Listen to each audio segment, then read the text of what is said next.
Going live. Okay. Gotta get my Duckblade voice on. Duckblade activate. Alright. Hello there. Hello. Okay, got that going. Sound like fucking Severus Snape, dude. Hello. Didn't we go off on Got it. Hello. Okay, sorry. Yeah, you're good. Had to. You do you, boo boo. What it do, Quackachoo? Ooh, I'm gonna grab one. A cold one. Can you grab me one too? Mango, if preferred. Oh, yes. And I have some very, very nice bourbon here that I would like you all to try. Drink. I have a sour if you want to try it. Oh, yeah, I would love a sour. Or a dark ale. Sour, definitely. All right, my friends. To adventure.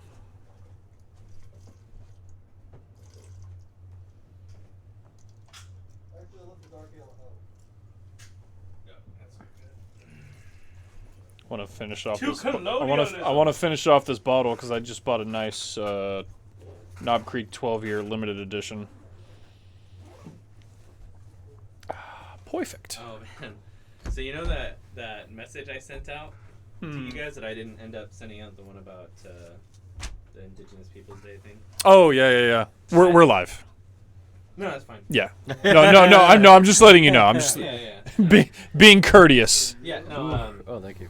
It's not my company. I'm the director of education and allyship for Native Americans. Yeah. Which is dope, by the way. I can't tell you how many emails this month I've Oh, got I'll about be careful about that. calling it Indigenous People. Oh versus, my like, God. Columbus Day, and is Columbus Day even Jeez. correct anymore? And my message is what I pretty much tell people. Now. Yeah. And it's just like, I can't believe how many people feel so. What's the word? Yeah. What is the word like? Because they're trying to be cautious and sensitive. Yeah. But they're overly cautious and sensitive because they just don't want to get sued to shit. You know what I mean?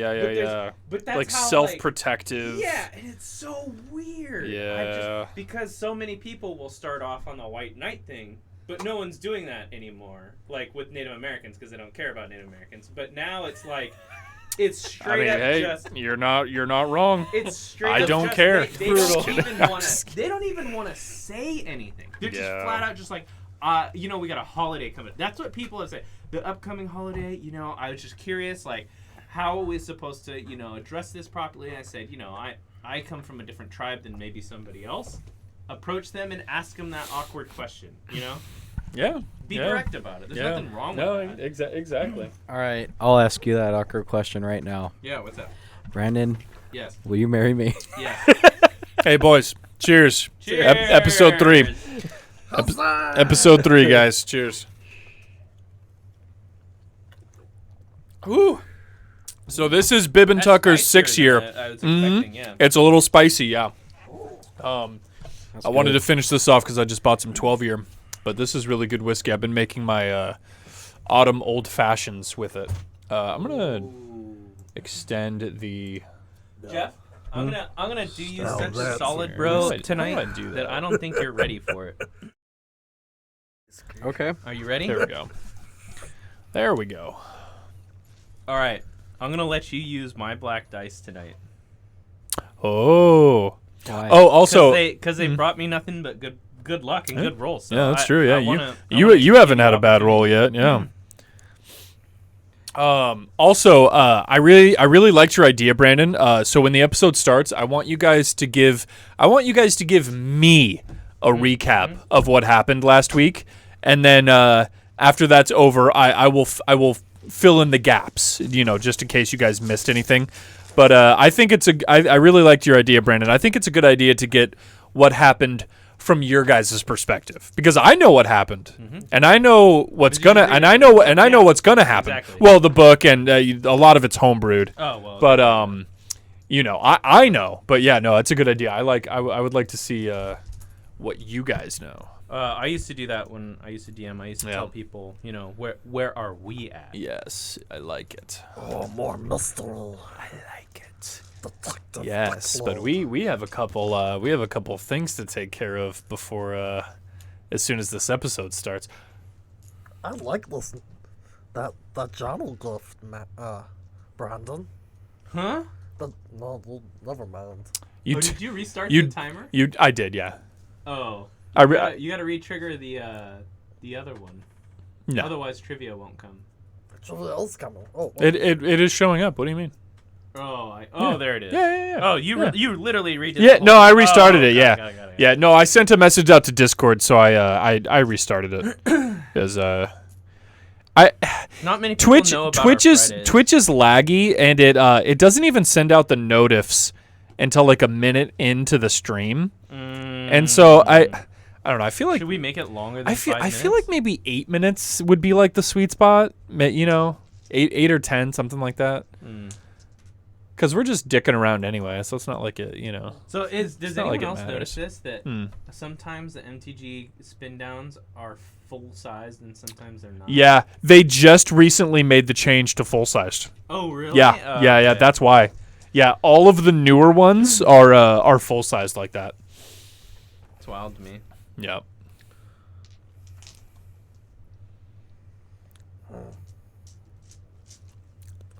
Oh, and the stream will see it soon, but this is a picture of. So you remember when I recounted that dream to you that you had, Duckblade?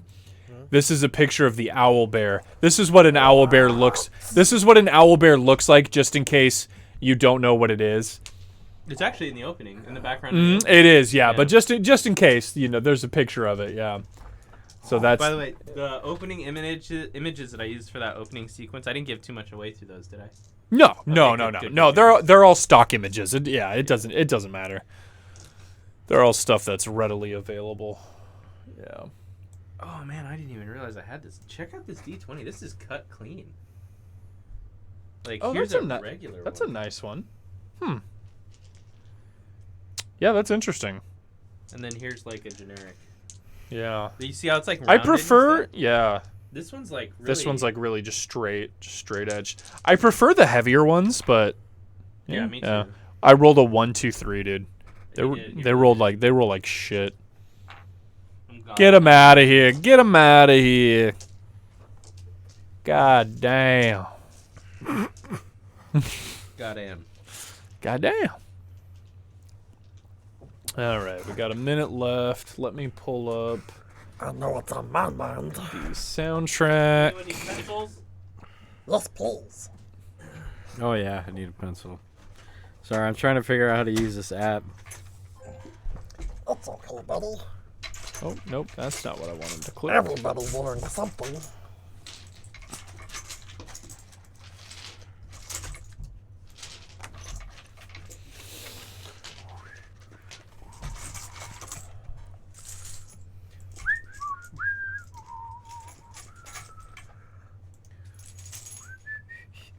For some reason, Mason, I picture your guy like Earl from My Name is Earl. Oh my god. I'm sorry. You know, the hit show Earl from My Name is Earl.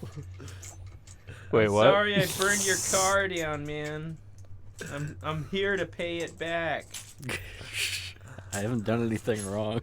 I'm sorry I turned your tree. I'm sorry I banged your girlfriend, man. She's my wife. I'm Sorry I sorry, turned your man. tree.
Hello, everyone, and welcome. Huzzah! Episode 3, D&D. What is up, guys?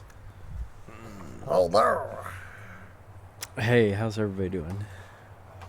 I'm doing great, Jeff. How are you doing? You guys ready for some fucking D&D? Yeah. Real quick on screen here, this is a picture of a snowy owlbear. This is what Duckblades saw in his dream that was fucking up his monastery of old. It's horrendous. It's giant, it's bear-sized, and it has the face of an owl. Hence, Owlbear. Very aptly named. But, Can we call it Chesh? Yeah, exactly. But let's go right into what happened last time on Rime of the Lexicon, and I will pose the question to you guys. What happened last time? What have you guys been up to? Well, before we went to the cab and Duckwing had the nightmare, we went to the gem mines and we did some ghost busting at the gem mines. The kobold leader Who are you gonna call? had a ghost in him, and we excised the ghost somehow and made it back up the gem mines. And we also, while we were down there, found a skull of what appeared to be a mind flayer. Yep. And a little glowy gem in And there. Funame attuned to it, Yes. which we'll get to real quick. Yeah, but Funame yes, attuned to the continue. skull. Freaking mind floor. And apart from that, I think, where did we decide to go next? So I will remind you, you do have one active quest going on right now. You are tasked with finding a serial killer. So Helga spoke to you guys after you got the iron back from the the goblins that had stolen the iron from the dwarves, and she approached you guys saying that she was a bounty hunter who was looking for a serial killer named Sefik Caltro. Yeah. And you guys were tasked with finding him, and she told you that she tracked him down, but she got so injured that she wasn't able to keep tracking him with the bounty, and so she passed it on to you guys, and she narrowed it down to a man named Sefik Caltro, who is a member of this this traveling merchant company that is run by Torga. Torga, yeah, Exactly. Icebane, who's a bodyguard who works at Torg's. Yep. And Sefex was last seen at Targos. Yep. And we need to ascertain guilt. We can't just Yes, accuse yeah. him. She's fairly certain, but she wants you to prove that he's guilty before you just murder him. Yeah, exactly. They think that they're maybe sacrificing people on full moons for some kind of ritual to the Frost Maiden. Yep, the goddess of Yeah. winter, Oral. Yes. Okay. Yeah. All right. Cool. So Yep. I'm on. I took notes. Yeah. No, you got it. Yeah. No, it's good. Yeah. You guys are all caught up. Yeah. You saved.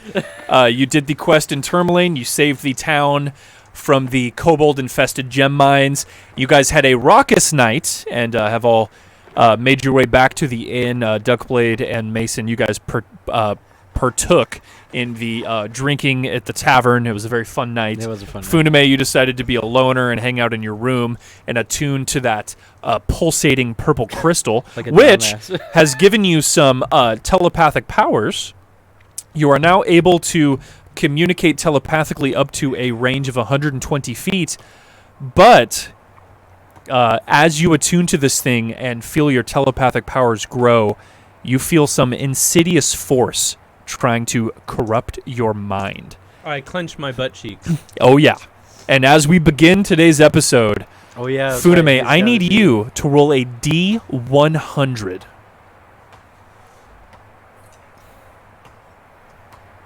do it. Can we put the important saving? Oh, yeah, absolutely. Here, let me bring up the green screen. There we go. Duckblade just needs to remove his papers there. No worries. These are the two that you want. Yes, correct. Perfect. Go ahead and throw them into the... All right, what do we got? That is... I can't see. It's Wait, is this a D8? Hang on, that's a 6. Oh, no, it's not. Okay. That is 60... Oh, nope, that is 26. Sorry. You just rolled them around. I know. I knew what they were, It was though. 26. I was just trying to yeah. look, because... There we go. All right, 26. Like how you rolled the green dice too. Just I just grabbed what was in front. I'm organizing them right now. organize these balls. So, I now need you to roll a D4. So, you're able to steal off a bit of the encroaching, insidious thing that's trying to eat at your mind. What did you roll? A 1? 1. Okay, so Funame, you're able to kind of stave off this corruption, but it has left you scarred. You have now developed a slight tremor in your hands, and you now have a -1 to your athletics, acrobatics, stealth, and sleight of hand checks. So you will definitely need to make a note of that. I'm doing it right now. Yep. No worries, just letting you know. Oh, yeah. The black ones, sure. Let's see if this works out. Probably not. So I will remind you again. You can make so it's these skills right here. Yeah, so you can just mark a little -1. I don't to have a thing for it, so I'm just gonna put yeah. mine in. There you go. So athletics, acrobatics, which is should be the 4th one under. Athletics. That's the same thing. Yeah. There you go. -1, and then stealth and sleight of hand, which will be at the bottom. Stealth and sleight of hand. Perfect. All right. Yeah, so after your battle with this gemstone that's trying to corrupt your mind, you now have developed a slight tremor in your hand that no matter what you do, you can't quell. But you guys awaken in the morning of Tourmaline. Birds are chirping. Snow is softly falling outside. What would you like to do, adventurers? The world is yours. I would like to tell Mason and Duckblade about my newfound. Before you do anything, I burst up, scream, fucking, Xander, Charles, and I run out and say, I need a courier. I slap Duckblade halfway through the door when he passes me, and tell him to wake up. I'm leaving. I need a courier. I'm awake. I need a courier. And they'll send a message. Yeah, Duckblade had a nightmare last night. Duckblade, are you going to run out of the inn and try and go to the courier? Yes. Okay. All right. Yeah. Yeah. You find a small building where they receive and send mail, and there's a young human woman there, and as you hurriedly rush in, she says, "Oh, you look like you need to send a message." I need to send a message ASAP as soon as possible. Well, yes, that's what we do. Here's a piece of parchment, and we'll, write whatever you need, and we'll send it for you. I write a detailed note about my dream Yeah. to Charles and Xavier, my mentors, to the monasteries as a warning or Yeah. a premonition. Yeah, about the nightmare you had. Yeah. So she tells you it's going to be 3 copper to send off, Okay. and she says they will guarantee its delivery. No worries. As a premonition or just to see if, I'm worried Yeah. Yeah. Absolutely. because they were frozen. It definitely wasn't good. Your nightmare was very scary. Oh, let me turn off the green screen. There we go. Perfect. All right. Hey, Matt in the chat. What's up? Drawman, how's it going? Ooh, making a Skullbriar Hey. deck. Nice. Yeah, better dice, better rolls, Very better cool. pizza. Papa John. He's racist. Did you hear him? How he said he has to actively try to stop himself from saying the N-word. Anyway, back to D&D. Yeah. Back to D&D. Oh no. It just comes out. Duckblade, are you going to head back to the inn afterward? Okay. After that, head back much So later. after Duckblade hurriedly storms out of the inn, he comes back to you guys about 10 minutes later.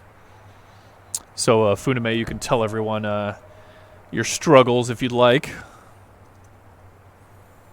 I'm struggling, if I like. No, gentlemen. I'm trying to sound revered here. In my late night quest to defeat the stone, I too was defeated. And then I hold up my hand. Mm-hmm. And it's just slightly, well, it's a slight tremble, but yeah. Okay, sorry. I was gonna slice it off and get a chainsaw, but I just didn't have the tools. But You're not Ash from Evil Dead. but that being said, What a I would chainsaw. like to keep this between us, and then I put my hand in my pocket to sustain the tremor. What happened? Yeah. Well, we had a duel. Well, it was a pancake eating contest, and I lost. I told you not to mess with that. Yeah, basically he's telling you that he attuned to the psionic crystal in the Mind Flayer skull, But then, and in your minds, and it kind of fucked him a little bit. in your minds, I telepathically tell you, but I have acquired a new skill. Mm-hmm. Not one that you haven't seen before, but now persistent. Oh. Yep. So So the messages. he can permanently talk into people's minds at a range of 120 feet. That's cool. Yep. So Funame no longer has to speak a single word if he doesn't want to. Why does he always have to make it weird? Yeah. It's a little weird. I just gotta start. Well- Knock knock. So can you read my thoughts?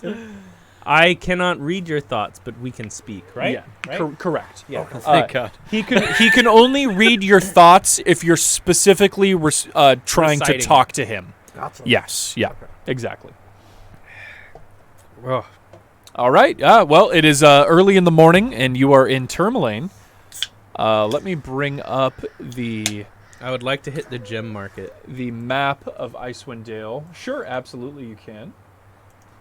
So Guess who you needs a new guys are diamond? right here in this city where the mouse is. There is one city above you, Lonelywood, and all the cities to your south, west, and east. all right. So we got the gem mines cleared out, which was cool. Now we gotta investigate this freaking murder. Well, before you do that, I'm gonna hit the market. Yep. Go ahead. What do you want? I'm gonna go up to one of the dwarven Mm-hmm. stone man things. Which town are we in? Oh, we're at You guys are in Tourmaline. Tourmaline, Yeah. I wish to engage with the dwarf. So, what was his name again?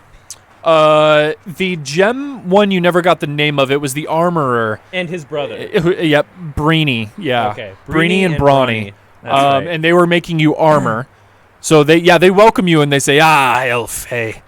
And they say that the armor is on its way. They think it'll be done a little bit faster than a 10-day, but they say it's still probably about 5 or 6 days out for the armor. Okay. I just thank them for continued service on this. I make my way over to the gemsmith, and I request a diamond. Yep. Yeah, 100%. Yeah, fine with I'll me. pitch in Yeah, on that. I'm down with whatever we got last time. But Yeah. I request a diamond, and as I do, first of all, what's your name, good gem diamond man, sir? Aye. My name is Stronger. With no E. Everyone always asks me if there's an E. It's Stronger. All right, well, Stronger, I have a unique ability that helps me in battle, in which I require a diamond to consume. Not to sell, not to trade, but to consume. Is there any chance that I can buy a diamond at half price from you to continue my adventures and rid Icewinddale of its tragedies? You're part of the group of heroes that saved the mines, eh? Yes, I am a part of the flogging axe beaks. Well, I couldn't sell you at half price. I'd be taking a loss. But I'll sell. How about I sell you at market? 35 gold. Well, I appreciate the candor. That's market price. I make nothing. You lose nothing. People have to live. Yes. 35 gold, then. Yep. Perfect. Yeah. He'll gladly exchange, and he'll ask to shake your hand, and he says, "Sincerely, you're keeping me in business. Thank you for clearing the gem mines." As I reach to shake with my right, which is the one with the tremor, I immediately put it back, and I reach out my fist and say, "I hope you understand." You're gonna fist bump him. Yeah, he's a little unsure what to do, but he goes, okay. I was there the whole time. And I apologize for his for the awkwardness. I actually followed him there. And I actually was looking for some coal. Does that have any coal for sale? He doesn't, but they tell you that the blacksmith could sell you some coal. How much coal do you want? How much would I need to like make a small fire? Not a lot. Your pack should come with a tinderbox and everything that you need. You shouldn't need coal or anything. You should have everything you need to make a fire. What if I want to make a large fire? If you want to make a larger fire, you can buy some coal, yeah. Or I mean, if you want something extremely flammable, you could just buy oil. Yeah, that's what I did. I'm actually holding on to a flask of oil just in case. Gotcha. Also, I'm looking for like a healing kit. Yeah, you could buy a healing kit. Okay. Oh, and I also vibe check for them. For what? Yeah. What are you vibe checking? To see if his mind, if he, just, I don't know, that hand tremor thing. The healing kit is going to cost 10 gold if you want it. I mean, the vibe check would have been done when I told you at the time. Yeah, no, yeah. I'm at the store with him. I go to him, I notice it, and I go, "Hey, are you good?" I told you that I'm not good. Gotcha. I mean, like, oh, that's right. I forgot. Yeah. So That's what I'd say. You like- you can insight check him if you think that he was trying to lie to you. See, But if you I don't will. think he's lying, then you don't need that. Can I roll to take priority? No. Go for it. All right, I'm gonna roll for initiative. Do you want a healer's kit, Duckblade? oh. Okay, it's going to be 10 gold, and it has 10 uses before the supplies have to be replaced. Okay. All right. Yeah. Can I pray to Ilmater? Absolutely. What are you praying to Ilmator about? If he's a mushroom and pepperoni guy. He says yes. Okay. All right. Yeah. Yeah. He says absolutely. It's something that I've been doing every time, but I'm going to do it again, and I'm going to tell you, during our long rest, 4 hours, get the owl. Yes, that's fine. Yes, as long as your companions are resting the 8 hours, yeah, you can absolutely do that. So you have your owl back. Yep. Yep, and the healing kit has 10 uses. You can use it to automatically succeed on a medicine check to revive someone that's down. It'll stabilize them. It'll bring them to 0 hit points, Gotcha. and it'll prevent them from dying. Anything else? Are we good in the market? Let's see. Is there any healing items at all? You look around. There are no potion sellers. They tell you, potions are rare up here. You want one of the bigger towns like Bryn Shander. That's where you'll find the potions. So not even like a minor thing, like a bell or anything like that? Nah. That's okay. Yeah, nothing. All right. Bryn Shander. Ooh, Okay. excuse me. Gotcha. Yep, that's the capital of 10 towns. That's where you guys started your adventure. Oh boy. Yep. Okay. Let's see. Do I want anything in town? I have my battle axe. I got my warhammer, crossbow. I don't think I need to. I was interested in potions since there are no potions. We have to go to Bryn Shander for potions. I got enough bolts. I think I'm good on supplies. Cool. Yeah. You guys have only been out 2 nights in Icewinddale, so supplies should be okay. Oh, let me. Well, we sorry, that consume was another not day's worth of rations. what I so wanted to. we'll make a Yeah. note of that. Well, no, not when you're in a town, because unless you're eating out of your backpack, you can eat in the taverns and the inns. Well, they threw a celebration for us anyway. Exactly. We So had a you nice guys are little well feast. fed. You don't have to worry about marking off rations for yesterday. So, guys, we want to start going after the serial killer?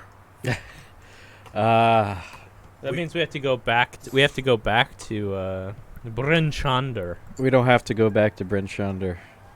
If we want to, Oh, well, we don't have our mounts anymore. we don't have our mounts Correct. anymore. Our The mounts, Black Capes came and Yeah. stole your mounts should we and go the carriage slap some in the black night. capes? Where do we even find the Black Capes? I assume on our way back we'll run into some. I mean, are they gonna be the same ones that stole our mounts? Most likely not. But It might seems not, like though. there's a lot of them, and they all like to, and they know about us, and they know where we are, and they know what we look like. It's probably safe to assume they're gone. Our stuff is It's- gone. They I probably don't- sold them. I don't think we're getting our mounts back, unfortunately. They sound like they Unless lose something whatever that is. stroke of luck, we run across the same people that stole them, and they haven't either eaten or sold them themselves. All right. I propose we go to, I believe the name of the town is Targos. Where is Targos? So if you look on your map here, Oh. Targos is a direct lead south of Tourmaline. Right there. There's a Okay. road that leads right to Targos. We passed by it on our way to Bryn Shander. Yes, yeah. When you were going from Bryn Shander to Tourmaline, you did pass Targos on your way. Yeah, let's go check out Targos. That's the last place that they saw Cephix at. Yep, that's the last place they saw Torg's merchant caravan. No. Oh, the merchant caravan. Yep, yeah, he's the bodyguard for the caravan. Yeah, so the plan is to head out of Tourmaline. So you will be on foot unless you guys want to acquire any more mounts or anything. Should we rent a sled? Let's rent a sled. Sled can only carry one person, right? So a sled, you will carry 2 people. So you could fit 3 on it. You will go a little bit slower, but if you don't want to rent 2 sleds, you don't have to. You'll just be traveling a little bit slower. 5-hour walk, 3-hour. It was about a 4-hour ride on the Axe Beaks from Bryn Shander to Tourmaline. You guys think walking to Targos probably take the whole day, about 8 hours? 8 hours to walk there. Okay. I'll pitch in a little for the sled then. Let's do it. If you guys want to rent a sled, it will be 20 gold. Wait, how much? Or I'm sorry, gold was it 15 ? Hang on. Let me It was double way check. cheaper. Let I me think it double- was It was 10. it was 25 gold for an axe No, beak. Let me double check. No, it was 50 gold to buy an 50, axe oh, beak. 50 gold for an axe beak. I'm sorry. It is 10 gold to Yeah. rent a dog sled. My apologies. I rented a No, dog yeah, sled yeah, yeah, no, like 2 days ago. I had to double check. Yeah. Yeah. Inflation is insane around Yeah, here. it is. 20 It gold is. is it's more expensive for us So- adventurers. Yes, yeah. 10 gold to rent a dog sled that you have to turn in to the town you head to. We could each pitch in 3, and I'll pitch in 4. All right. How's that? Sure. All right. So you guys rent a dog sled, and you all pile in the back. The dogs struggle a bit to get you pulling at first, but once they're nice and moving on the trail, you know, it's pretty easy going. I pushed the sled to get it up to speed. to yeah, help the yeah, dogs. yeah. You guys are able to, you know, get it moving. We're both really low, so. Yeah. Yeah, but I'm not. Yeah, exactly. Mason's like 300 pounds in his heavy armor and everything. Oh, But big yeah, boy. once you guys are going, you guys are cruising down the icy path. It's lightly snowing. It's not too bad. Let's get. I would eat your mounts, not gonna lie. Oh, well, It's dark. It's so brutal. please. The ice has begun to set in. we got some music. Oh yeah, you got it. Yeah, there we go. So, The Icy Tundra. So, you guys are about an hour into your journey. Wait. You are about here. Okay. And to your east, you can see on the shores of the icy giant lake of Mer Dalden, you can barely make out in the light snowfall, you can see 2 figures tussling and fighting. Just to clarify, On the ice. your telepathy is 2-way, right? Yes. Okay, all right. It is. All You can can all communicate back and forth. Yeah, sorry. two-way, absolutely. Yeah, they're tussling and struggling out on the ice. You can see bits of red where blood have been strewn onto the ice. One of the figures is it's smaller, like dwarf-sized, and the other one is like hulking over the dwarf like a really large human, and he appears to be wielding some kind of black club, and they're just fighting.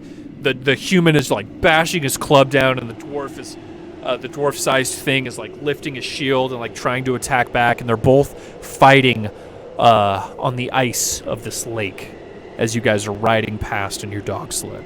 I'm gonna take the reins here and direct the sled to these guys. Over the iced lake? Yeah, And you weigh how much? I don't know. So, Mason, I'm ready to jump off. At Yeah, any okay. second. Yeah. You can be ready to jump off, yeah. So Mason grabs the reins and pulls you guys off the road and starts steering onto this icy lake. And you guys are only about 60 feet away now.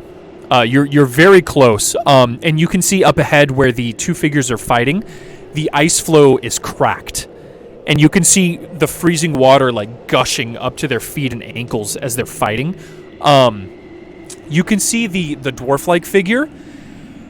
He looks very much like a dwarf, but his skin isn't white and tan like dwarves is. It's almost gray, almost like someone rubbed soot on his skin and made it like this gray, palpable tone. And the human, as you know, you're closer now and can see.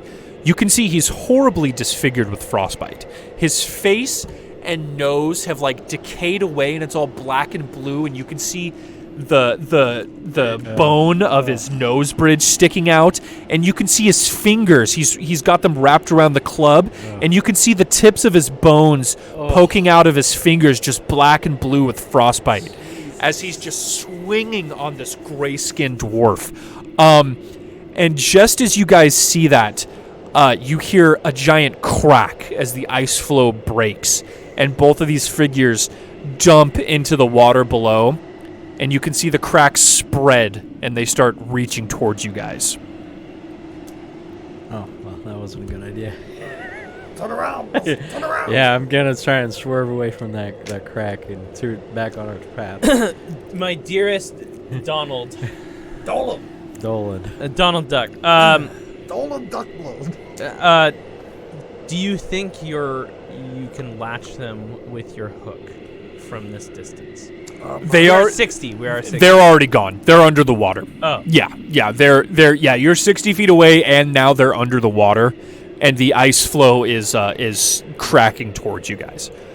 So Mason, you're pulling the reins and kind of flipping a U-turn. I'm flipping I wouldn't say a U-turn. I'm flipping more of like a Angled. Yeah. Okay. Yeah. Just to get away from the.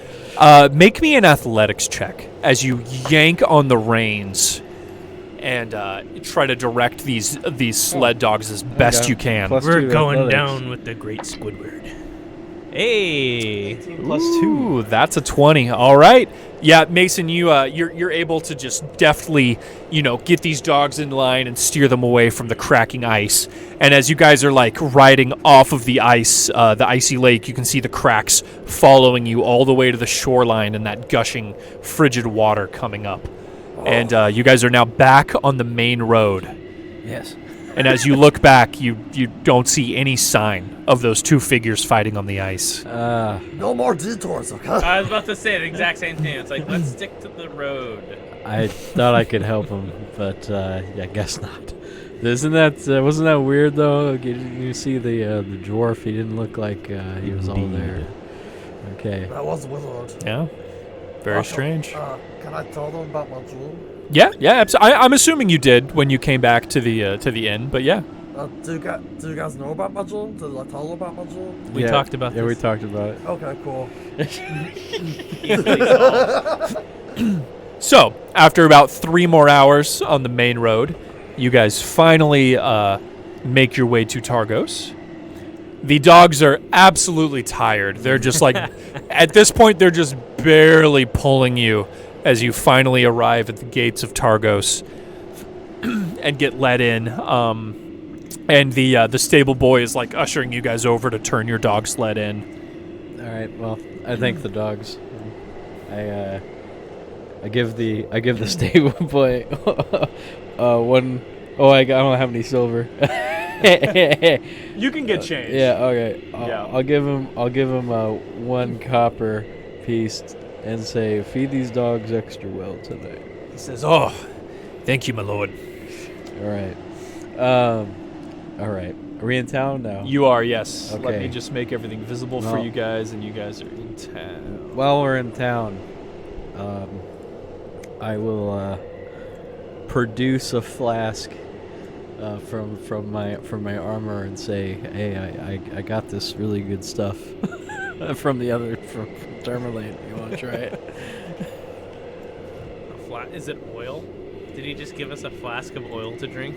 Who knows, dude? Well, so he just gives us a flask to drink. Duckblade, you can drink the oil first. Can I do a perception check? No, you don't need to check. I mean, you can just smell the liquid. Okay, let's smell it. It seems to be some very nice spiced rum in the flask. I don't trust it. I drink it happily. Anything that a so-called giant would give me sounds like a trap. I drink it happily. Alright. I said, thank you, monster man. All right, 45 degree. Smell it. Oh, let me. Oh, yeah. Here, let me smell it out of the glass. Find the sweet spot. And That smells really sip good. it, sip it. No, I'll take my own, please, if that's Okay. okay. Yeah, All right. I'll take a little bit of just a little bit of that. That smells good. That cast strength, aka, I believe they call it rum or navy I strength. feel like Johnny Depp right now. Smell it. Ooh, that's really good. Let it swim in your tongue for like 3 or 4 it's, seconds. Pour me some, please. Yeah. It was a little bit more more on the nose than I thought it was going to be, but it has a great finish. This is a Navy style rum, 61%. Yeah, I could definitely tell it was 60 and not swim around 40. in your Yeah. tongue Woo. for a little bit. Ooh, that smells really good. Yeah. I'm not gonna lie, this makes me want pizza. Yeah. Hey, it's coming. It's coming.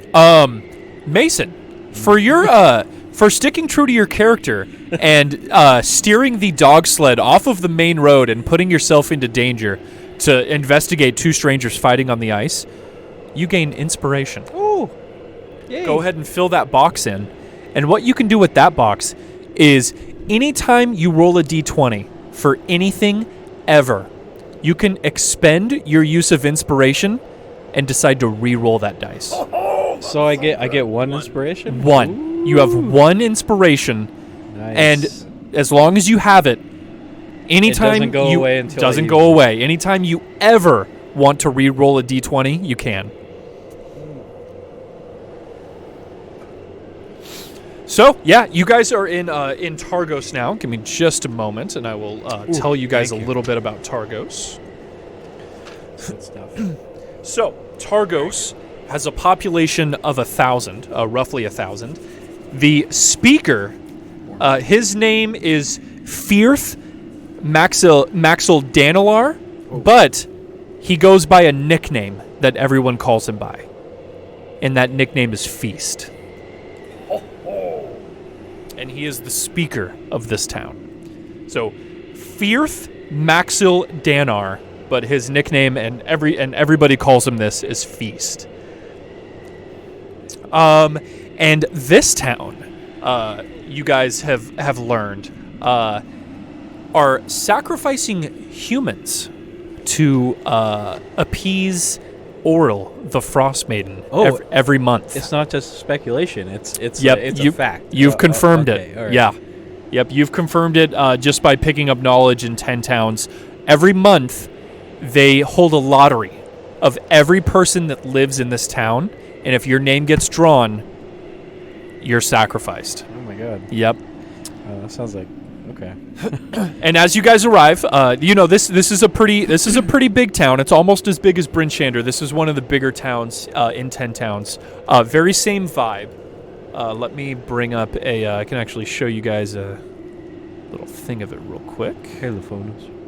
This is a kind of just a view of what it kind of looks like here. On the icy waters, the aurora borealis up above, the wooden Hey, John, how's it the going? wooden snow-covered, just so you guys can get a Okay. picture of where you're at here. The stuff and things. Yep, exactly. Oh, just on a side note, and chat, we are going to intentionally not engage too much with chat, just as a side Oh, yeah. note. So if you're watching, don't feel offended if we don't get to you right away. We probably will eventually, though. Yeah. But yeah, Jeff is right. Yeah, we're not super focused on chat since we're playing D&D. But yeah, But we, thanks we, for being we here. love all you guys. Yeah. Yeah. So you guys are in Targos. There's humans and dwarves milling about. You see a couple elves as well, but it's mostly human and dwarves that populate. 10 towns and Icewinddale in general. And you guys are in Targos. All right. So is Feast around? That's a good question. You'd have to either head to the town hall or try I to would talk like to somebody. identify the tavern here. Yeah. You find it very quickly. What time is it, by the way? It is midday. It's about 2 okay. p.m. All right, 2 p.m. cool. at this point. So town hall would probably be up and out You would and think about. so, yeah. You identify the tavern very fast, Funame. The tavern is called Three Flags Sailing, and it's pointed out on the map here. That is the tavern. And the inn in this town is called the Luskin Arms, which is also noted on your map here.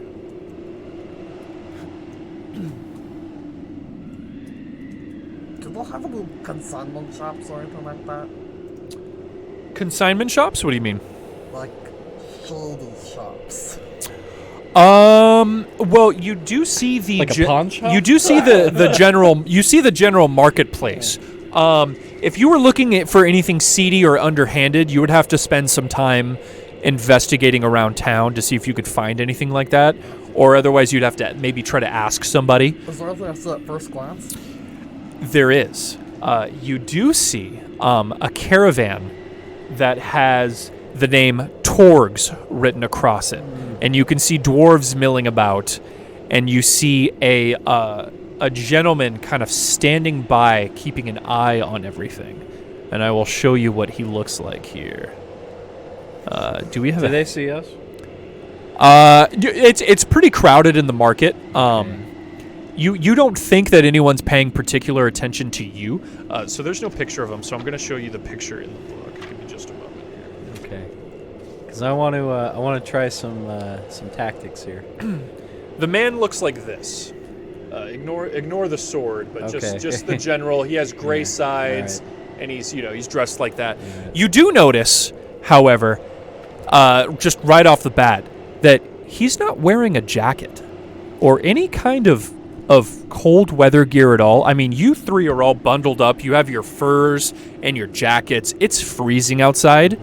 This man has his sleeves rolled up, and Yep. he's standing there keeping watch over his merchant caravan. So that's probably Torg, or I'd like to send my owl to kind Torga. of perch and watch over the space. or Yeah, you can send him up to hang out on a roof and kind of Or- keep track of everything. from my notes here, it could actually be Suffix because that's what Helga told us about Suffix is that he may be non-human because of exactly what we're witnessing right now. Well, Just kind of. discrediting the fact that he just showed us a picture with the name next to it. True. I didn't look at the name. Yeah, no, you're fine. You also would know that Torg herself, Helga told you that she was a dwarf. So you would know right off the bat that Okay. this isn't the merchant leader. Oh, okay. So your conclusion would be like, yeah, this is probably Sefik. Okay. Yeah. In addition to their stall, which is selling a bunch of things, a bunch of like random assortment of items, they seem to be selling like a bunch of everything. They have like gems and jewelry and swords and armor and goods. They have a whole bunch of stuff, which is a little odd. All the other stalls are kind of selling like one thing. Everyone make an investigation check as you're kind of just, glancing over at this merchant caravan here. 10.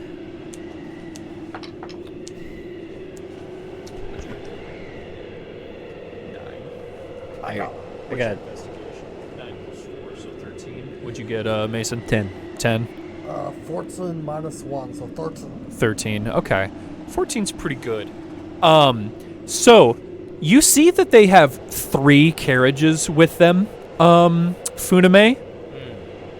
And you're pretty freaking sure that the last carriage in their caravan is the carriage that you guys stole. Is that shit. you guys took from the Black Capes and that got stolen from you? Is it still painted white? Yeah. It was a little hard to miss, but I had you guys rolled, just in case. But yeah, it's the one you guys took from the Black Capes. Hey guys, is that our carriage? I'm gonna be the one to say that. 'cause Yeah. Your perception didn't make it. But well. hey, that's our carriage. Interesting. I have an idea. I also have an idea. Are we speaking out loud or in our heads? In our heads. In our heads. Well, yeah, you have the telepathy, so I have I'm. to make sure. Yeah. I have to make sure. You go Yeah. ahead, Mason. What's your idea? I'm going to, well, since they already know what we look like, but they don't know what I can look like. I'm gonna head in the inn here and disguise myself. And after I order a room, I think we're gonna need a room anyway. This is gonna take probably more than one day to situate. Yeah, you can secure a room. Yeah. It'll be do you just want one room, or are you gonna procure 3 rooms? I'll procure one room for myself, but are you guys gonna get yourselves a room? How much is a room? 1 silver? A room is a silver, All yes. right. Yeah, I'll just get 3 silvers. Okay, so what I'm thinking... I'll get 3 rooms, and I'm at 2. And Is that your plan? Just go to bed? you didn't let me finish. Okay, go ahead. Yeah, go ahead. yeah. I mean, I got a plan, guys. You went and bought tickets to bed, so I was like... Well, I want to enter my room. And fucking Change appearance. change appearance, disguise self into a dwarf-size, a dwarvish character I mean, for today. they don't know who we are anyways. If, They just took our shit without having to look at it. Are they the Black Cloaks? That's what we're here to find out. We're there to find a murderer. They Yeah. could be the same. they could be in cahoots, but also don't trust me on this Rousing one. suspicion. Yeah, I don't want to be like.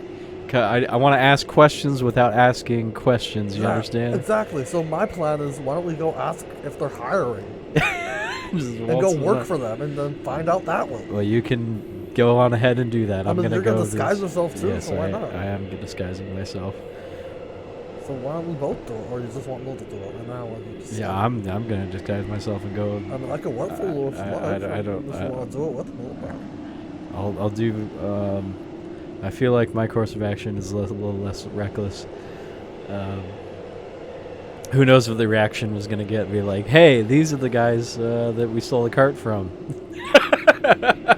all right, fine. You know what? I'll go. I'll do something about it. I think you guys are having a lot of conversation through me unnecessarily.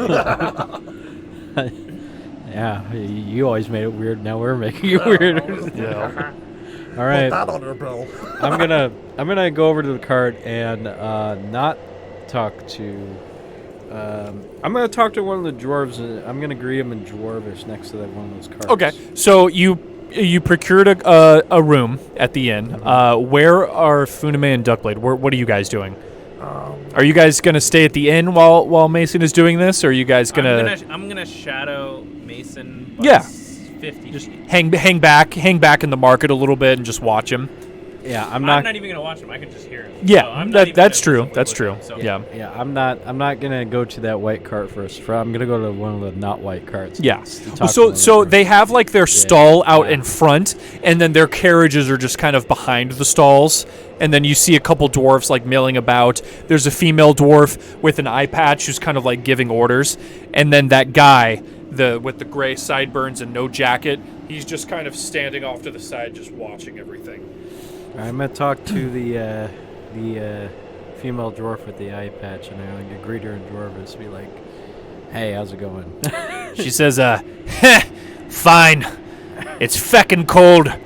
Are you buying or are you leaving? Yeah, I want to see what you got. This is what we got. What do they got? Let me do. Yeah, I mean, you just see an assortment of armor and swords and gems and necklaces. Make a your choice of perception or investigation check Well, as you look over all of the stuff I got on their plus stall. 2 on perception. Yep, so there you let's go. do Yeah, go ahead for that one. 6. A 6. Okay. You lied to me. My dice work So, great, my man. So that's all you see for now. Yeah, you see an assortment of like random things, just necklaces, gems, swords, shields, armor. Okay. All right. So I have. I got a Ice Peak jewelry worth 10 gold piece, and I'm gonna show it to her. And I'm gonna, what can I trade in for this? Looking for trade, huh? Well, anything of of similar value, and she like holds up like a little gem or like a necklace or something, or I can give you gold for it. Meh. Yeah, I'd give her a dwarven. Yeah. She goes, well, fine then. I don't know why you asked me. Chicken. Asshole. All right, and so all the carts are together. I'll be like, I'm gonna motion towards the white cart. The white one, yeah. I'll be like, what's in that one? She says, she kind of gives you a look and says, everything we have's on the tables. What you got interest in our carriage for? I don't know. It just looks different. Yeah, it's called paint. And she's not breaking eye contact with you. She's staring you down. All right. With her one eye, of course. Yeah. Staring you down with her one eye. And you can see at this point the human who's not wearing a jacket and has who you think is Sefik. He's looking at you now. Where he was kind of like just kind of looking at everything. He's now making eye contact with you now too.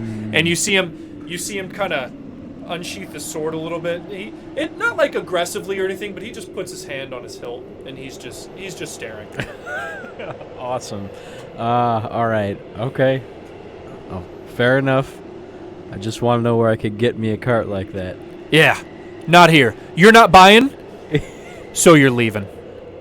And she turns away from you at this point. Okay. I'm gonna think the best course of action is to go back to the inn. Or well, you got Duckblade and Funame kind of staying back a little bit, so you can head back to them. Yeah. Yeah, I'll head back to you guys. Wow, that didn't go as well as I thought it would. I act like I don't know Milsa. I walk past them. Okay. I go to the lady and go, excuse me, miss. Have you done anything to your appearance, or are you're just wearing your same like robes over your or underneath your cold? Okay. I'll just change my voice up. Yeah, sure. Yeah. Excuse me, miss. Are you guys happen to be hiring or have any work available? Hiring or work available. She turns to another dwarf who's like pulling like stuff out of a cart and like putting it onto the table, and she says,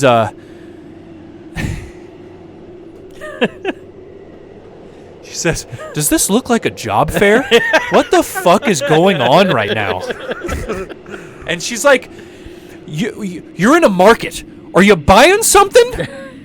And she just kind of throws her hands up in the air and is like, "What's going on?" Fine. I'll buy a dagger. Oh yeah. She points you over to the weapons, and you see like a few nice steel daggers lying about. How much? Make your choice of perception or investigation as you look over the wares that they are selling.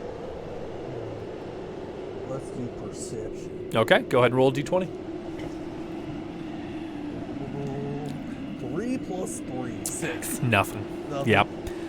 Yeah. You see a couple really nice steel daggers, and she tells you, "Yeah, these are dwarven steel, finest make, 2 gold for a dagger." You know what? I'll take them. All right. Yep. She takes your gold, hands you a dagger, You could probably throw daggers, can't you? and she glances you over, like looks you up and down, and sees like the weapons you're carrying and like how you're presenting yourself, and she kind of does like and she does this, and she tells you to come in close, yeah, and she says, let me guess, are you a mercenary? Yes. Yes, quite. Yes. What's your rate for per 10 day? For 10 day? Yeah. Really high. Well, wait, just You can talk in your minds. I'm gonna. You do tell have to talk quickly though, because he's in a conversation. You hear this conversation. They told us we get 10 gold per 10 day for staying in adventuring in Icewinddale, yeah. Right. So if we're doing something extreme like mercenary work, I would say 3 to 5 times. All right. What are you gonna say? Clock's ticking. 3 to 5, so 30 gold a day? No, 10 days. 10 day, every 10 days, yeah. So 30 would be the safest, lowest. I'd say about 30 gold. She looks at you and goes, I mean, I gotta live. I'm sorry. I mean, that's not even before the act speak. Came before the act speak with that. It's on rate, but tell you what, how about a trial period? Okay. You show up here after dark, and we'll put you to work. Yeah, you're fine. We'll put you to work, and we'll see what you can do, and if you can handle yourself, we'll talk payment afterward. But if you can handle yourself, I got no problem with 30 gold. Awesome. Thank you so much, miss. Thank you. You won't regret this. She says, all right, now get out of here.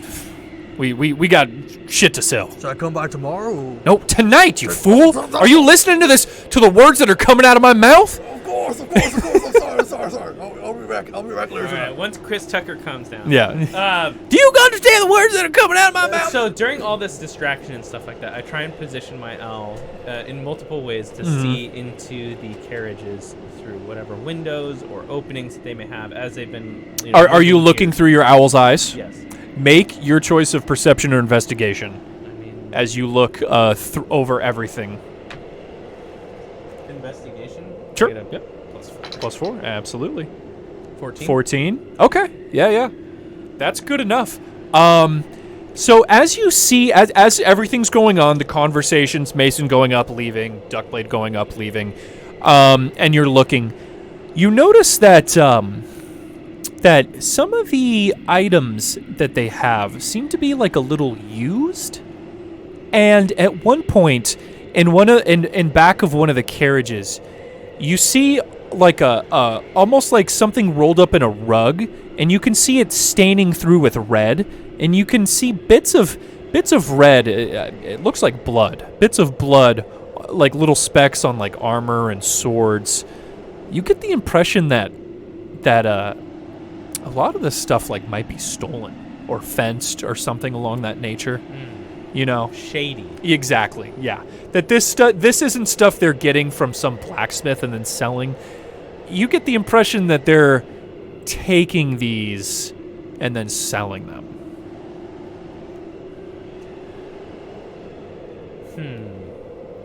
And with that, let's take a quick bathroom break. I was about to say, Yep. pizza's about to show up.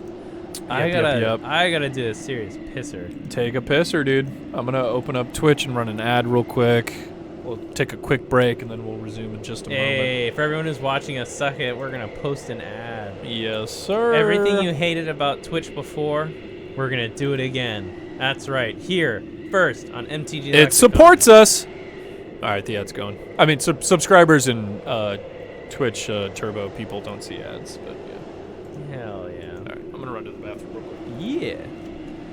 Yeah. Kind of so I realized that I wish I had another spell slot, because I could just call another familiar that's a rat and have the rat go inside and investigate more, because rats are everywhere, right? But an owl out here in the daytime, maybe on the outskirts, but not like inside things. You know, it's very suspicious to have an owl inside things during the day. Talk as Duckblade or Taro? You can talk as Dale. There ain't no. Yeah, so I didn't really have any intention of anything special behind the dagger. Just wanted to Get close. No, I get it. I get it. That's why I was telling you, like, if you're gonna offer up your services between 30 and 50 minutes. Are you gonna communicate with the thing at all? Like, don't want to blow our cover if you want to come with me on this shot. I think my plan is to, because you're gonna be at night. I think my plan is to shadow you at the maximum distance as I can, and send like an owl or a bat. Cast spells through that or something. Yeah, exactly. Cool. Through you. Oh, nice. So the plan is to have something around you so that if need be I can do Overwatch, right? That's true. Just put a Right. backup. And so I believe I have sleep in my list too. So if I just run up on something, I can do that. At the moment, currently equipped, I'd have to go back to the inn, do a 4-hour rest. Obviously, it's midday, so nighttime is like 8 hours away, maybe. But I would have to do a rest, and I could do two things. I could change to do. I have absorb elements, find familiar, which is the one that I would do to change, right? Yeah. I have sleep, so I could put someone to sleep. So, right now, I know you're a useful toolbox, pretty much. Yeah, Yeah, so, the point, yeah. Mason. I mean, his cover isn't blown yet, but if he goes in with me, But you're the only one that's been contracted to hire. I could say he's with me or something. It's like that. extremely suspicious. I personally don't think I would. That's true. I'm feeling he might blow my cover Yeah. because he's a paladin. Well, He yeah. might Not do only some that, shady ethically stuff. he's Yeah. bound by certain things, but additionally, his change form only lasts for so long. Gotcha. I believe his change form is only 1 hour. So should he be shadowing with you and like have his crossbow ready? I would say that us doing that to an extent is good. Anything past the problem is my familiar only does 100 feet, right? Yeah. So I'm only within range for a period of time. If you go outside of my range, I can't But do anything to help you. But keep in mind that most people's visibility is like 60 feet, yeah. right? So you're within 40 feet of a very fine line of being discovered. You know what I mean? Oh. And if we go into like a flat space or a tundra, right, it makes it extremely difficult for us to follow you if we're easily noticed. So, He can go invisible, which is good. I cannot.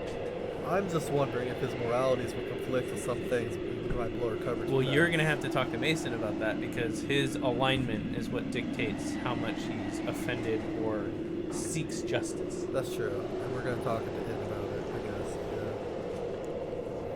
That's the plan, because then I'm going to need at least a minimum of 4 to 8 hours. Yeah. I mean, we have until nighttime is when I have to go there, so I'm sure you have I 4. would ask the DM when Yeah. nighttime tap. Yeah. It's about 3 p.m. right now, so twilight nighttime is going to be in about 4 or 5 hours. Perfect. Cool. I'm gonna grab some pizza. Grab some So, pizza. Well, actually, no. Brandon's getting pizza real quick, so I was gonna explain to you what we're thinking. Go for it. So, I have this job there. Like, they gave me mercenary work. You what? They gave me mercenary work. They want me to go back there at nighttime. And do what? I don't know. They just told me to go back there at night and work there. Furthermore, they thought about shadowing me, but Mason, this could be some sketchy stuff. I don't know if you want to go with me. Mace? The mercenary work, are you going to kill somebody? What's going on here? So, Master Xavier taught me about mercenary work, and he says, like, mercenary work is basically survival. To do what you have to do, because you gotta make the money to survive. So, yeah. Or, What do you know, we- you make a judgment call, and you might have to turn against the guy that paid you. Do we know what the task is here? No. No. Hmm. I'm gonna go get some pizza while you and Funo are talking out. Uh-oh. Basically, Duckblade went up asking for mercenary work, and after a little bit, they caved in and told him to come back after dark, and that they would try to set something up. And I talked to Duckblade via the mind, and I told him that I can shadow him with my creatures only up to 100 yards. And, 100 feet. And that if we were to support him, it would literally have to be through the familiar, or we would have to shadow him up to a certain point, but then we would be possibly discoverable depending on the task. And then I said, you could go invisible to a certain point, but I could not.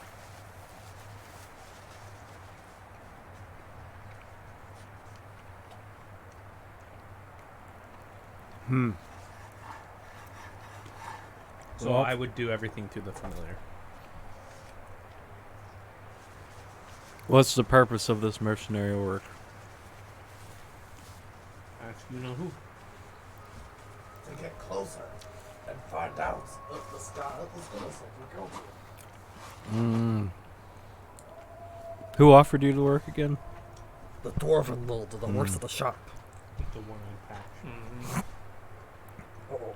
Well, I think I'm gonna stay out of it.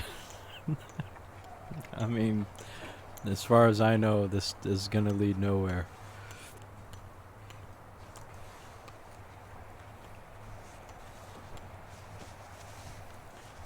If there's an opportunity to not volunteer to cause harm, I'm not going to take that opportunity. Cool.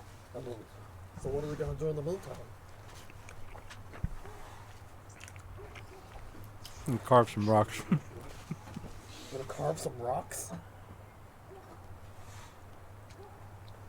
I can't hear her. Sorry, what'd you say? He said he's gonna snarg some cocks. Snarg some cocks? I'm gonna carve some rocks or find another lead. I was gonna narc on some cops. I'm gonna narc on some cops. That's what I heard. So, you guys have about 4 or 5 hours to kill in Targos. You did acquire rooms. What would you guys like to do? I can go to town hall. Find Yeah. a feast. Yeah, you're What gonna. happened to your pizza? Tried to hold up. That's what happened. What happened? Anyone else seen that? Holy pizza? shit, dude! That's crazy. What did I miss? I don't know. The Can we rest put of a our camera on the pizzas pizza? How does this happen to me? Duckblade never misses. That's what happened. Can we just show the audience what happened to your pizza? Yeah, there you go. On That's camera. not good enough. That's good enough. Okay, so you guys are gonna head to the town hall. Just a moment here. So you guys head to the town hall, and there are a couple of humans milling about, and there is a tiefling in armor, kind of standing in front of a wooden door as you guys walk in, and he looks at you all and says, "What the hell do you all want?" Jesus. We're here to speak to Feast.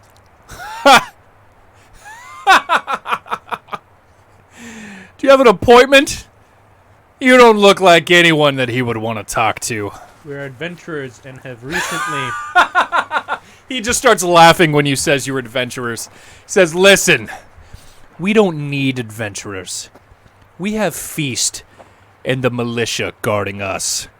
We were against bringing foreigners and outsiders into this land." Did your foreigners? I'm sorry. Did your militia help clear the mines in Tourmaline? Tourmaline, run by that half-orc, and he spits on the ground. And he says, that gem mine can rot in hell. Oh, no. I take it the 10 towns aren't exactly unified.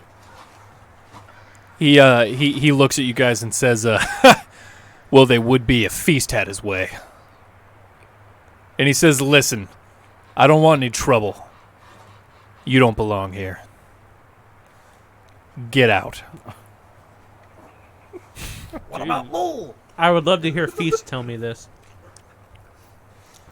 He says, "Feast is busy solving the issues of this town with people who were born here."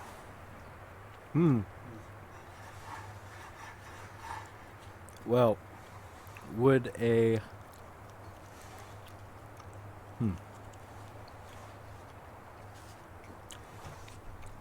What How if far away is he from me? He's about 15 feet. You guys are still in the doorway, and he's standing in front of a large oaken door.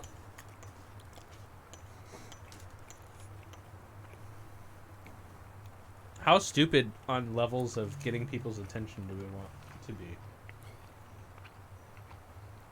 The level what?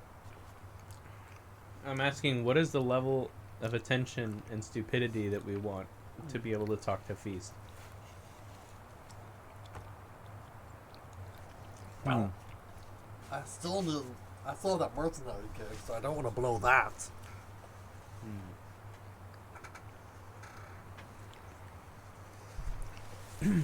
I asked the tiefling, how does one make an appointment with such an important person?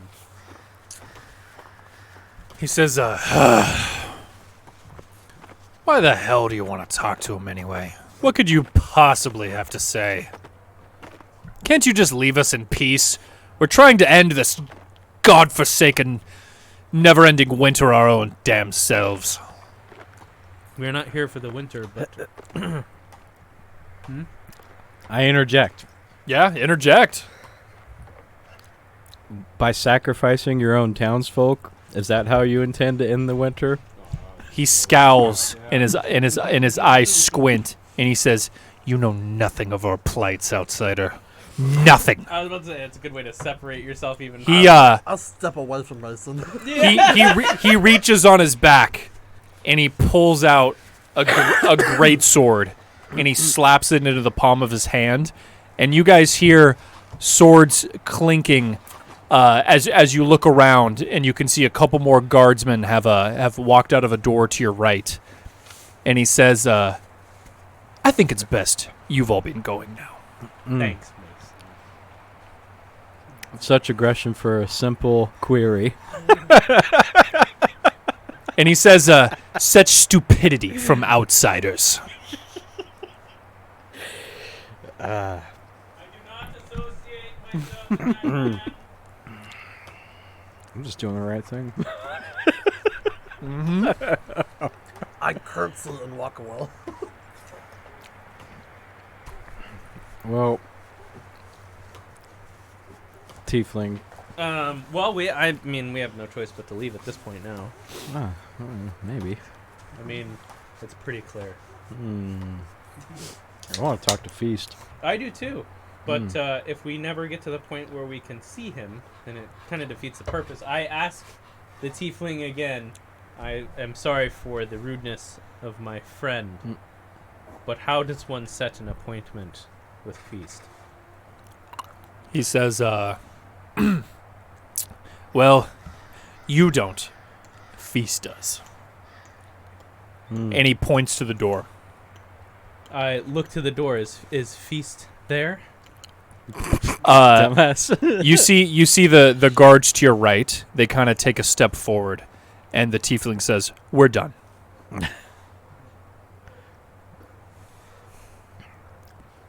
Well, if Feast would not like to hear of my friend's We are done. visions, tiefling, then we shall see ourselves out. Do you guys leave? I'm out. Oh, I know Duckblade left. Yeah, I'll leave. Okay. I don't see. How I many don't feet see- away is everybody? The guards to your right are closer now. They're just about 10 feet away. The tiefling Yeah, hasn't moved. okay. He's about Alright. 15 feet away. 10 Yeah. feet, I can't do anything. I'm going to leave. All right. You guys exit the town hall. Take a moment to catch your breath as the adrenaline was pumping in there. Yeah. And, realize that this town doesn't seem as friendly as the others. Yeah. Yep. As long as the tiefling was like at distance, I was going to do the thunder and just hurt you guys a little bit just to make the noise. God, with fucking Megumi over here. Just explosion! Well, no, Feast would literally come running out of the back. Uh-huh. That would be the point. Mm-hmm. Okay.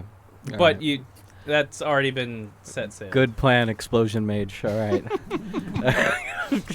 Okay.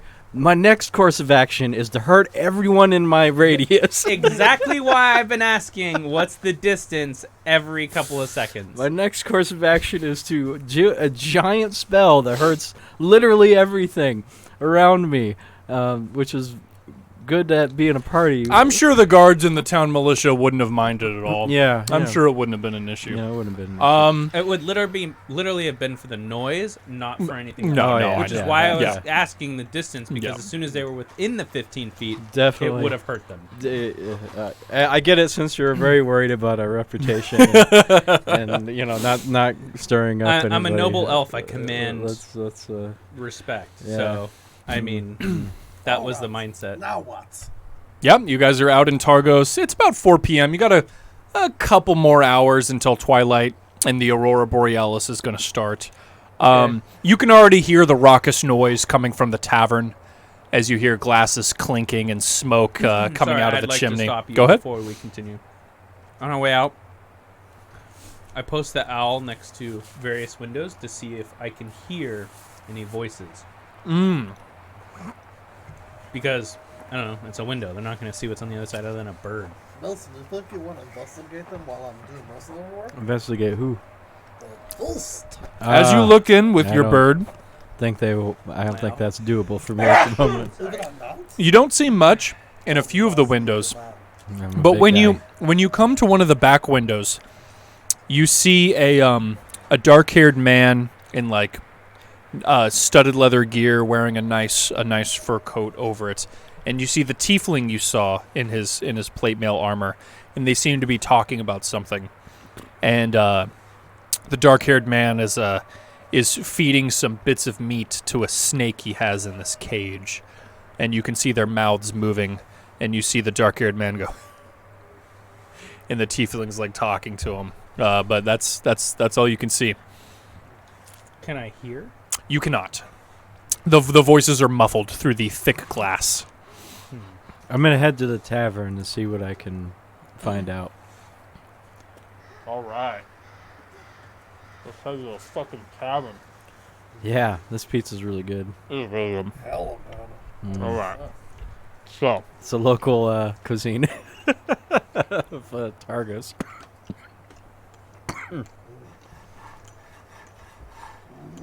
push. Just a second here, we're chewing. Quack, quack. Yeah, the crust and the. So good though. So, you guys make your way towards the inn, Mm. and you can see that it is very raucous and rowdy in here. There seem to be a lot of fishermen, a lot of worker class people, and it is very loud.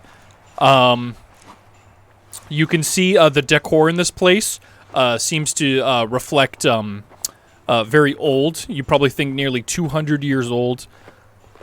The inn has sturdy walls but rotten floorboards, and you can feel drafts coming up from the into the common room from the cellar. And the place also seems to be infested with rats, as they're just scurrying around under your feet as you're shoving your way into this crowded tavern. Are people doing anything about the rats? No one Oh. seems to care. Oh, okay. good. Yeah.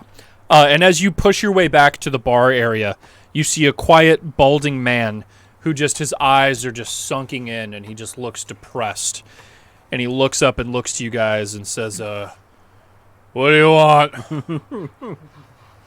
How old? Oh, we're here for some drink. Yeah. Mead's a little bit more expensive. Haven't gotten a delivery from Good Mead in a few 10 days. Mm. We charge 3 copper a drink. Find a seat wherever you can, and a serving wench will be up to you shortly. I'm gonna ask him. Are you doing all right, sir? He says, I'm fine. I haven't felt my feet since this winter hasn't ended in 2 years, and haven't made any money off of my fishing business, and with no ale, or ale running low, the tavern's on its last legs. Am I doing all right? I'm doing just goddamn fine. Oh, all right. Oh, I hope things will change soon. Have you spoke with Feast about this? He looks at you and says, why would I speak to the town speaker about such matters? I mean, you're a tavern in this town. Do you think it would be in his concern? He's like tapping the table like really fast. You can see he seems like a little bit anxious, and he's like, who told you? How did you find out? Who's been wagging their tongue? I'm gonna do a vibe check to see. Roll suss out what he's referencing. roll an insight check. Yeah, Because I don't think I know what he's talking about. Can I do that as well? yeah. You guys are all right there. Can we do a thing where we both exchange a glance and then look at him?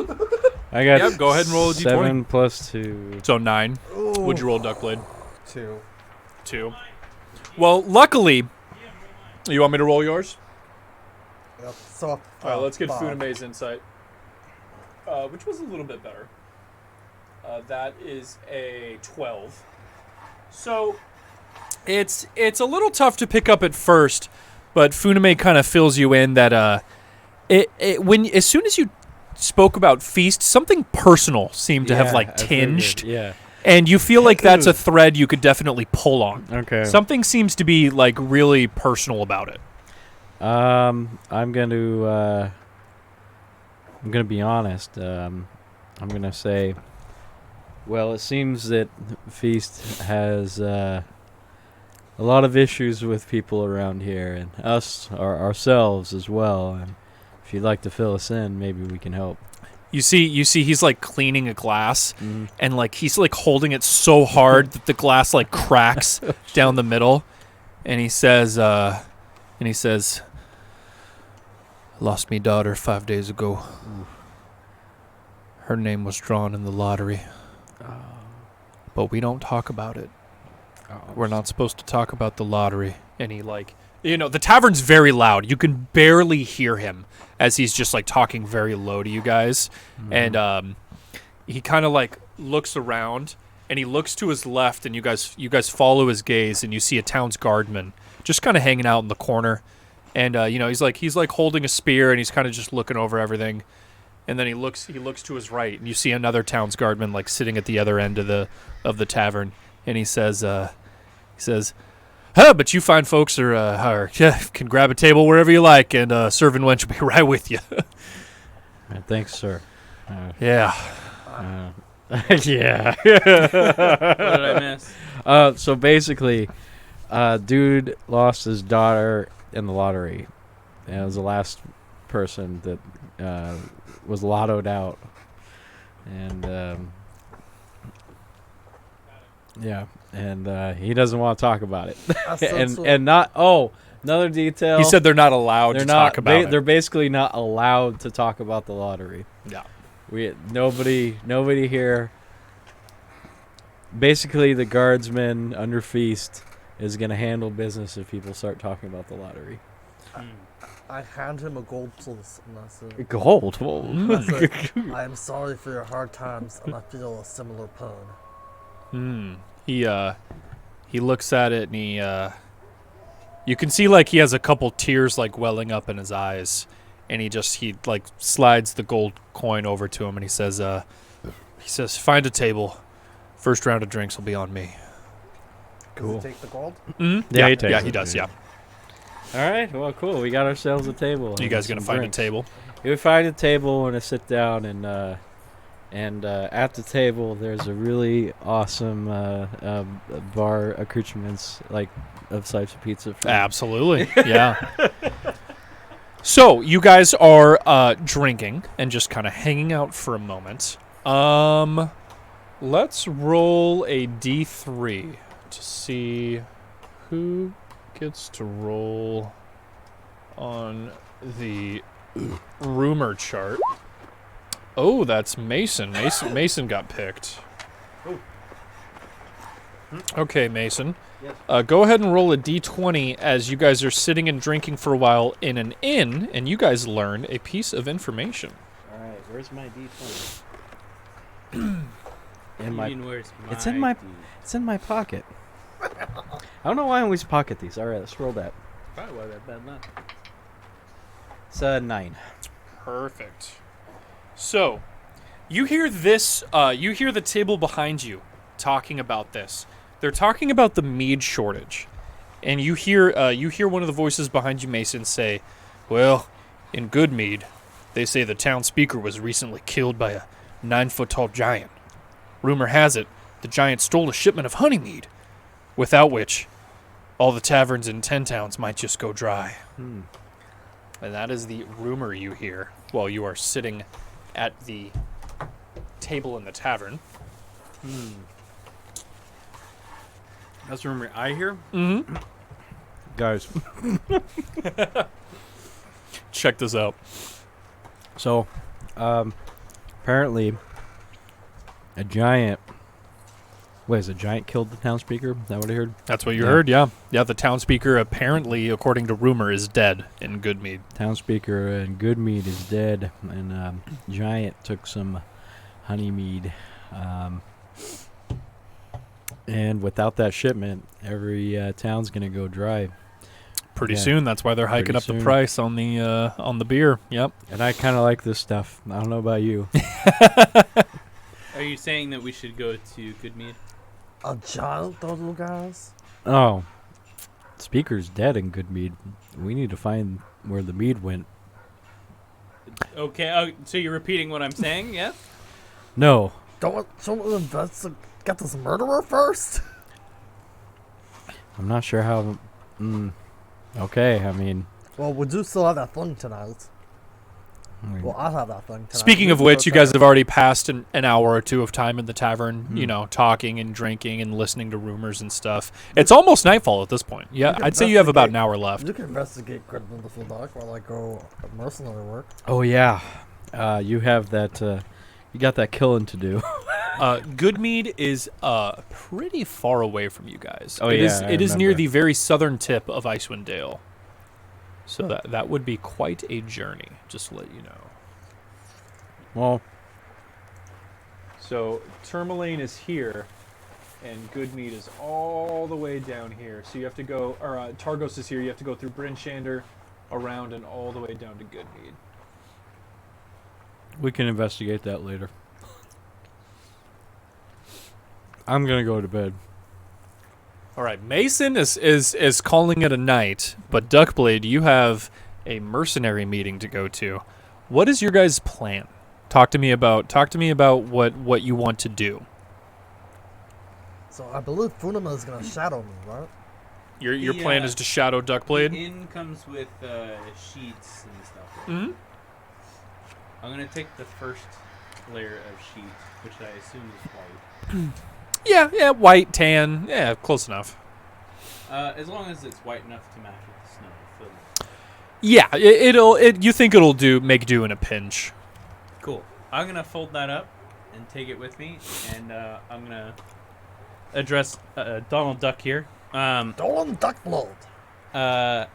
I'm the one speaking.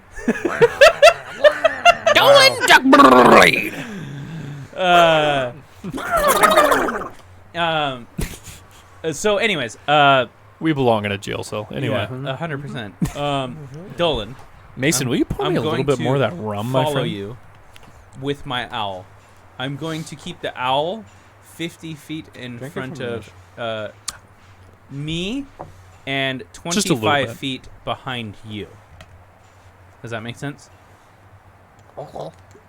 So I get what you're saying. You're gonna shadow him with the familiar, and then you're gonna be following basically the familiar. Correct. So you're gonna try to stay out of like direct line of sight while the owl follows Right. Duckblade. And the owl yeah. be high enough that Yeah, I that don't it'll- have to worry about them seeing the owl. And Yeah, it'll assuming something. definitely be harder to see than someone just standing in the street following. Exactly. Yeah. And additionally, because I'm going to be 75 feet in total from you, Cheers, my friend.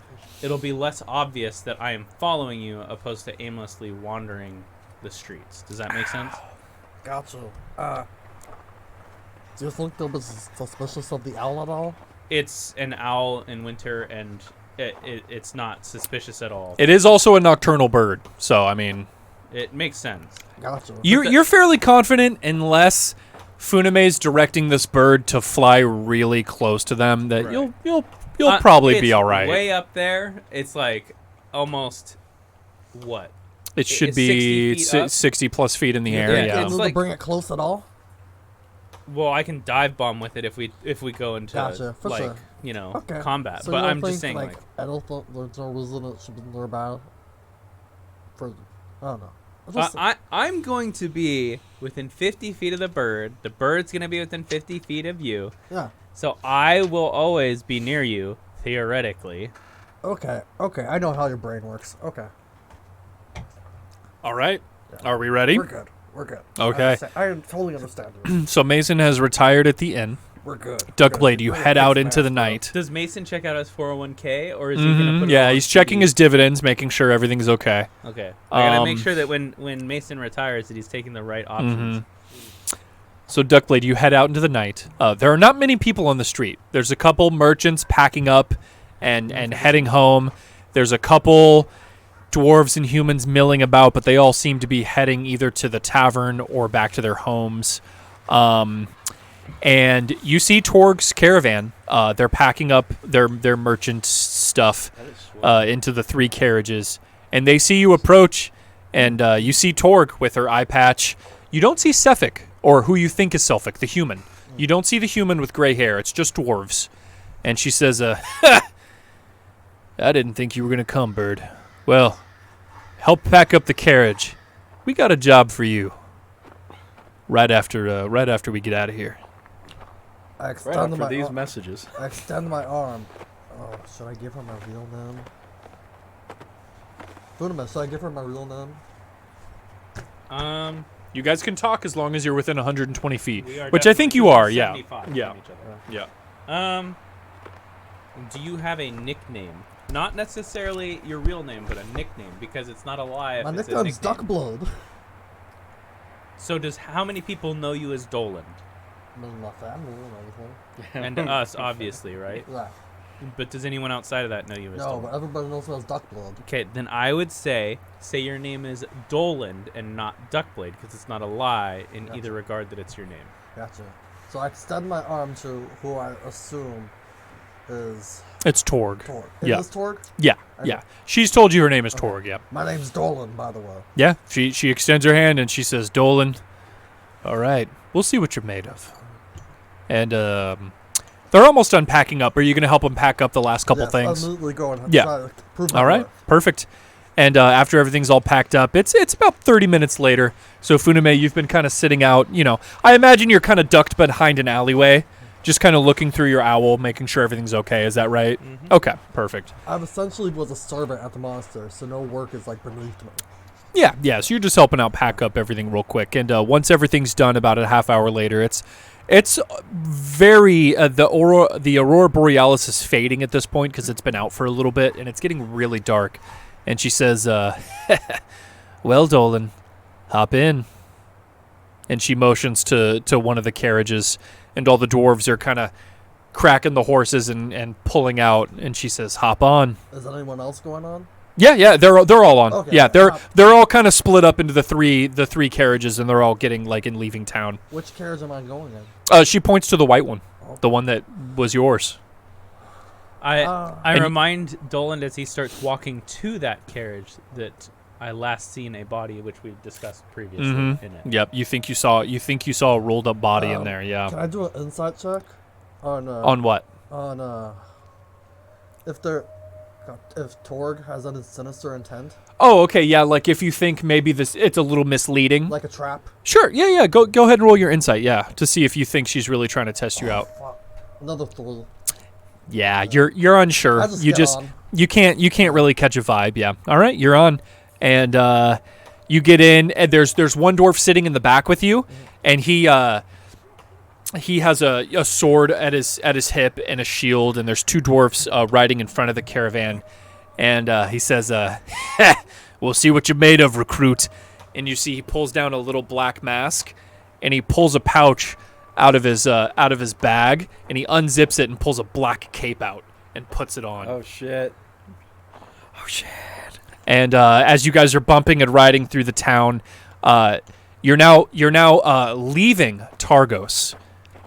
So, Funime, are you following him outside of the city limits? Because he is now approaching open road out into the wilderness, and they're driving. They're not like going fast, but a horse-drawn carriage is faster than you on foot.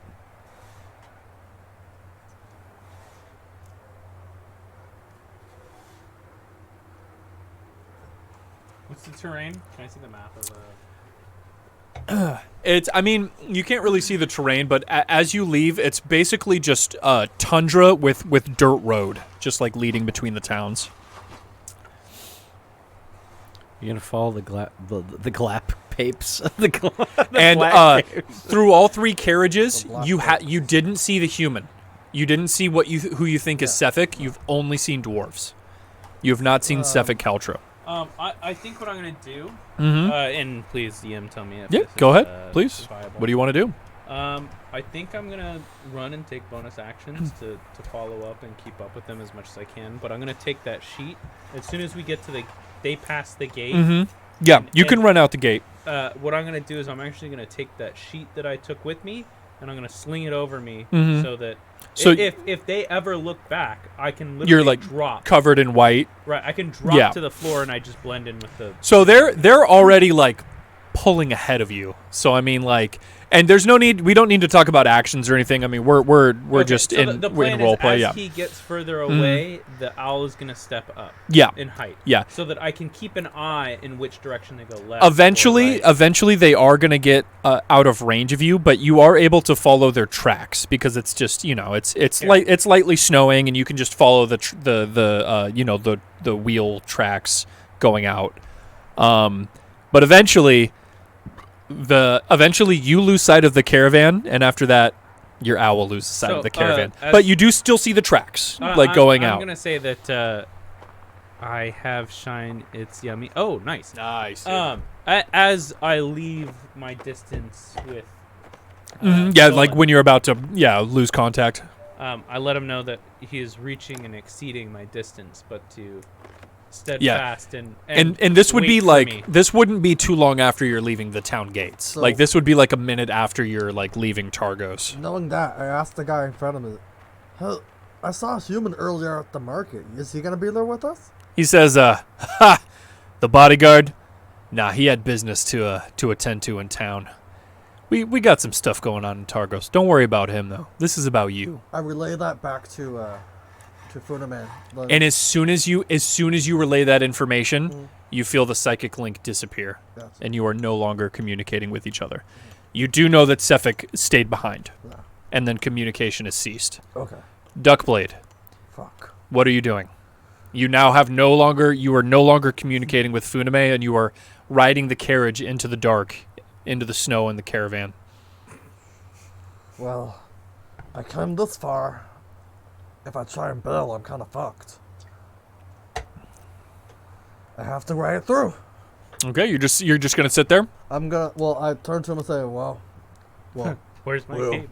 Where's my cave? Yeah, yeah. that's what I say. "Oh, well, I hope you've got one my size." He says, "We'll see if we do." And so you keep sitting in the carriage. Funame, I'm assuming you've lost physical like eyesight with him, but you're still following the tracks. Are you going to keep following? Yeah. Okay, all right. So 30 minutes goes by, Duckblade, and eventually you hear a "Hiya!" and you feel the caravan slowing down, and they're pulling off into a snowbank. And at this point, you guys are. Let me bring up the map of Icewinddale. Give me just a moment here. So, here we go. You are basically here.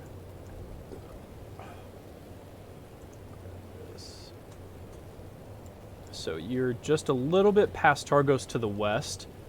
You've been riding for about half an hour. You think you're somewhere halfway between Targos and Bremen. And as the caravan slows to a stop and pulls off to the side of the road, you can hear the weather outside, and it's damn near a blizzard at this point. The snow is intensified, and you can only see about 60 feet out, and then it's just like whiteness and nothing. And the sound of the blizzard, the blowing wind and the snow is in your ears, and you see everybody get out of the caravan, and the dwarf says, "Come on, bird." I get out. All right. And as you get out, you see a dwarf kind of goes in behind you into the white carriage and pulls out that blood-stained rug and like just drags it out of the carriage and throws it onto the snow. And basically you guys are now in a circle. It's dark, it's blizzarding, but a couple people are holding torches so you can just barely see. There's about 20 of them. And they're all wearing black cloaks, and they all have those black the black burglar. I don't know what do you call it, like Hamburger mask or whatever. Yeah, basically. hamburger exactly. outfit, Yeah. And they whip the rug out, and you see a young human boy who seems to be about 15, 16, and he's bloodied, and he seems to be barely conscious. And all he's wearing is his skivvies as they whip the rug out, and he just like falls into the snow. You can see he's injured. You know, he has a deep gash on his shoulder. He has little cuts on his stomach and his leg. And you see Torg. You know it's her because she has an eye patch underneath one of her masks, and she says, "Dolan, he stole from us. No one steals from the Black Cloaks. You know what to do. We're sending a message. Dispose of the boy. We'll send the body to the parents." The flickering torchlight is bouncing shadows off this young boy who seems to be barely conscious, just shivering in the snow. And all of the dwarves are staring at you. Does she hand me anything, or do I just have to choose how it No, I mean, you're armed. You have your, they didn't take any weapons from you. You have your weapons. Gotcha. And just keep in mind, just so you know, because we're out of communication, you can do whatever the fuck you want, and we don't know. This is true. You are this. That is it. characters, It we is have to yeah, keep that. exactly. Yeah, as characters, it's just me and you right now. So So, is the boy conscious? yes, his eyes are open, but his eyes are kind of glossed over. You can see it doesn't seem like he's doing too good. I turn to Torg and say, "What did he steal?" She says, "Well, didn't so much as steal as his parents didn't make a payment on time, and well, we let one missed payment slide, but they missed another one. No one misses a payment. Come on, Dolan. It's good money." Haven't got all day now. Well, Having good old day now. son, these are some real bad men. And if you piss them off, that probably means you're even worse. He's like shaking, and he looks up to you, Dolan, and he says, my parents, they just run a small shop in town. They have to pay protection money to even sell in the market. Please, we were trying to stand against them. Don't kill me." Sorry, son. You know that's not how this works.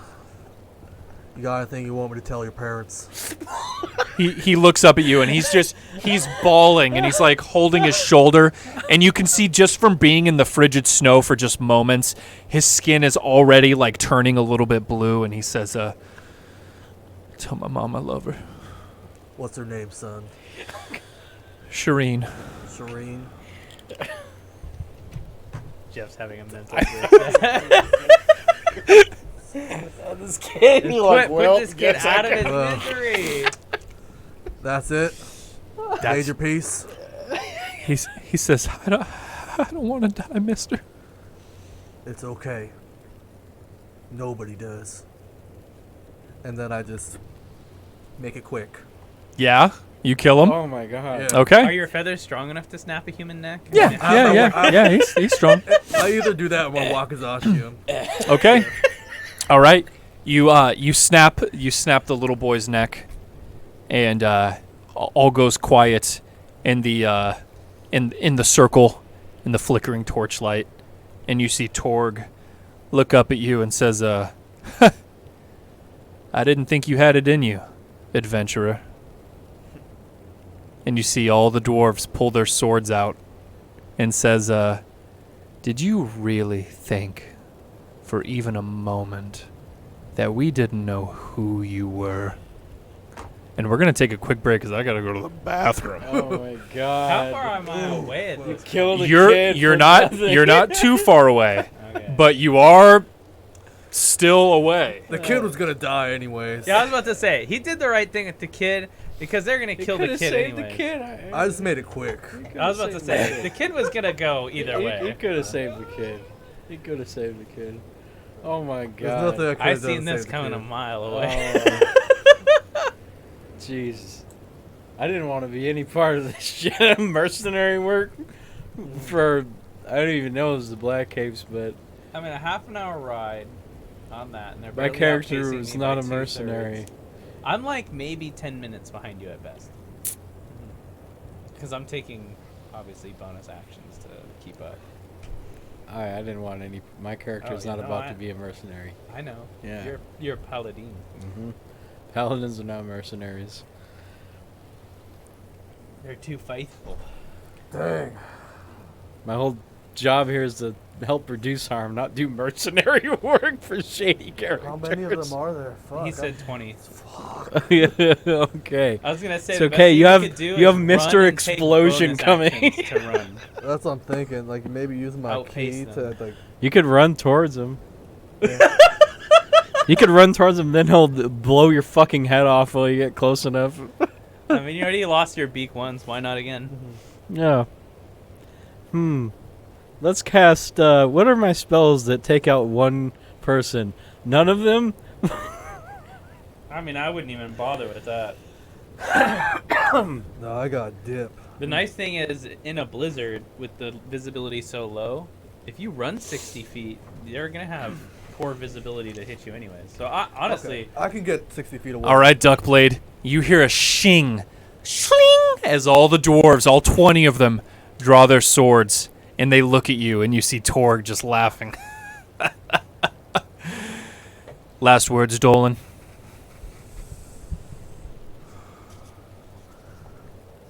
I guess you can put this on my bill. And now I do an action. Mhm. I try to dip. Okay. That's a good action. You're going to start running? Yeah. Is there anyone hella close to me? Yeah. Two of them are right next to you. So as you run, I want you to make an acrobatics check to see how well you're able to just like split in a second. Which direction are you running? That might be important. Are you running back the way you came? Yeah. Because you know Funame is No, probably I'm following gonna you. run towards Funama. Okay. Where I think Funama. Yeah. Wow. Nice. Plus your acrobatics. 19 plus 7. Yeah. You hear the sword shing and you say, "Put it on my bill," and you turn and run, and swords are coming at you, and you just and you're just zipping, and you're out of there, and you're running into the dark, just down the road you came in the snow, and you hear Torque say, "After him!" And you hear horses neigh and whinny, and whips crack as they all like try to hop back on the caravan. doesn't it take a full action for them to do that?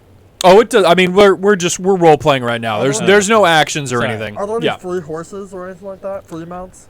There are no free mounts, but each carriage does have 2 horses. Oh shit. Dwarves have dark side, I think, as well. Right? They can see in the dark. Oh. right? No, they need torches. Ah, okay, yeah. yeah. Is there any chance I could try? Well, no, that'll take a while. It's up to you. You can either run back or you could run towards a horse. It's up to you. The problem is you're going to eat an action to free a horse, right? Or take the whole carriage. Okay, you're still going to Oh, eat a man. whole action to do so. So you can move and then action, and then I don't know if You gonna are move you are a after monk. that. I mean, you on foot. You're just as good as a horse. You're right. You're right. I'll just dip. Okay. I'll just run. I don't think you're as fast as a carriage. Dolan, you start dipping No, but and you're running. I mean, And Funame, you're still following the tracks, right? Yeah. Okay. Okay, so Dolan, you start running. And you're running for what seems like just 5 minutes straight down this snowy road. And it's been quiet for 5 minutes.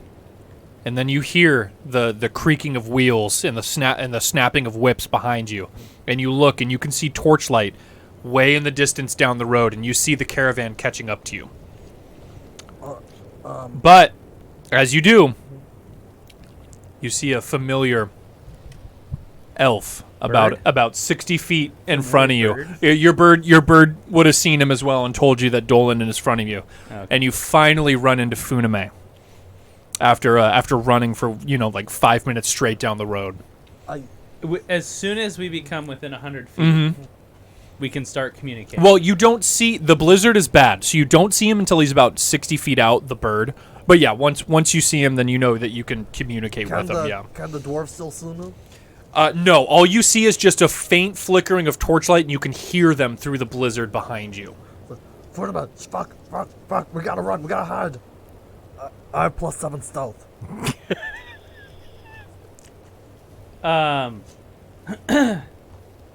We have two options. There's 20 of them. We have two options. There are 20 of them. I have this bed sheet. Yeah, And you it can is- see Funame has like a bed sheet around him. But the thing is it is white and it is a blizzard.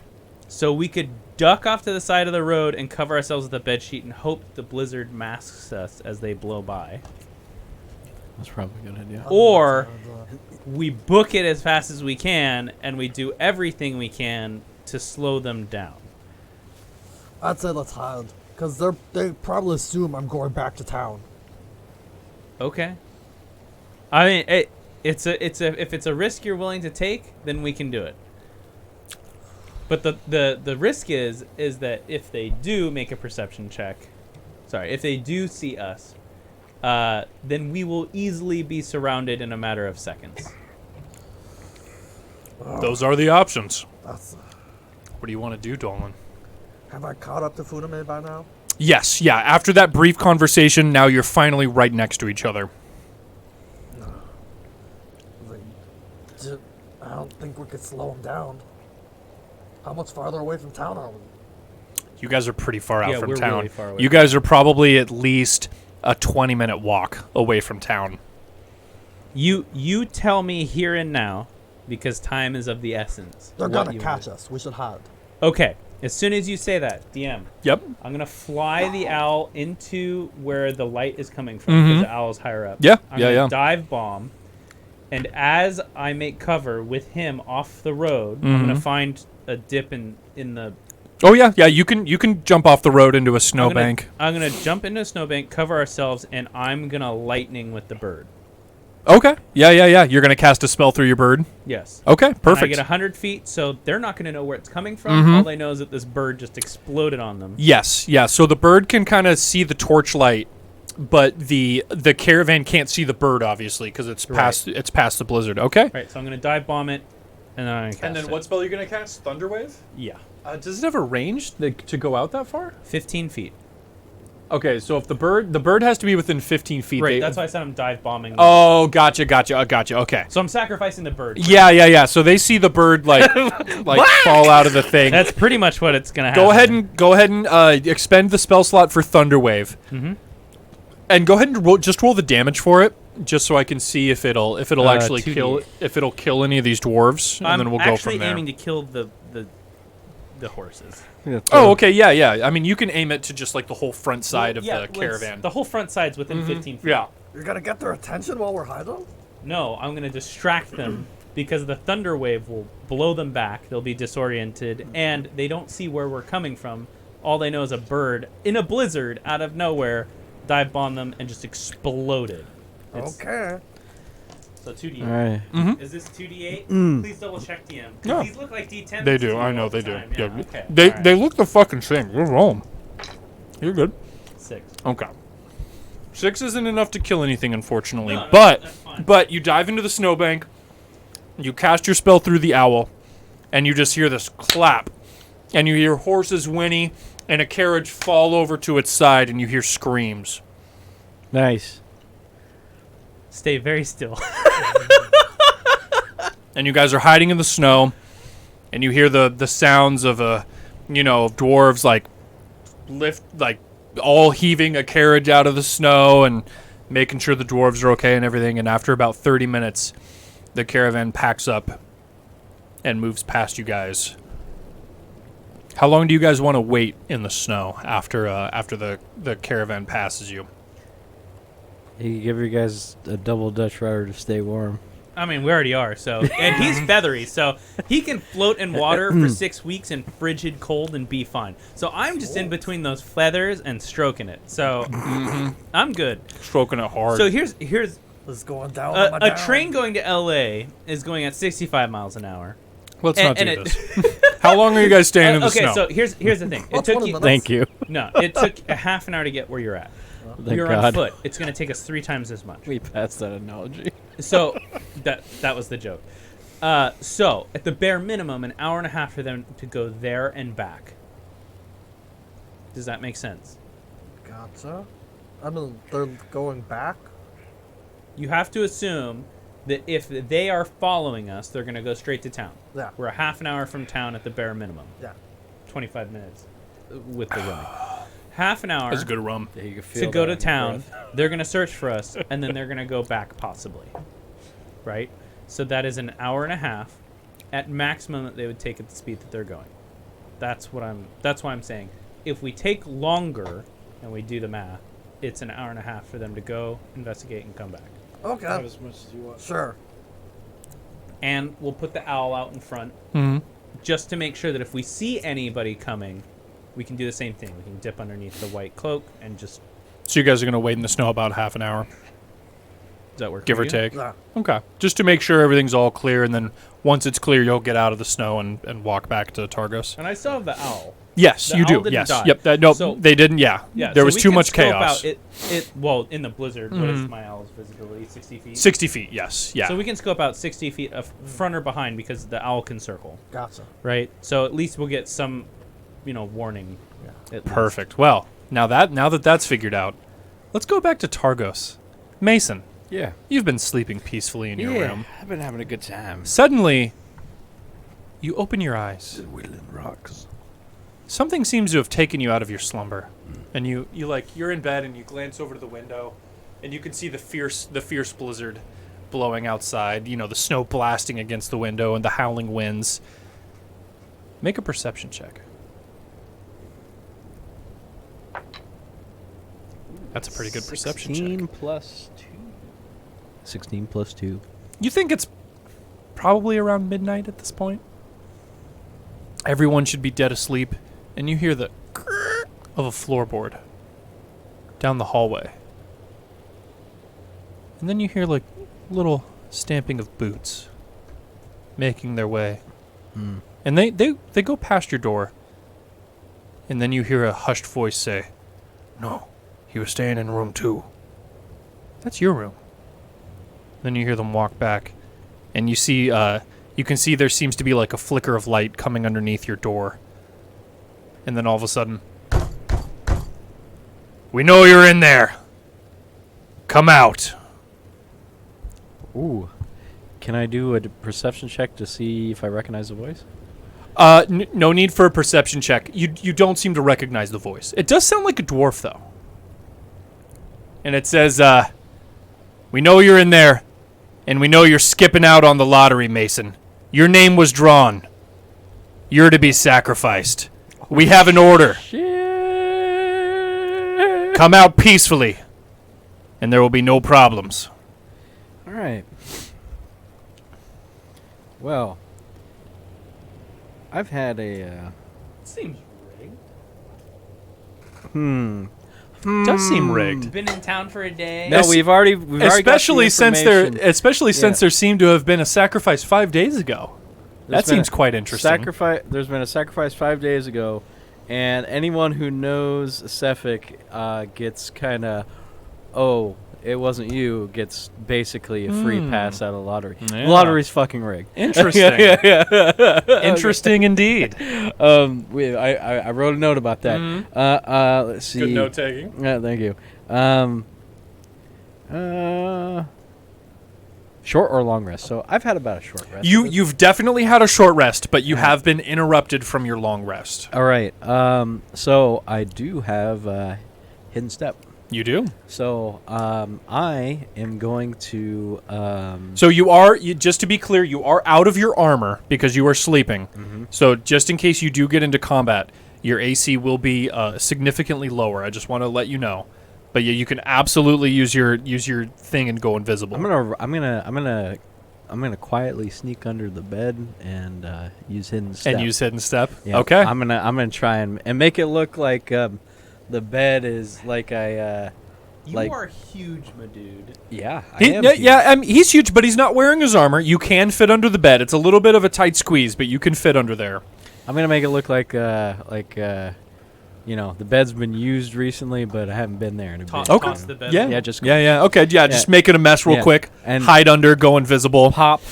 go invisible. Let's pop underneath the bed, and I want to position myself so I'm looking like I'm looking at the door. So assume, Mhm. I assume the bed is like on the side. Door's right here. Yeah, I'm looking at yeah, the door. exactly. Seeing what's coming in. Yep, All right, perfect. so that's my action. All That's right. what I'm gonna do. You hear pounding again, and it's even harder this time. Just you can see the hinges on the door like shaking violently. Staying quiet. And they say, "We know you're in there. You can't avoid the lottery."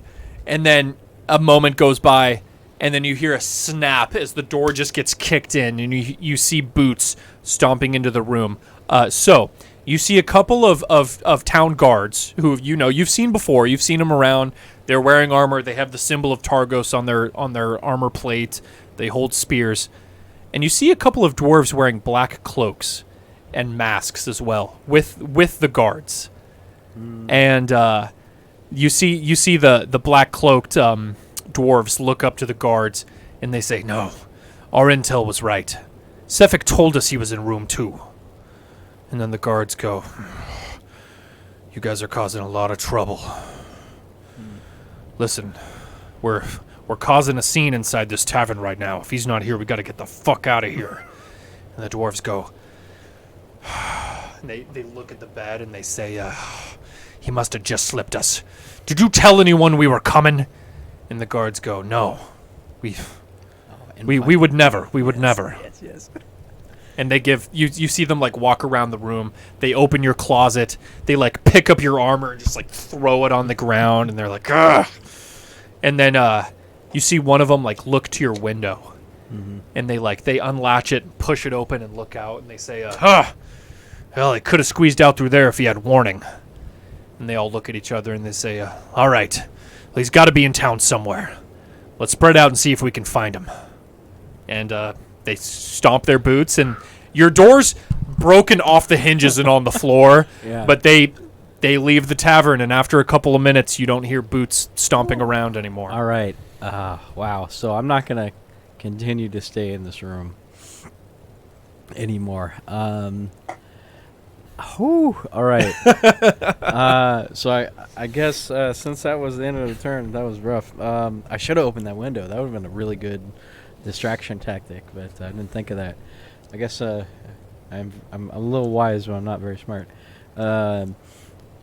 Let's put on my armor, and I'm just You fucking. don your armor. I'm gonna don my armor. Takes get you a all couple my- minutes, Get yeah. all my shit together, and Yeah. I have a. Never mind. Yeah, what's up? You can ask a question. No. I realized the events as I played them back. Gotcha. Okay. And I can't really say much. Yeah, I mean, yeah, you can't talk to Mason or anything. You could talk to Jeff, but I mean, my recommendations for Jeff is me knowing his situation, which I can't. yeah, that would be metagaming. Yeah, I'm not Yeah. gonna do that. So all right. All right, Mason, what you doing? So I'm gonna put on my armor and shit, and I'm a little groggy, yeah, but I've had a short rest at Yeah. this point. I didn't really need it so much than full health and all that, but I'm just thinking like, okay, my options are go downstairs and potentially run into trouble. It's about midnight right Mhm. now. I'm gonna sit at the edge of my bed and just, I guess, wait. I mean, I don't know what else to do. I mean, at this point, can I make a recommendation? Just as options. You cannot. no. No. All right, Mason, you're just gonna. I imagine you're gonna keep like an ear out to make sure nothing like Yeah, sneaks up I'm not, on you. I'm not going back to bed, but I'm Yeah. I'm ready. Like, Yeah, I'm you're all- just gonna hang out for a little bit. I'm gonna hang out. And kind of like keep my ear to the ground and see if there's any ruckus, and I'll be Okay. ready for the next. All right. Well, I'm not sure what else to do. after about 25 minutes, Duckblade and Funame, you guys find yourselves approaching the gates of Targos, and you can see a couple of nighttime guardsmen like eyeing you as you approach, and they don't seem like suspicious or anything. They just say, just come on in. They just wave you in. Okay. Yeah. Well, I'm gonna say we should cautiously beeline for the tavern, and I have my owl looking at Mhm. for Yep, you got anything yeah. I'm familiar Owls with flying that's around in the air. suspicious. So anyone in black capes, wagons, or the tavern or the inn. Sorry, the inn. The inn. Yeah. No. I knew what you meant. Yeah. All right. Yeah. Look, Okay. Let's go. As we get closer, Mm-hmm. I start calling out for Mason In your mind. telepathically Okay. land. Yeah. Well, before you make it there, you do see. So you guys, imagine you guys are walking like down like the main street towards the towards the inn, and down a side street, you see what appears to be the human you saw earlier, who you think is Sefik Caltro. You know, you recognize him with his gray hair on his sides, and him not wearing any jacket or cold gear at all. And he's walking very slowly away from you guys, and you can see a human like walking way out in front of him down the street, who has like a tankard of ale in his hand, and he's kind of just he's just drunkenly walking down the snowy walkway at night, and Sefik's kind of just following him real slow.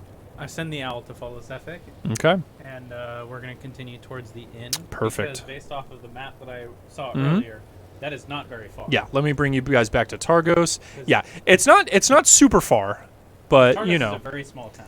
I mean, it's big in the sense of Icewinddale, but yeah, it is only 1,000-person town. It is not that big. Okay. Yeah. Yeah. I'm gonna So send the owl you guys were walking here, and you saw Sefik walking like down this way towards the docks, following that human. Okay. Well, the Yeah. Lycan Arms is the inn. Yeah. You get what I'm saying though. Like that's not necessarily where, but he was walking down like a side Right, path. but Yeah. What I'm saying is it's definitely within 100 feet. Yes. So, It okay. is. Yes. I'm gonna have the owl follow him Okay.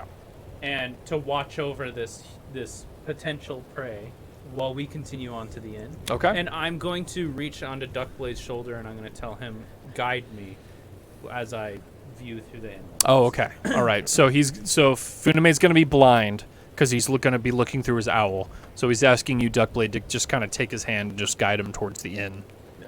I could just picture that though. God dang, I wore my Sefik boots and everything. Obviously, as we get within 100 of the inn, Mm-hmm. You're going to be trying to reach I'm out gonna be towards shouting Mason. Mason every periodically. Yeah. I guide Funima as carefully as I can to show him I'm someone that can be trusted. Okay. Yeah. Perfect. and Hey, no one saw you kill that boy. You got to carry that weight yourself. Anyway, so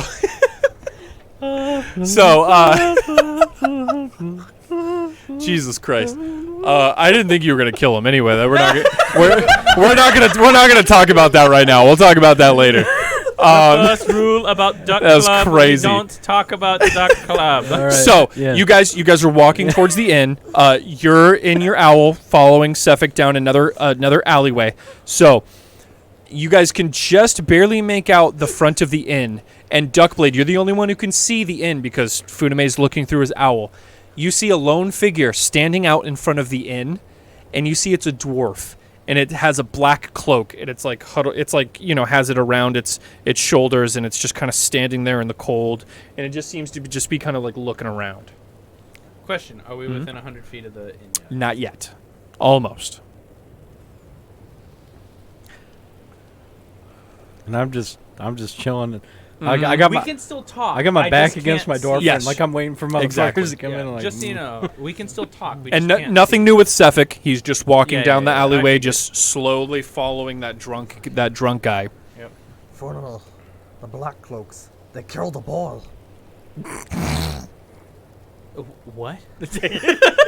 When I was out there, it was a trap. They took me and they accused me of stealing, and this boy they also accused of stealing. They killed him first, and then I had to run. I just ran. Why are you telling me this now? It was just so crazy, man. I've been freaking out about it. We've laid next to each other for almost an hour. That's true. I was so traumatized. He was by it. processing it, man. Please, during these times, refrain from giving me this kind of information right in this kind of instance. Please. Oh my god. We will talk later. guys, it totally wasn't me. I totally didn't kill that kid. It was crazy. They all just jumped on top of him. It was nuts. Okay, so Said I was next. What do you see? you do see that black cloak standing out in front of the inn. It doesn't seem like he's seen you yet. You're kind of just on the fringe of visibility. The reason I'm telling you this fool about is one of those guys is in front of us. How far? Far enough. Then if it's far enough, who cares if they see us? Because they can't see us if we're far enough. I meant far enough for danger. Lead with that. Yeah. Anyways, okay. Amazing. Minus I'm one gonna pull intelligence. the owl, Mm-hmm. and I'm gonna have the owl pretty much go up next to the person standing in front, almost to pester. Okay. But I'm gonna cast sleep. Oh, sure. Okay. Go ahead. Yeah, your owl flies down, and the dwarf black looks kind of like, huh? What the hell? And then you cast sleep through your owl. Go ahead and 5d8. go ahead and roll. It's gonna have to beat the hit points of this dwarf. Yep, 5d8. 2. I'm gonna do 2 at a time.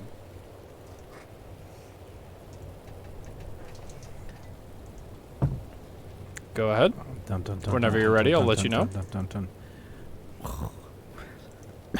Sleep. I'm sorry. My throat's It's gonna all be fucked up. it's gonna be very hard for you to fail this. I'm just gonna let you know. I checked. I mean, I rolled 6 on the last 2d8. I checked the hit points. Well, go ahead. Okay. Roll it up. All right, here we go. What is that? Oof. That is 11. Okay. That is the number you needed. The dwarf is asleep. I got 3 more rolls. So, Yep, okay. you're good. Dwarf is asleep. Yep, the dwarf is like, huh, what the owl, and then just and just falls into the snow. Yep, All right. I tell the Dolan, coast seems clear. please continue forward, and I'm going to send the owl back to where I last left. Okay, yeah. The 2. The owl, you go into your owl's eyes and you start searching for Sefik, and you find him a little bit further down, and you see him. The drunk human's just like kind of stumbling down an alleyway, and you see Sefik just kind of very patiently just like standing around a corner, and then he looks, and he checks to see that the human's gone down further, and then he turns and just like follows the human down the alleyway. This guy's he's gonna kill that guy. I don't know that though. Wait. Are we there?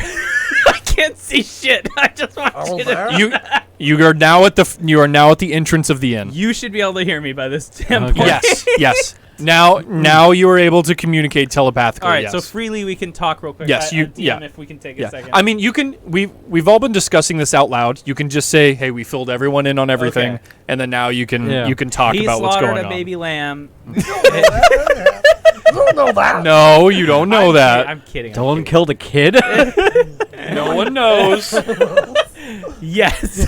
No, the black cloaks killed What the the kid. fuck? We're talking about lambs here. What are you Alright, talking about? All right. No. So I'm gonna tell you that I'm currently following this figure that I think And is. I'll tell you about what happened last Yeah, night. yeah. You'll fill each yeah. other in. Yeah. And then I'm coming downstairs to join you. And I'm gonna say hold up. oh, I'm gonna make a recommendation now that we're in the oh, same okay, space. boss. Change form before you come down to get a room. Okay.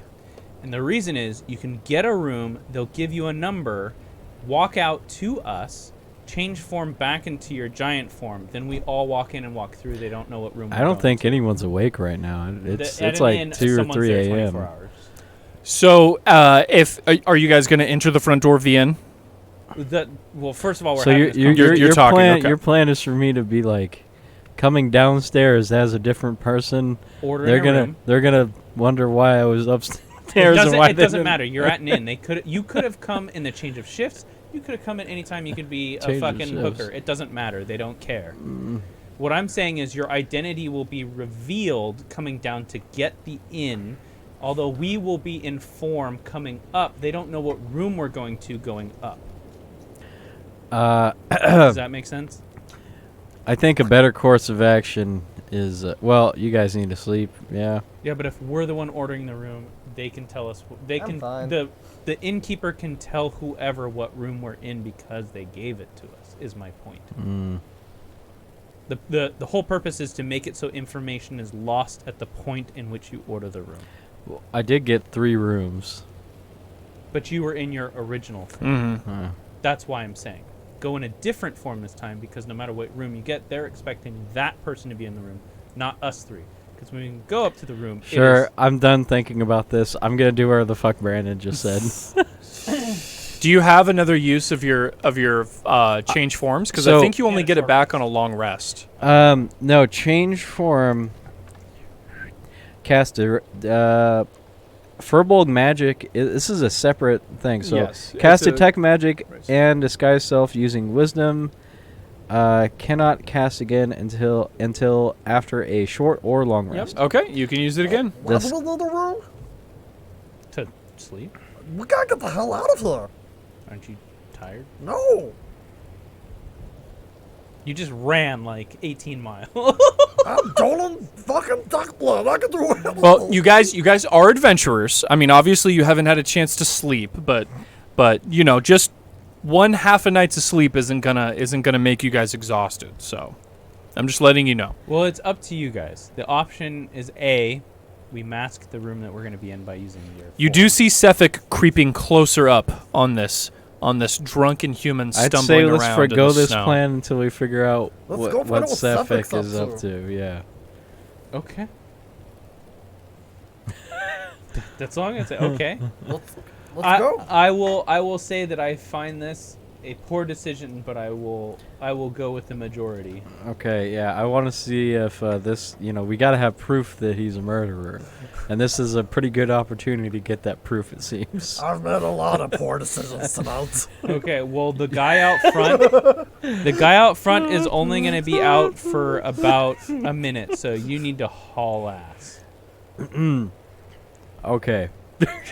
Okay. All right. Well, that was easy. Okay. So what's the plan? Are you guys I'm gonna follow the direction that. So we're going to go follow. yeah, we're gonna. Okay. Can I do a stealth check? Well, so hang on. So you guys are outside of the inn. So Mason, what are you going to do? Are you just going to walk down the normal way and just try to leave the inn? Yeah, that's what I'm gonna do. Okay. Yeah. Yeah. You walk down and you don't see anybody downstairs. It's the middle of the night. No one seems to be no one's down there. It's all dark. And you're able to leave through the front exit, and you see Dolan and Funame Ooh, down below. do I see that sleeping dwarf? You do. He's right outside. I'm going to disarm that dwarf. Yeah. You take a sword. He's also wearing his black mask and his black cloak as well. Yeah, I'm gonna leave that on. Okay. Yeah, people Yep. need to see that shit. All right. Yeah. So he's just out in the cold, right in front of the inn. No, take his boots too. No, I'm not gonna. This is gonna kill him. So Indirectly. I'm not here to. Let's drag him inside. Just snap his neck. Oh, you're not Dolan. I'm sorry. Anyway. We're not gonna bring that up. We're not I'll gonna bring disarm that up. him, and I'll just Oh, drag. that's fine, that's fine. I'll gingerly drag him inside the just inside Can I- just inside Just the right inn. inside the inn. Yeah, Okay. yeah. Gotcha. do you want me to? Can I take his black cloak, or do you want him to? That's up to you. I mean, I'm not the master of your destiny. I don't. Dolan, do you want him to keep the black cloak? Not Dolan. Nelson, do you want him to keep the black cloak? Yeah, I think we should leave Mark him him in as a the one of them? bandit outfit so people, see that these guys have been. I'm sure they already know, but That's okay. Let's this do that. we got this might send a little bit of a message. that- Okay. Do you want to remove the eye covering though? No. All right. You guys leave him be, and just- you're gonna follow after the owl who's following Sefik. Yeah. Okay. All right. I'm gonna do it sneakily though. Yes. So after a few moments of you guys running to catch up to where the owl is, if you are going to try to remain out of sight, what I'm going to have everyone do is I'm going to do a group stealth check. So, Mason, you're wearing heavy armor. Your stealth checks are at disadvantage. So roll 2 d20s and take the lower number. Go ahead. If we're a whole block off, what difference does it make?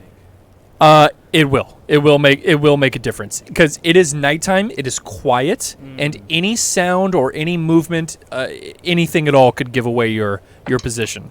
Okay. That is a 10. Go ahead and roll again and take the lower number. That is a 4. Okay.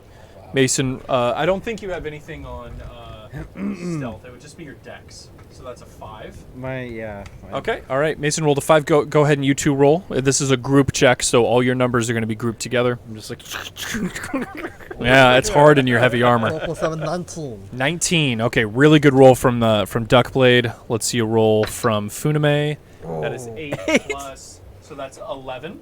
8 plus 4. Oh, 12. minus 1. Yep, minus 1. So that is 13. 13. Okay. Yep.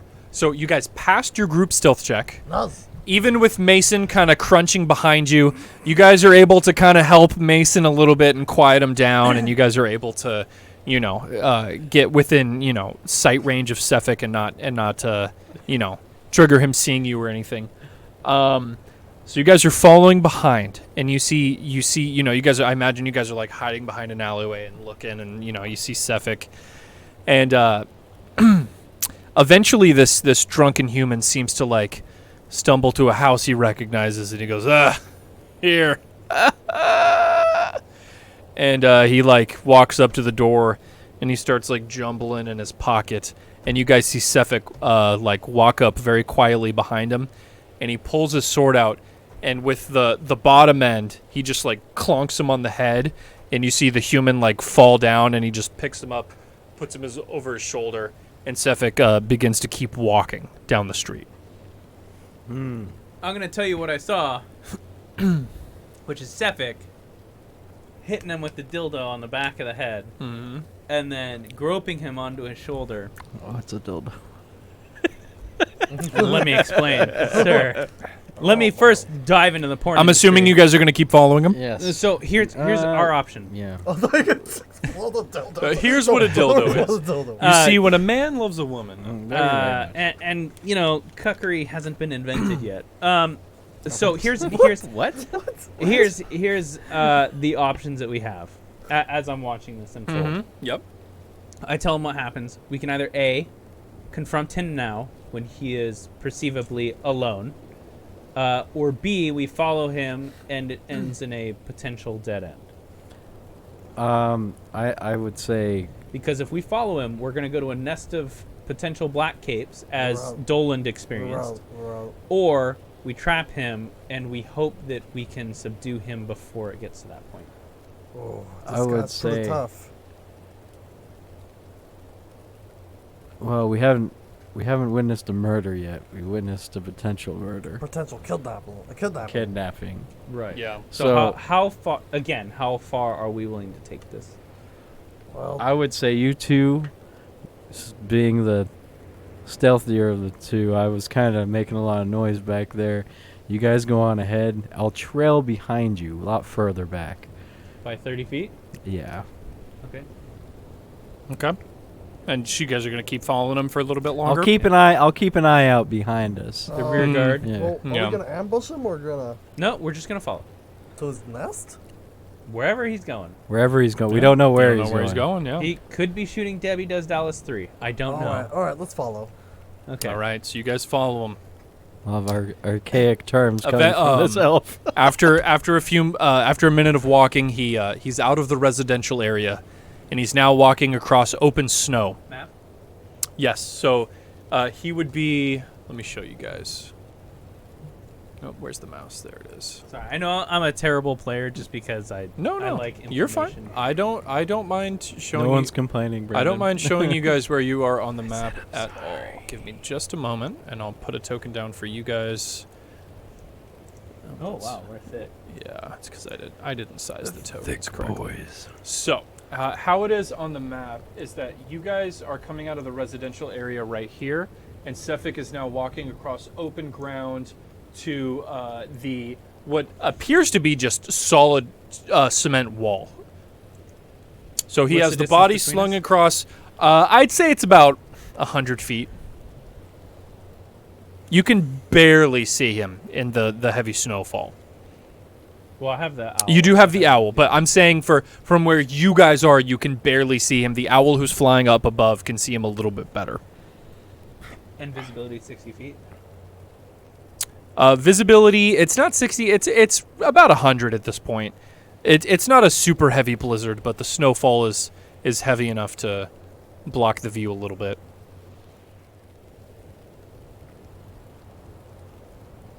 So he's approaching what seems to just be a solid wall.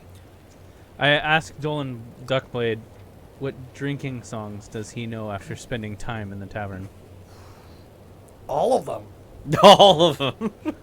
As an explorer, I have this ability called mimicry, and it's basically the Sharingan. It's true. But whatever that is. Whatever that is. I was like, the sharing gun. Is that like Debbie does Dows? No. Basically. How would you like? I've never heard of this sex move before. How would you like to sing it to me? Sing what to? The drinking song of the locals. Oh, What? okay. Where are you going with this, boy? Alright, like, nah. What? Sing, Nah, what let's go? sing. As soon as you start singing, I kick you out in front of the open, and I start staggering behind you. Okay. I sing in the dwarvish voice. Mm. DM, I'm going within an extra 15 feet to Oh. see within the wall, but enough that it looks like we're going building to building, crossing that map. Not towards him. Oh, going but to in the other ring. side. I see. Okay, sure. Yeah. So you guys are walking across. Okay. Yeah, Dolan, you start singing your drunken shanty, and Funame's kind of stumbling behind you. How does it go? Or pooing is yellow or peeing is brown. We'll sail all over the town. You're gonna go pee all over your gown. We'll sail all over the town. Perfect. Classic Icewinddale shanty. Yes. Yeah, and you guys are walking, and you see Sefik. He kind of whips his head around and looks behind him as he hears the faint singing, and he sees you two, and you're stumbling, and Duckblade is singing, and all he can really see is just the outlines and the cloaks, and you see him look, and he just kind of goes, and he keeps walking a little bit further. And Funame, you can see out of the owl's eyes that Sefik is now at the stone gate, the stone like wall surrounding the city, and he gets real close to this crevice right here, You can sing this song. and you see him pound on the stone, and you see a door pop open just out of the wall, and he walks in, and the door closes behind him, and you don't see him anymore. Got it. Yes, you do. Thank you. Oh. And we continue across the rest of the way. Yeah, so you're going to continue all across. Okay. Exactly. Gotcha. Perfect. Yep. I just want to make sure that you understood that I was Yeah, just no, giving no, you I the got it. Yeah, okay. yeah, you're good. Cool. I was gonna suggest a drinking song. Oh, there'll be more. Just save it. All right. Yeah. Okay, I explained what I saw, and immediately, God, I play way too many games. I explained what I saw, and I form a regroup with us just to make sure that we are together in the same Yep. space. Everyone knows what's going on. What would you guys like to do? Based off the information, here are my thoughts. I can call. Let me make sure I'm still within range of doing this. Yes. Okay. I can recall my familiar, and I can make a rat instead. The purpose is that we can bang on the door and hope it opens with you being invisible, and we can send the rat in when the door opens. Can't turn invisible again. I can't change familiar for another 4 hours, so I'm saying like we would have to do a short rest. Oh. Where did this guy go? He went into the wall. The He crevasse. banged on the wall, and a door just seemingly swung open out of nothing, and he walked in, and the door closed behind him. Did it look like he was going inside something or going to the other Yeah, side? Yeah, Inside he the was wall. going inside this wall. Yeah. Yeah, so what I'm saying is we get Mason to be invisible, to pound on the wall. If it opens, for whatever reason, the rat can scurry in, and Mason can stay outside, and we can use the rat as like a mini scout, right? How about All we at just the go in? I feel like this is Sure. another one. It's up to you guys, because Mason can't turn invisible unless he takes a rest, so you Yeah. guys would have to wait an hour. who knows? There's always going to be someone there waiting for us to knock. Well, yeah, the door doesn't open. If the door opens automatically, sure, but we don't know if it does. That's the point of the rat. What is this, Mason? You want to just go in? You want to go ham? I've got another idea. What's that? So It's still midnight. we know for Oh, it's about 1 a.m. at this point. we know for a fact that the guards and Cephik and the Black Cloaks are all in cahoots, right? So Cephik went into somewhere we probably don't have access to. I can disguise myself as a dwarf, basically. If I put on that black cape outfit that is so readily available to us in the inn, maybe I can. He is more than awake now. Is he? Probably. Only lasts 1 minute. Oh, it only Yeah, lasts a sleep minute. sleep doesn't last that long. Oh, Yeah. shit. Never mind then. Let's just fucking Go in. yeah. Duckblade. I'm already there. All right. You I'm guys. standing by the I'm wall. gonna knock on the door. Yeah. You guys run across the field. I mean, there's no one out. This guy's gonna die unless we do I'm something. gonna change my vision. Yeah. Of course. Yeah. You guys run across the field, and Funame can point you to the exact point in the wall where he saw Cephik bang on. And I'm assuming, Mason, you go up and you just bang on it. Yeah, bang on the door. Yep. And you hear a and the stone door kind of slides open, and you see a narrow passageway leading through the wall. I And kind of look back and go, see? I give you a snide look like you're a fucking moron. So it's about a foot wide. So in your armor, Mason, it's a tight squeeze, but you're able to kind of scrape your way through. All right, let's go. And as you guys squeeze through, you come to another just stone wall at the other end. You think you've made it the few feet past to the other side of where the wall is. Mm-hmm. I'm just gonna move Cephick's I'm token just out of here. imagining like that scene in like Star Trek where they scrape against the side of the Enterprise against the fucking docking station. It's Yeah. like the loudest fucking like. Just yeah. That's what I imagine that him. It's going through that, it's pretty much like that. So just Sepik is like, what the fuck? This wall's actually. Well, so the door closes behind you guys as the last person enters, and now it's pitch black in here. And Mason, you're in front. Oh, you can see, yeah, you can see the shades of gray, and there's just a wall in front of you now, Mason. It doesn't seem like there's any way to go unless this wall opens up.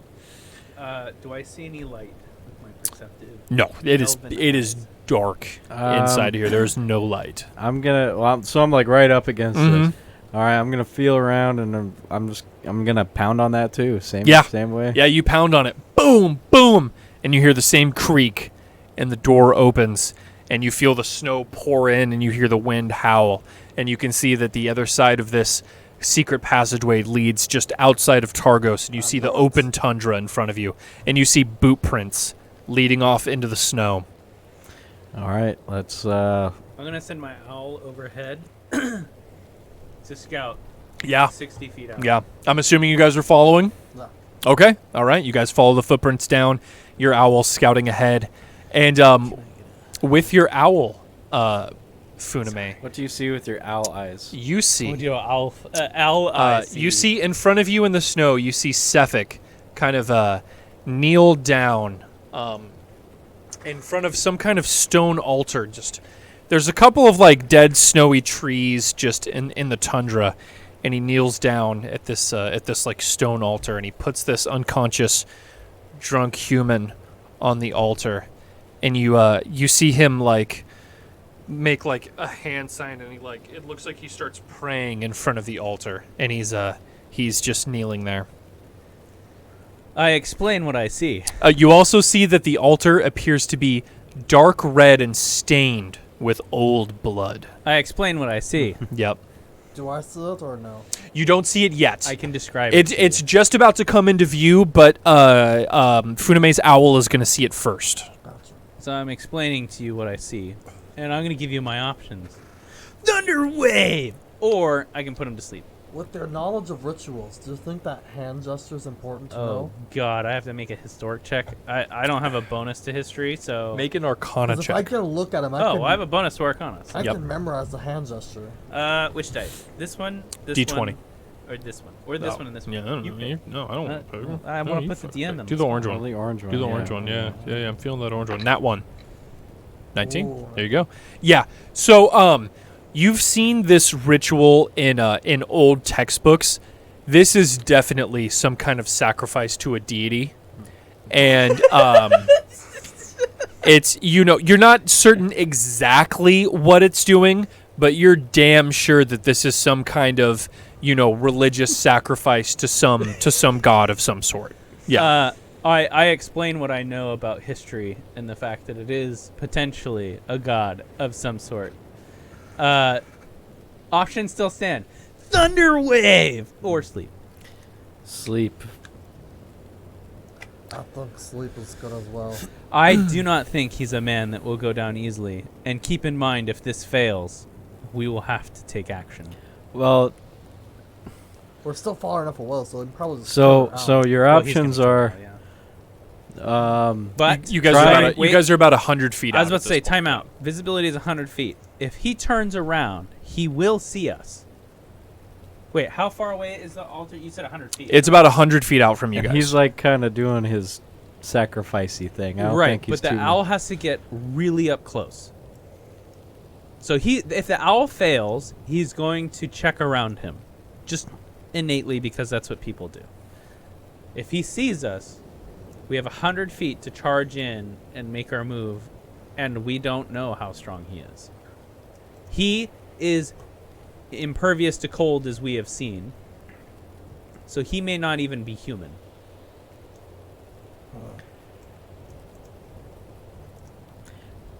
I would try and put him to sleep. That's just me, though. Are you ready to follow up if it fails? I'm prepared to save this man's life. Dolan?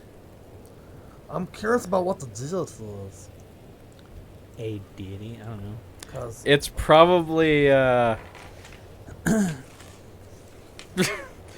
probably Frost Maiden? the Frost Maiden. Yeah, I'm curious to learn more about this Frost Maiden. But, from him. but not, What do at the, you- not at the risk, not at the cost of that man's life. Yeah. Okay. Well then, we're gonna dive bomb the owl and try and put it to sleep. All right, give me just a moment. Yep. Take your time.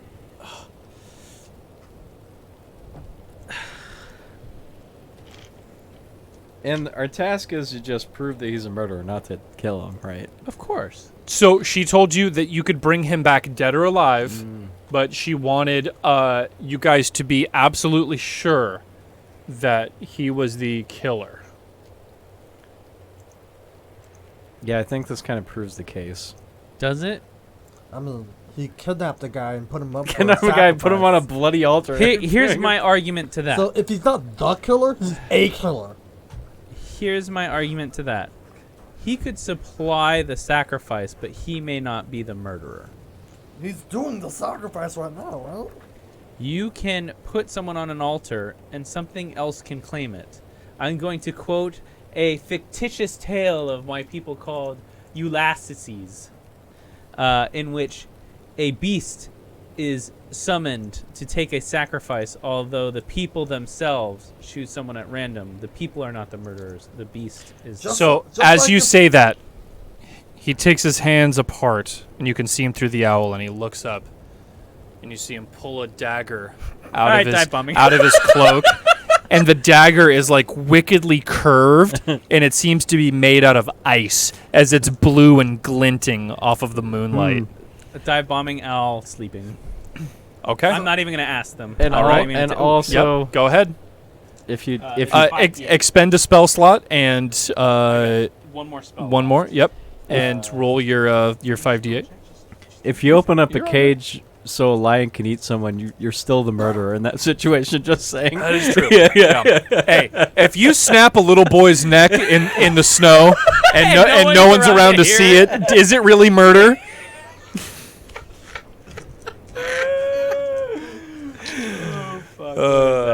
Okay, you're definitely gonna have to roll all 5 of your d8. So go keep track of that and roll it again. What does this say? I can't. Okay, 7. So that's 7. You're the one rolling where you can't fucking see it, Put your dude. hand right in front of him. 7 plus 9, 16. Roll one more. This is not gonna be enough. I'm just letting you know. It's not enough. Oh. So the owl just pisses him Yep. off. The owl dives down, and you cast your spell. Boom! The owl goes, bah! And you see Sefik kind of like kneel a little bit as the spell hits him, and he kind of shakes his head, and he looks up at the owl. And he is going to try to attack the owl. 1 hit point, and I think AC is just like something. Yep. Give me just a second here. AC -5. He is going to the dagger he was like just about to bring down and stab the human with. He flips it in his hand and he throws it at the owl. And that is going to be 8 Constitution. There's what was its AC? The owl. there is no AC listed for Constitution. Is it? Okay. Yeah, the owl is dead. The dagger hits the owl right in the chest, and you see the owl just and just fall out of the sky into the snow. Owlie, no! And he looks over and he sees these 3 figures. He sees you guys. He could barely make you out, your outlines in the snow. But he draws his sword and says, "Stand at guard, intruders." And we are rolling initiative. Oh no. Rolling Rolling. down the And river. let me bring you guys to the map, by the way. Sorry about that. Give me just a moment here. So you We guys got that. So you guys can see the battleground. Oh yeah, we do. Rolling. Wow. Yeah, Pizza 13. I'm gonna keep that pizza 13.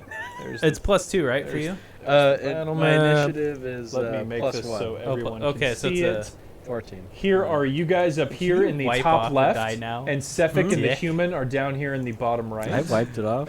Kidding. I'm just giving you shit. Keep track of your numbers. It's 'cause 14. It's gonna take me a moment. Just make sure you know that. This is what Sefik looks like, by the way. He has Looks like a light, dick. piercing blue eyes. Yep, he does look like a little bit of a dick. Okay, so give me just a second here. Wow, he looks way more regal than I thought he would. Regalia. It's like, I'm Sefik. Ooh, I go to the library. I'm 40. Dang. Dang. He goes to the library. The atoms, gentlemen. We are ready to do. Ronald Weasley. You dare disrespect the Frost Maiden. All right, Mason, what did you roll? I rolled a 14. 14. Okay. That's 13 plus 1. So. Perfect. And let's get Duckamus. Duckblade in there. Duckblade, what did you roll for your initiative? Sucks. 6? 8. 2 plus 2. 3 plus 5. No, your initiative is 5. Oh. Yep. Alt. 8. Okay, perfect. 8. And Funame, let me know yours. 9 plus 3. Just a moment. Oh, how did I? So 12. You rolled a 12? Yeah. Okay. I'm just gonna keep rolling it on this pizza plate. And see. Yeah, you do. Roll it in there, man. Just wash that shit after. God damn. All right. If pizza was a secret ingredient, we're ordering Skippolanis every Let's get some. Let's get some battle music in here. This is gonna be some expensive dice rolling.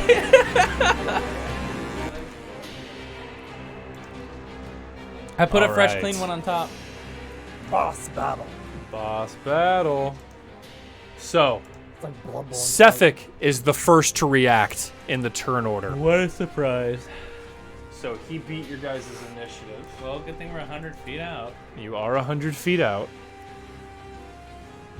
Sefik better have a bow on him or something is equally as. What's Sefik's battle theme? That's this right now. Let's dance. How How about you can't kill the DJ? Tonight I'ma fight.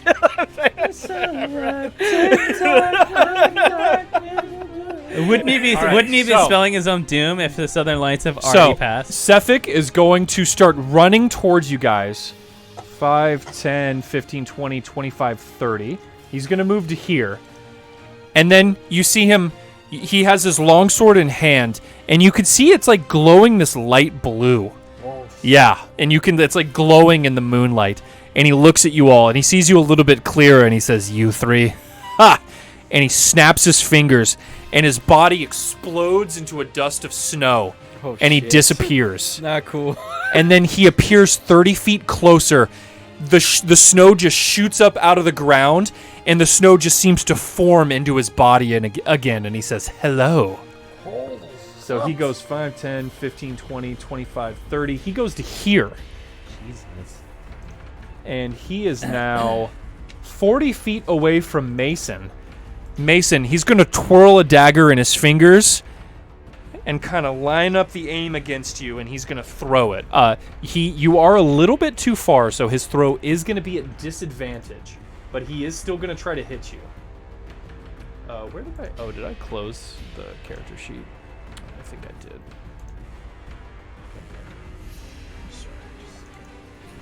What a shitty DM. I know, I ruined it. The experience is Disadvantage. lost.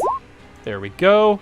Does a 9 hit you, Mason? Absolutely not. All right. Well, unfortunately for you, he pulls another dagger out, and he's going to try to throw a second one at you. Yeah. Yep. Is that going to be a disadvantage? It is. Oh, yeah. You're a little bit too far. He is still going to try to hit you, though.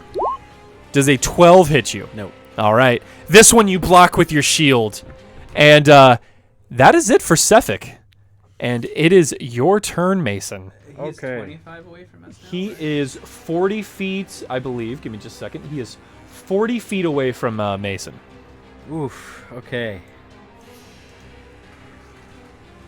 We are still interlinked, my children. Also, I'm going to telepathically try and talk to Our boy, aka Sefik. You can talk to him Frosty boy. on your turn for sure. Yeah. Okay. Yeah.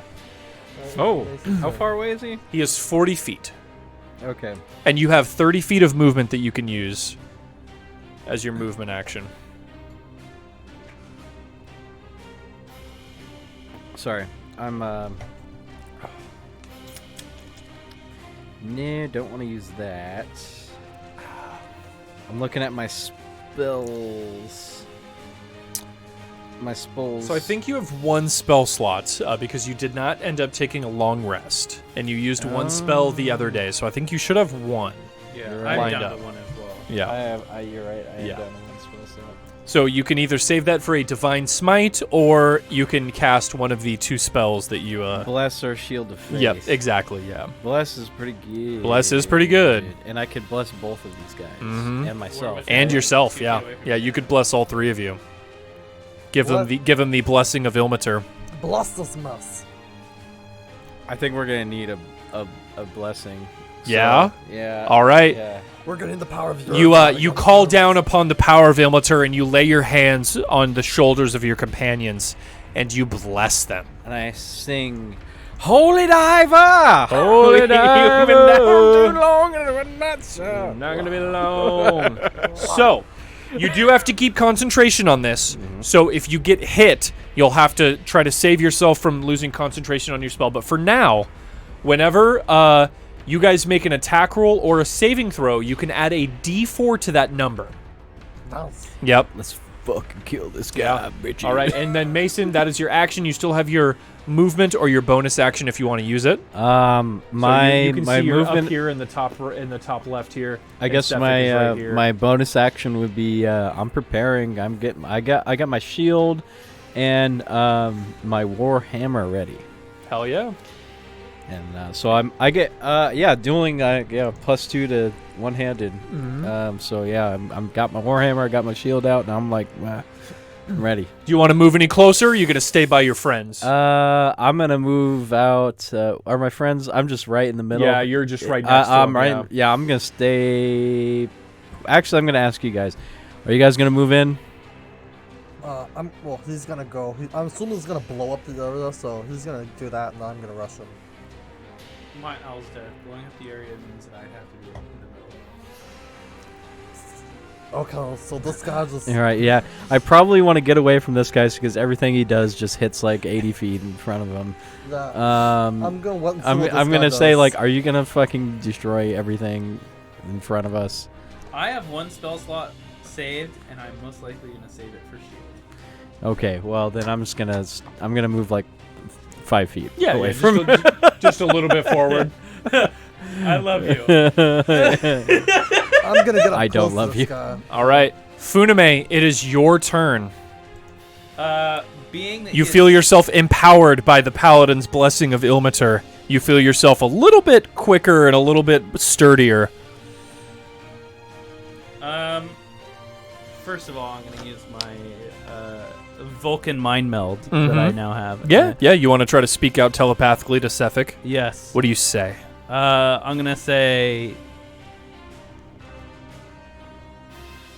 God, what am I gonna say? What Yeah. what are you Yeah. gonna say? What are you gonna say? I mean, Avast, feed. Have you me the killed any co- kids in the have snow? at you. No, I was gonna say it has only been 5 days. What is your intent here with the innocent? He says,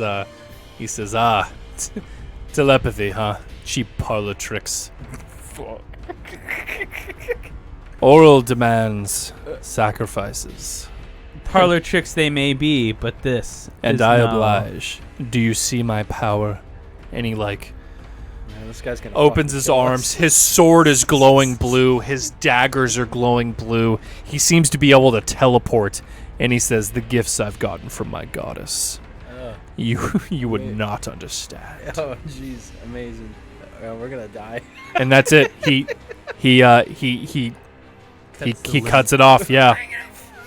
Boys, prepare your buttholes. This guy's gonna fucking kill us. I've been drinking green tea all day. Okay, I'm gonna I've been in the basement drinking coffee for 4 hours. Should we run or should we fight? No, I mean we're already engaged at this I go to point. church every goddamn Sunday. No matter how trying far to we bring run, out he's the gonna- demons in me. He's gonna catch up to us. So What you gonna do, Funame? I'm gonna cantrip. Yeah. I'm gonna firebolt as my action since he's at decent range. Absolutely. Go ahead and roll your attack. That's a d20 Plus 1d4. plus a d4. Yep. So that is an 11 plus. Go ahead and roll that d4. And then what's your I can't see that. attack? Oh god. In it. Oh god. Oh, you rolled a Plus 3. 6. You rolled So 14 plus 6, a 20. That hits. Go ahead and roll your damage. Excuse me. Bless you. Thank you. I've been in the basement drinking coffee for 4 hours. I live in a van down by the river. 7. 7. All right, 7 damage as you hit Sefik in the chest with a firebolt, and you see it hit his armor and burn him. And he goes, "Argh." He says, "You'll pay for that." Just pissed him off. I assume that he has cold resistances, but does he I have assume. fire resistances? You're unsure. I mean, the attack hit him, and it seemed to hurt him. So, I mean, yeah. I heard him. okay, so he's just a normal person. Yeah. I mean, if someone has like a weakness to it, they'd be really. I mean, he's been like chilling in the blizzard, not affected. I don't think he's a regular guy. yeah, but I beat my. He's dick like it owes wielding me an money. energy sword with his hands. I'm just saying. Does it take an action to pass items to each other? No, you can use a free action to hand items, but it does have to be on your turn. Okay. Yeah. I'm gonna Anything take else, my, Funame? Yeah, I'm gonna take my bonus and I'm gonna sing about blades. Yeah. It's gonna sound like wind chimes. You start but singing it's your really blade song. blades, Yeah. All right. Funame is whistling the ancient tune of his high elf ancestors and is channeling the blade song. Would you like to use any of your movement? Yeah, I'm gonna stand in front of Mason. Okay, so you're going to move 5, 10, 15, 20 and get in front of Mason there. Yeah, I feel like I'm gonna die in that space. Do you want to move? No, yeah, I'll move. Just because Mason's doing concentration, so I want to run at least a little interference. Well, what do you want to move to after this? Do you want to go a little bit further out? God, no. Do you want to stay there? Yeah, I'm gonna make this bitch come to me. Okay, gotcha. All right, just making sure. Okay, that is it for Funame Duckblade. It is your turn, my friend. That's it. What if he had dick resistances? I said- Honestly, he better. Yeah, you better. I said to Funima, Funima, do you still have that flask of oil? You want me to douse this guy? Ooh. Sure. Oh wow, that's actually. If you pass by me, I can do a little Mhm. handoff. Yeah, like a yeah. If little- you pass by him, he can hand you the oil real quick. Yeah, I get within well, I guess I. Yeah. So you can use your movement. So it'll only take How you. are you generating? It'll take fire? you 15 feet That's to up get to you. to get next to Funame. You have the cantrip, right? Firebolt? He used the cantrip. I thought I mean, I could use it again, Yeah. but I mean, it seems yeah, like. I think he's saying to use it again. Yeah. Oh, okay. He just set You his just ass on said fire. I'm saving Yeah, my I- spell slot. I would Honestly, What are you say, gonna do? Hey, Dale, not Dolan, check with the DM whether they would take fire damage because there's a difference between attack and Yes, I will let you know. Yes, your attacks do damage. If a target is covered in oil and then you set that target on fire, they will be taking more damage. I will let you know that. setting things on fire usually It's does, usually bad or good depending on how you look at it. The yeah. reason why I say that is Yeah. because it is not explicitly called out as a part of something that exists. I'm just No, saying, it is. It is. If something's on fire, there's an exact measurement of how much unless they're like how much extra damage a it takes. dragon can maybe, or I don't know. Yeah. I saw this movie, Frosty the Snowman. The Iceman is weak to fire. What the fuck is a movie? Yeah, I don't know what the he's talking heat about, but I'll just miser. pass it off. I'll just like take my Okay. flash. All right, Dolan, you run the 15 feet next to Funame. Funame quickly tosses you the flask of oil. What You kind have of- the flask of oil in your hand. what kind Go of ahead a- and mark that off your inventory. What kind of action is used in the flask of oil? Is that, That will be an action. If you plan to like throw it and try to break the bottle on him, you will have to make an attack roll to make sure that you hit him with the flask of oil. if I run up to him and try to toss it on him? What's that like? If you get up close right next to him, the DC will be a little bit lower. You still will have to try to attack him with it to try to like spray the oil So on you him. could potentially 'Cause miss. he is going to try to dodge it. It's not just Alright. going to be free. I still have, Excuse me. well, I have 40 movement. I'm gonna get up close to him. Yeah. So you have 25 more feet, so you could get closer. Yeah, I'm gonna get close So to him. 5, 10, 15, 20, 25. So you can get to here. So you're just 10 feet away from him now. Yeah, now I'm gonna. You're going to try to throw it? Okay, so make an attack roll with your dexterity. So this is actually going to be the same as your short bow. So it's going to be a +7 to hit with the flask. So go ahead and roll that d20 plus the d4 because you are blessed by Mason. Ooh, That's not bad. That's 19. Oh yeah. +4. Oh, 23. Yeah. Duckblade. He's standing there. He has a sword and his dagger and he's like running at you guys. He's flexing. Funame passes you the flask of oil. You run up and you throw it. It hits him in his chest and he just gets doused with this oil. Gotcha. So you still have your bonus action. With my bonus action, I'll use my patient defenses. Oh, okay. So what is that? So you use a key point to Dodge as a bonus action. dodge as a bonus action. Yeah. Okay. Let me bring it up real quick. You gotta mix back the taffies again. Last one. Thank you, Jeff. I really appreciate what you've done for us here tonight. This is all things considered. What Jeff? And catch us next week. Patient defense. Okay, dodge. Okay, so go ahead and mark off a key point. You Make, sure, just nutted oil. make sure all you over. keep track of those because that's very important. Oh, yes. And then dodge, I believe they have disadvantage. Yes. So any attacks coming at you will be made at disadvantage. Cool. All right, perfect. So let's continue.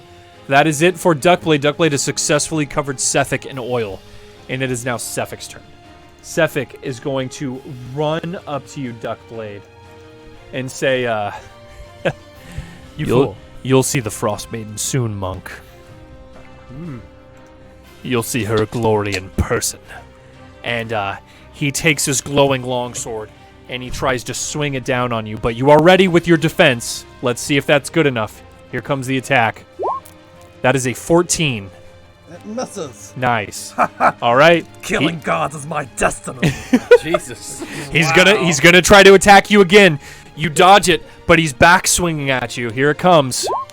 20. Oh, that hits. It goes through your monken robes for 7 slashing plus 3 cold damage. So that is 10 damage total as you feel his icy blade slip into your rib cage and you feel like your flesh get like really cold around the wound as it hits you.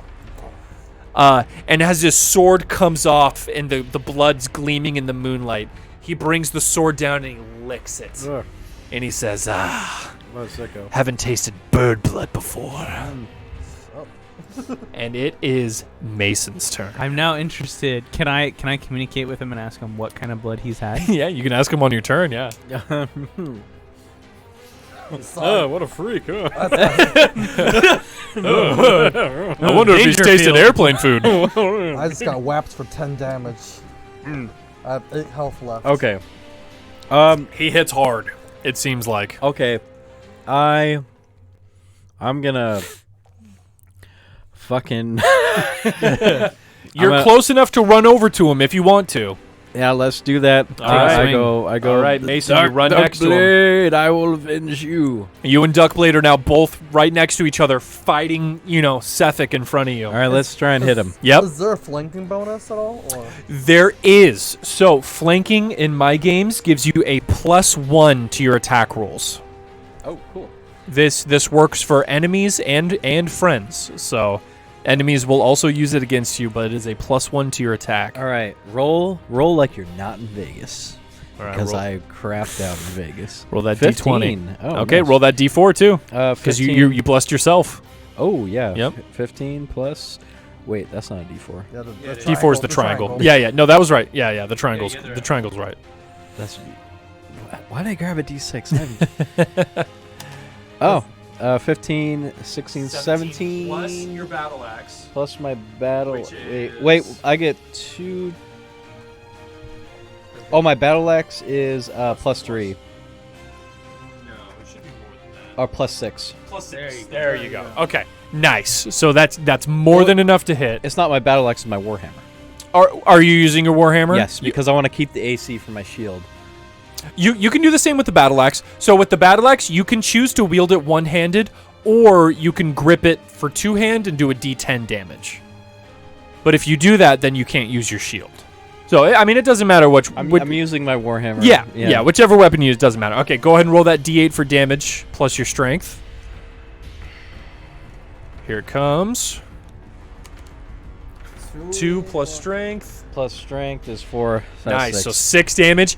Yeah, he tries to get his sword up in time to block him, and you just bring your warhammer down on his arm, and you hear a little bit of a crunch, and he goes, "Urgh!"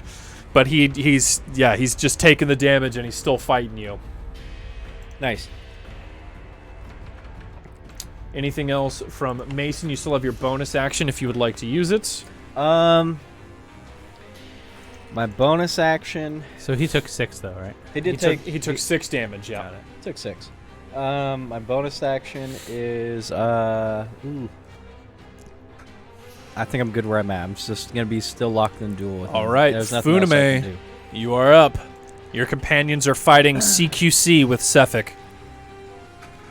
The guy's covered in oil. The guy's covered He in is oil. covered in oil. So for Sethek, how far away is it to the cube to the bottom right of him?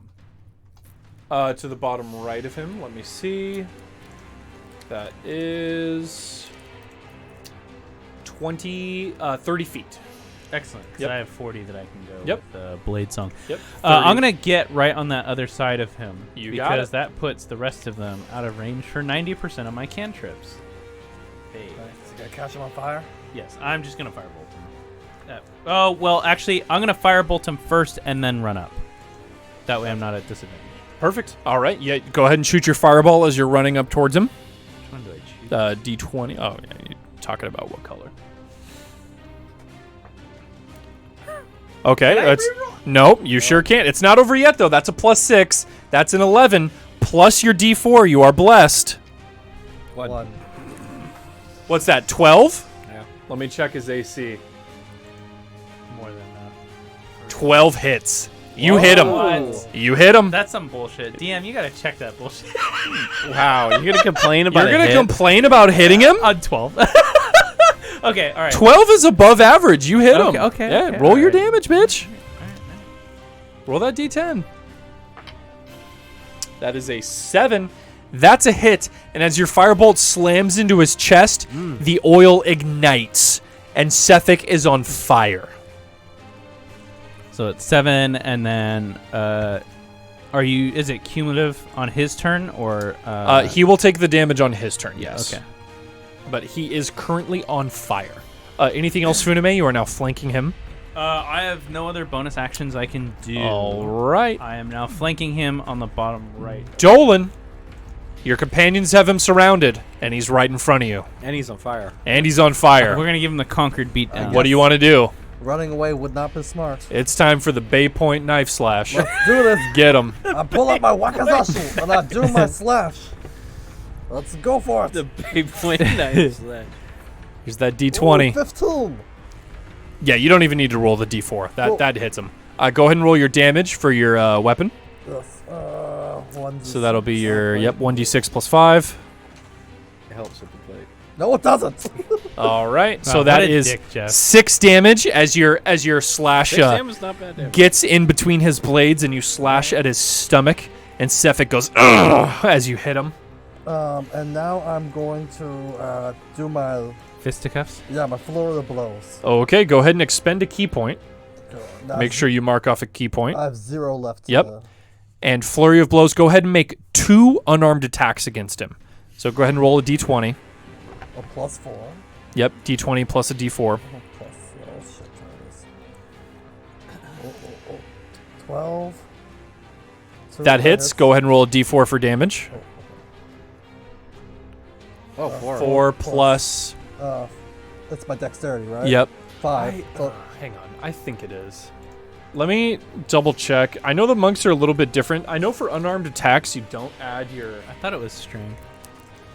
No. It's you can choose, but it's There's something different. Don't ask about, me if the flavors are. I don't there's remember. something different about the unarmed attacks. They're all good though. 2 unarmed strikes. Just pop one in. Just pop it in. Just You can roll a d4 in place of this damage changes.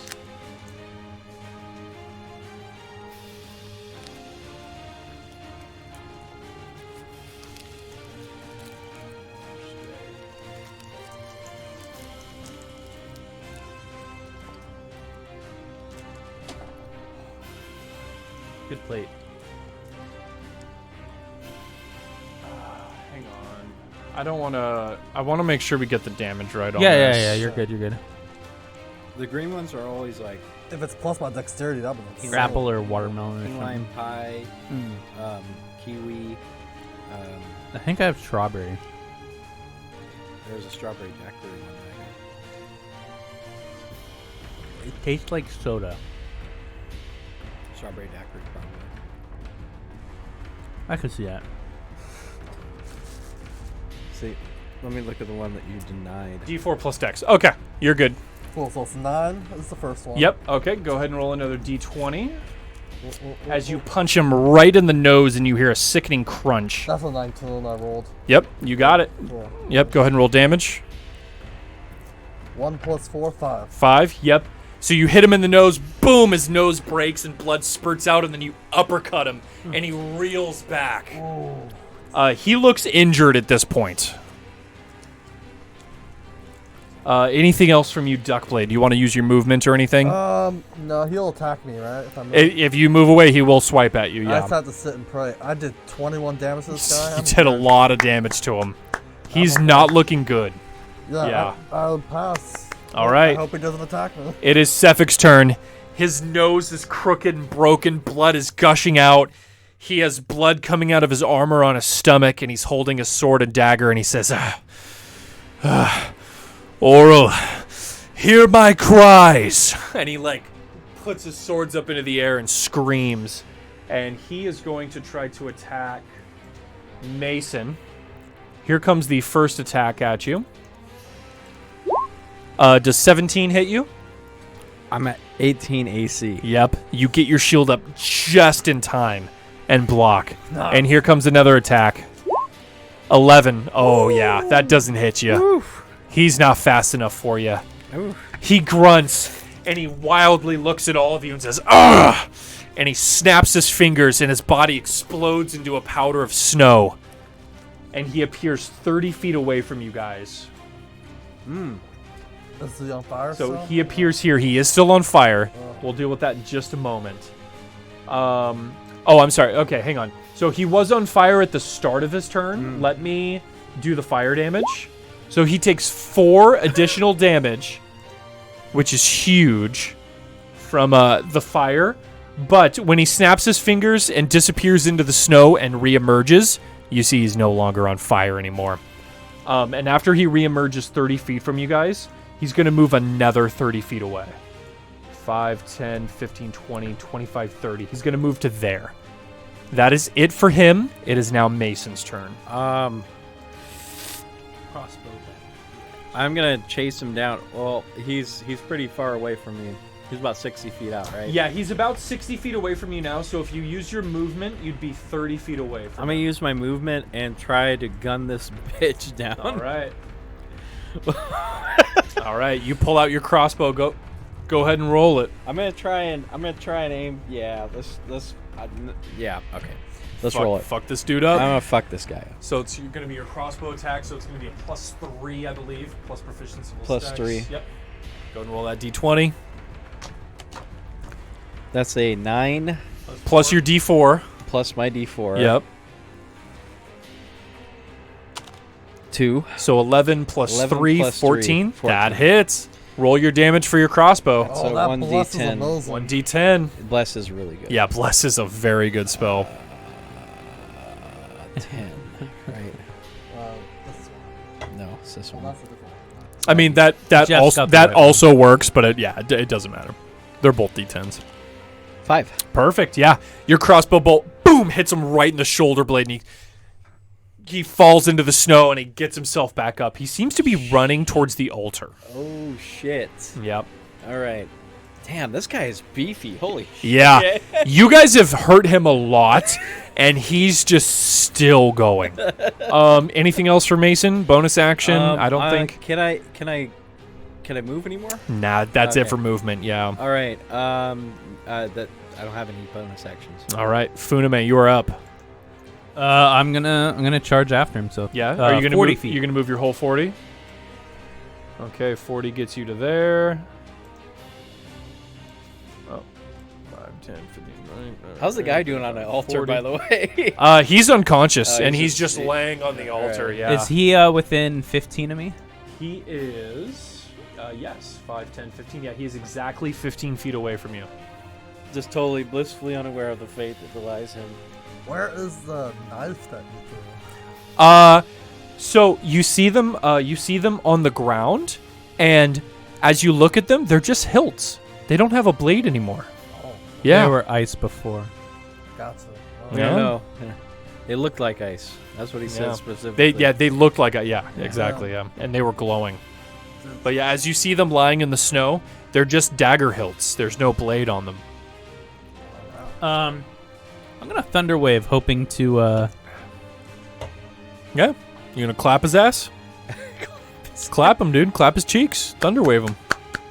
I don't want to knock him closer to the altar, but no matter what, I'm bringing him closer. Yeah, if you hit him, I mean, it's gonna move him 10 feet out, so it's gonna push him down to here. Can you hit him on the side to hit him sideways? Can you? The only thing He closest he doesn't have enough movement to get to the sides. the only thing I can do is straight back, which means that I just move 5 feet to the left, which is still within the original range that I Yeah. had. But it's only gonna send him straight back instead. Yeah. You want to try holding your action? I was gonna try grappling hooking him. If you can knock him down when I grapple hook him, we can probably tie him You up. could hold your action, yeah.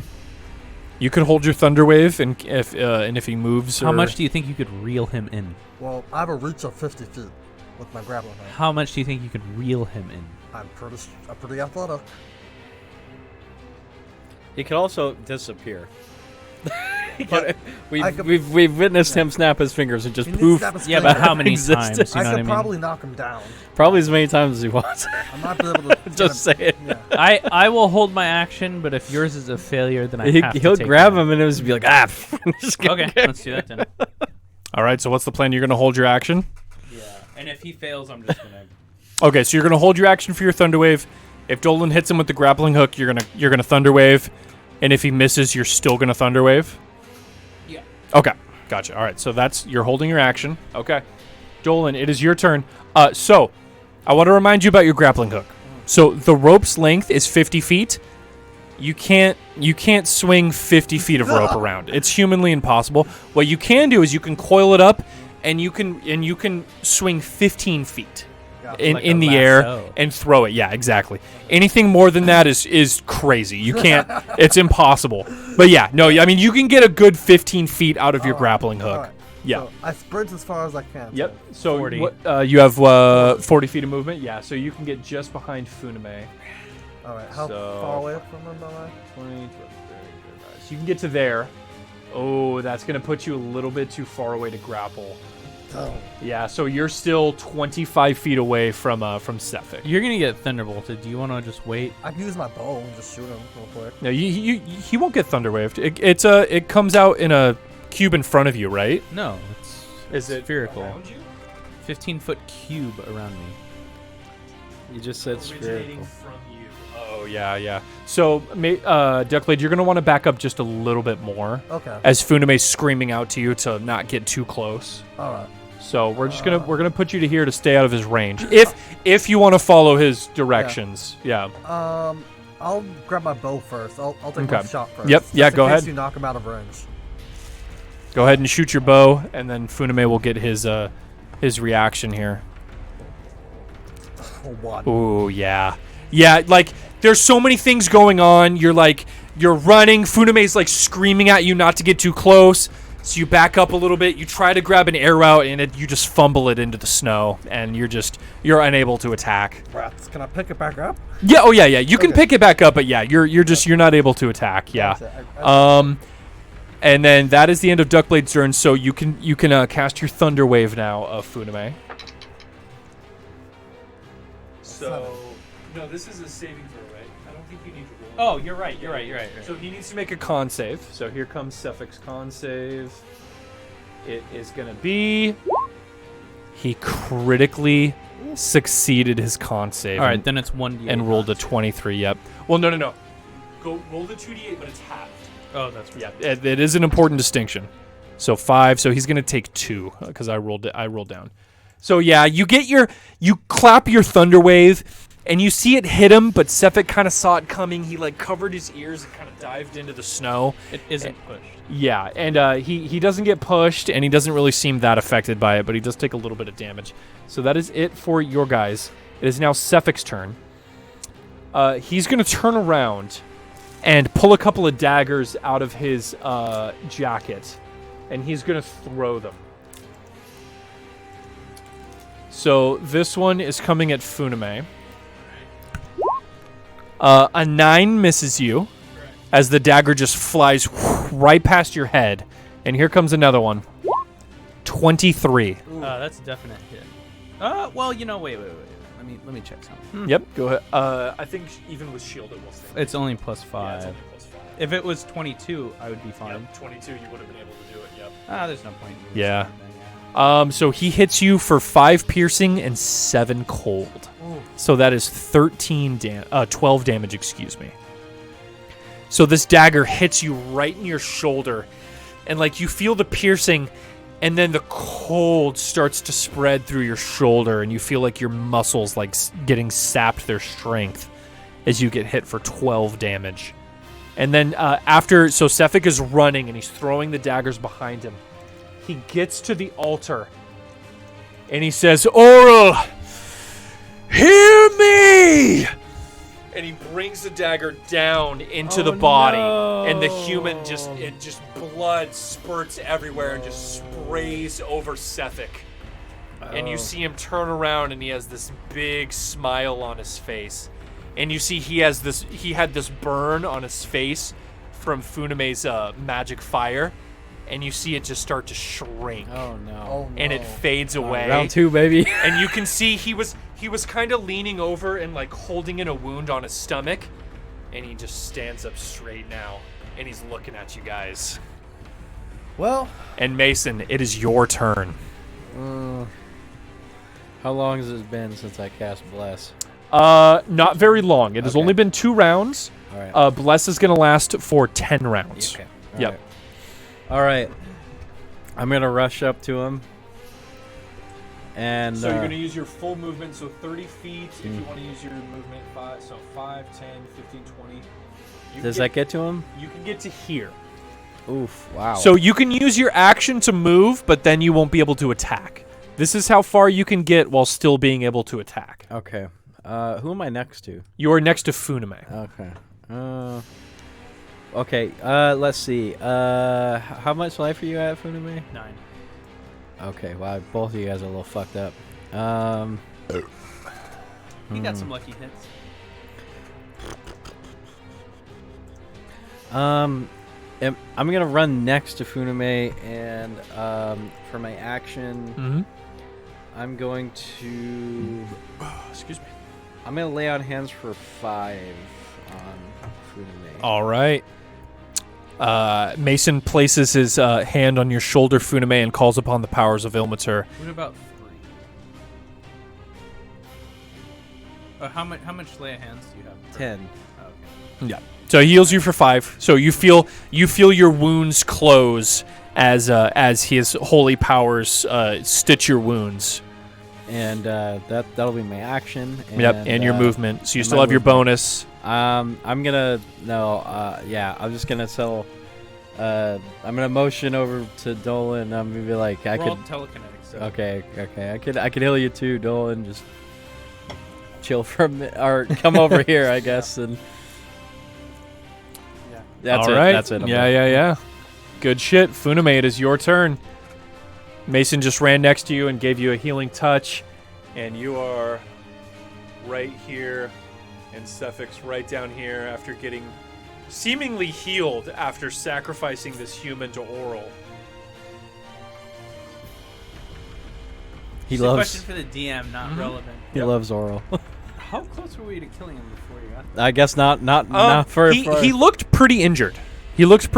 That's all I can tell you. I can't tell you exact things. yeah. He looked pretty injured, and after stabbing the human on the altar and turning around, I mean, he's standing a lot straighter now, Yeah. and he doesn't look as injured. So he looks. Does he, from the burn on his face, he said it's Just starting do to a shrink. perspective Mhm. check Go or away, something. or See what just you can see. so it was a big burn across his forehead and cheek, and now it's just barely at the corner of his eye. I mean, it healed a significant amount. He's probably mostly full. Oh, this is his second form.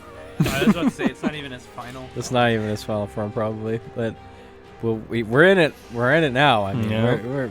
there's no getting away from this guy. What you gonna do, Funime? I don't think he's gonna forget about this. Oh, back there, that was. That's it for spell slots, right? You just have cantrips left in your attacks. No, I didn't cast shield, so I'm still holding one. You use Thunderwave, right? Wasn't that your spell? Oh shit, you're right. Yeah. You're out, dude. Just cast Firebolt again. I'm just trying to do math in my head. Wow. Don't you have swords or something? I mean, sword damage wise, I don't do anything. Everything I have is Don't you have blade song? I am using blades. Your swords do a decent amount of damage. 1d6 plus 3. It's pretty good. Plus a. Okay, whatever. Yeah. Whatever. Well, you got to do something, I Funime. mean, sitting there and thinking for another 5 minutes, that's a good idea. It's served very well so far. So You're okay. What kind of elf are you? a high elf. I don't get What my hands what kind of elf are you? What's dirty. Baked elf. an elf of the what? Baked elf. Oh, elf of the blade? Swords? What? What? I choose to never wield a sword. But you are okay. All right, I whatever. guess I'll just. Blade song. Well, he ran to the altar, so he's Mm-hmm. 25. He's at the altar. Yeah, he's. I think he's about 30 feet away from you. Duckblades 15 from me, right? Yep. Yeah, he's 30 feet away from you. Duckblade's 15 feet back. He's disappeared twice. Mm-hmm. I mean, You got. He probably doesn't have many more of those. What are you armed with? What do you want to do? A short bow. Short. A sword? What? A short what? Oh, Short bow. shit. Sword. I'm just gonna barble. Yeah, fine. Yeah. Roll the attack, man. Fucking sword. Roll that d20. Blade song. Roll that d2. Here we go. 17. Oh, that's a hit. Go ahead and roll damage. Roll that d10.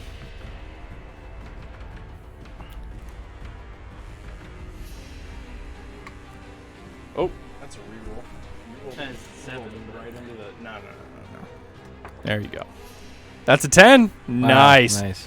Do you hit him right in his face? Did I And cauterize just- his blood dust? Yeah. You see the blood cauterize and burn, and his face is just burned again as you just nail him right in the forehead, and he screams as you hit him. He just goes blah. Fuck yeah. Yeah, fuck up his. Anything else, Funame? Do you want to use your movement? No, I think the reason why I didn't engage is because if I have no one to support me, it's kind of like a stupid move. So. I mean, Mason's right next to you right now. So. I'm gonna grab Mason's butt cheek just on the side and pretend that it's like a different, Okay. poltergeist. Use bonus action. Duckblade, you're up. Quote Fight Club. Alright, my turn. I run up to right next to Milson. 5, 10, 15, 20. Okay, that gets you right next to Mason. Am I 20 within feet. short bow distance? Oh, yeah. I shoot an arrow at him. Shoot his ass. Ooh, his whole ass. Or He just said, his ass? "I just want to destroy Plus something 4. beautiful." Boom, boom, boom.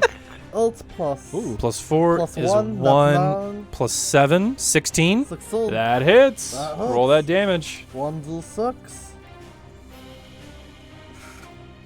One. Plus 5, 6 damage. Yep, 6 damage. That's pretty good. Yeah, you wing him in the arm, and it catches him, and he pulls it out, and he just goes. Anything else for you, Duckblade? You still have 20 feet of movement if you want to move anywhere, or use a bonus action. I'll move so Mason is in between the line of sight of you and the bad guy. Yep. You guys are all kind of lined up right next to each I'll use other. Mason like a human shield, pretty much. All right. Well, he is a giant. Well, fucking it shield. is Sephic's turn, and he is going to scream and just run towards you guys. And- I already did. Did Duckblade? Did you move again? Are you going to move behind Mason? Is that what you said? That way I'm not Behind targeted. I see. Okay. He's gonna use me Sephix as a still has a little bit of fucking movement, so human shield. Sephic's actually going to move here. Though. So, and then he is going to attack Mason. Yeah. Here comes an attack. Yep. 19. I'm at 18. That Yep. hits. So that hits you for 4 slashing and 7 cold. Oh. So that is 11 damage. So go ahead and mark that off. I'm at 8. And now, because you are concentrating on a spell, you need to make a Constitution saving throw to see if you hold on to that spell or lose it. This is a DC 10. And what is your Constitution? No. It's, You have plus- to roll plus d20. You just have to roll pass D20, 10. So your Constitution is +1. +1. Okay. So you have to beat a 10. So you have to roll a 9 or higher. Unfortunately, Mason, this attack hits you so hard, you feel the longsword slip into your ribcage and pierce a lung, and you're unable to keep concentration on that spell. You falter, and bless dissipates from all of you. Awesome. Yep. And that was Sephic's first attack. Oh, no. He whirls around and tries to slice you again, Mason. You got this, buddy. Ooh, he Probably rolled not. an 8. Yeah. You get your shield up just in time. Boom! It bashes off. Yay. And he's standing right in front of you. I'm so proud of you. He gives you a smirk, and you can see it past his burnt face, and he snaps his fingers and turns into snow. Amazing. And he appears 30 feet away from you guys. 10, 15, 20, 25, 30. He appears here, and it is your turn, What Mason. bonus action does he get that has that? Because now I want it. Period. Yeah, that's his bonus action. It's called being some kind of freak for oral. Can I become a freak for oral? Because I want that. Fuck these two. I'm Yeah, already maybe. free for oral if you know what I mean. Yeah. Freak for oral in the sheets. Yeah. Pray for Imilter in the streets, baby. Wow. Mason, it is your turn. I'm pretty fucked up. Yeah. He hurt you hard. I'm going to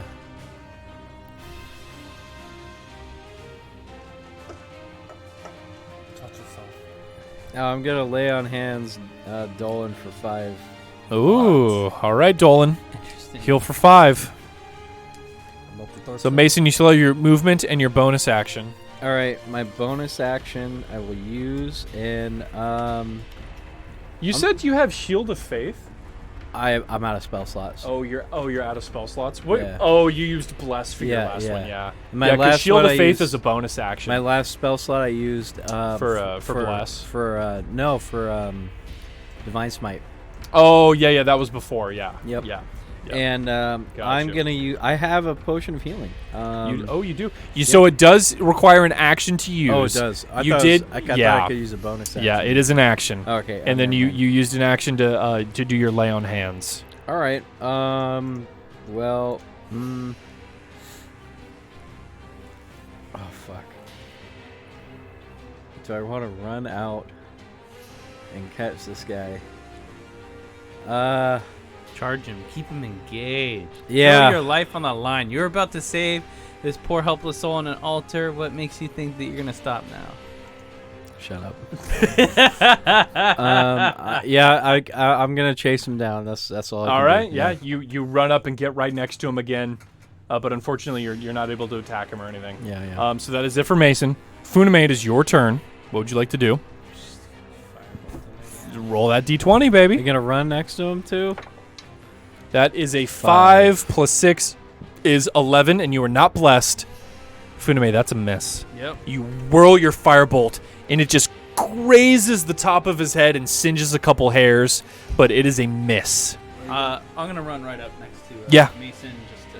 Absolutely. So you have Keep 40 engaged. feet, so you can get like right up to here if you want, Yeah. and just get right next to him. Yep, perfect. All right, Duckblade, it is your turn. Your companions are running forward and engaging with him. I'm gonna shoot at him. All right, shoot that short bow. Let's go. What? 17. 17. Oh, that's a hit. Roll that damage. Oh. 3 plus 5. 8. 8. Nice. Yep. You hit him right in the chest. It just pierces through his armor. He goes, "Ah!" and he's still fighting Funame and Mason in front of him. He looks extremely injured, but he is just feverishly fighting you guys. He is not going down. Where is your god now? You want some oral? Duckblade, do you want to use your movement or bonus action? I moved to get behind Nelson. Okay. Ah, All right. awesome. Behind Mason. Right behind me. Dude, you Perfect. have the highest AC. What the hell are you complaining about? No, I think Mason has the highest AC. No, we're the oh, same. you That's both what I'm have saying. 18, yeah. That's what I'm saying. We you have have the 17. same AC. Yeah, you know the same. And I it have is 8 set. health. He's got Highest 13. It is Yeah, Cephic's okay. turn. I have the He's- ability to resuscitate him. He's standing in front of you guys. He's parrying warhammers and Funame's short sword, and he's breathing heavy. Make sure the guy with the himself is attacked first. And he is going to swipe at Funame. Uh-huh. Oh, he critically failed. His blood is running, and he just lazily tries to slice you, Funame. And you're able to just parry it Is with it a 1? ease. He rolled a 1, yeah. Does he critically hurt himself? No. Oh, it's not. No. It's just an automatic fail. Yeah, I don't do anything crazy with those. I love the crazy stuff. Nah, it's I'm not a fan of it. He's going to pick himself back up and trying to swing at Mason. He rolled a 16. That does not hit. He misses, and he's breathing heavily. and he That's goes, probably yeah. and he looks at you all and he says, "You can't stop this. The winter will be never ending. Oh, and it won't end with the Dale. The whole world will freeze over with Oral's embrace." Hot. He looks at you, Dolan, and he says, "Your monastery will freeze." Oh shit! You gonna take that? How does he know? How does he know about that dream you had, Dolan? And that is it for his turn. Mason, it is your turn. All right. Clap this fool. I raise my fucking warhammer. and Hell yeah! I'm gonna ask him. Attack this motherfucker. I'm gonna ask him. Do you yield? He says, "Do you yield to the one goddess, Oril, whose winter is never ending, I'm gonna cut him off. whose love is cold and harsh like the winter?" 13. 13. Roll your damage. Okay. My damage. Whose is rime and frost 28. will score across the land, never reaching. That's 5. Plus 3. 5 plus 3. 8. Yeah. How would you like to kill him? And he's going on. He's going on. I cut him off mid-sentence, and I'm going to crack this fucker in the skull. Yep. And he says, Oral's love! And your Warhammer just bashes his skull in, and brain just sprays across your armor and shield. And he falls to his knees, and he falls into the snow. And you guys are out of combat. I go to high five Mason like we know what high fives are. I'm just like... Hell yeah. And you see the sword and the dagger he was like fighting you guys off with. You see as he falls to the snow, they're just hilts. There's no blades or anything. And his blood is just painting the snow a bright red on the ground. And you guys are out of combat. I just want you to know I didn't want to do that. As I clean bits of bone and brain off of my Warhammer. Yep. If anyone has any objections, I would like to collect the hilts. Could I have one as well? Yeah, there's plenty to go around. There's one longsword hilt and there's 5 dagger hilts. Oh. So you guys are more than welcome to just put them all in a backpack. Use a long sword. I would love that longsword one. All right, I'll take some of the daggers. Yep. Yeah, you can just add them to your inventory. I'm going to no search big his deal. body. Yeah, you search his body. His armor's ruined. I mean, there's just countless just slashes and poundings on it. You do find a pouch, though, with 33 gold and 12 silver pieces inside. Can I... I'll just distribute that evenly. Yep. So that is, if you distribute that evenly, that is 11 gold for everybody and 4 silver pieces for everybody. How many? Mm-hmm. Oh, Sephek. Sephek. How many gold? 11 gold and 4 silver pieces. Okay. All right, so I am going to... first of all, I'm going to okay. Can I... I want to say do it, perception or investigation. Can you still tell it's this guy? Wait, what are you trying to find out? If we could still tell if it's Sephek. I kind of bashed his skull. Like, oh, I see what you're saying. Yeah, no, you don't need to roll. Yeah, I mean, you bashed the top of his skull in, but I mean, his face is intact. Yeah. Oh, okay. So All right. yeah. All right. I So would like to check So on we'll the guy cut that- his head off or something? Yeah. cut his head off. Are we gonna carry the whole bottle? I mean, yeah, we probably should do that. I think. I No, mean, that's should up we, to you guys. I mean, You're not far away from town. I mean, you guys are just a 10-minute walk back to Targos. all right. Yeah, but who is? It's about 2 in the morning at this point. Helga is in Bryn. Is in Bryn Shander, Yeah, correct. We're So, yeah. Yeah. Let's. Well, if we go back to Sephek's house with dead Sephek, it's not gonna be good. We gotta get. I mean, I'm gonna be honest. Okay. Let's. Here's my plan.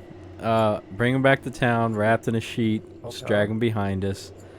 Let's fucking strap him to his sled and then go to Bryn Shander. Well, we can have someone go out and grab a sled and meet us out there. Who? That way we don't drag the bodies in town. I mean, if they see the body, I'm thinking, who's gonna want to mess with us after we just killed the guy? Like we got the guy. Everybody. Yeah, you're probably right. These I like the guys idea of killed a going to town, 15-year-old grabbing the boy. sled and just meeting Yeah, I think that's a good idea. Let's just do that. Okay. Who's gonna head back to town? It's a very fast walk. Not me. I'm gonna stay. I'm at 14. I'm at 13. Do you want to stay with Jeff then? Yeah, you're the one that. Who's got the most movement? Oh, I mean, they both have the same amount of movement. Yeah, They both probably have 40. recognize you the least. So yeah. Okay, I mean, I still have the white sheet with me, so I can keep Yeah, it wrapped around true. me. Yeah. You do investigate the altar though, so you see the human who has the so he had the dagger still in him, but as you come, you just see like a hilt just like lying on his chest. There's no blade on it, just like the other ones. That's one of the 5. You don't have to mark a new one. So you see the wound, but as you approach, you see that it's already like so black and blue you know that that's not natural. Like, that wouldn't happen in just a few minutes. Like, something supernatural seemed to have happened when he stabbed him. And he is dead, right? Oh, he's super dead. Yeah. You do find on his person, though, 7 copper pieces. So you can mark those down if you want. And make a religion check as you inspect the runes carved into this altar. You rolled a 1. You learn nothing. Can I go up to the altar? Yeah. I wanna pray to Itlamer. Oh, okay. Yeah. Roll a D100 Okay. as you approach the altar and then pray to your god. That's a 27. 27. Okay. I mean, as you pray, you definitely feel Imritor's presence, like you always do.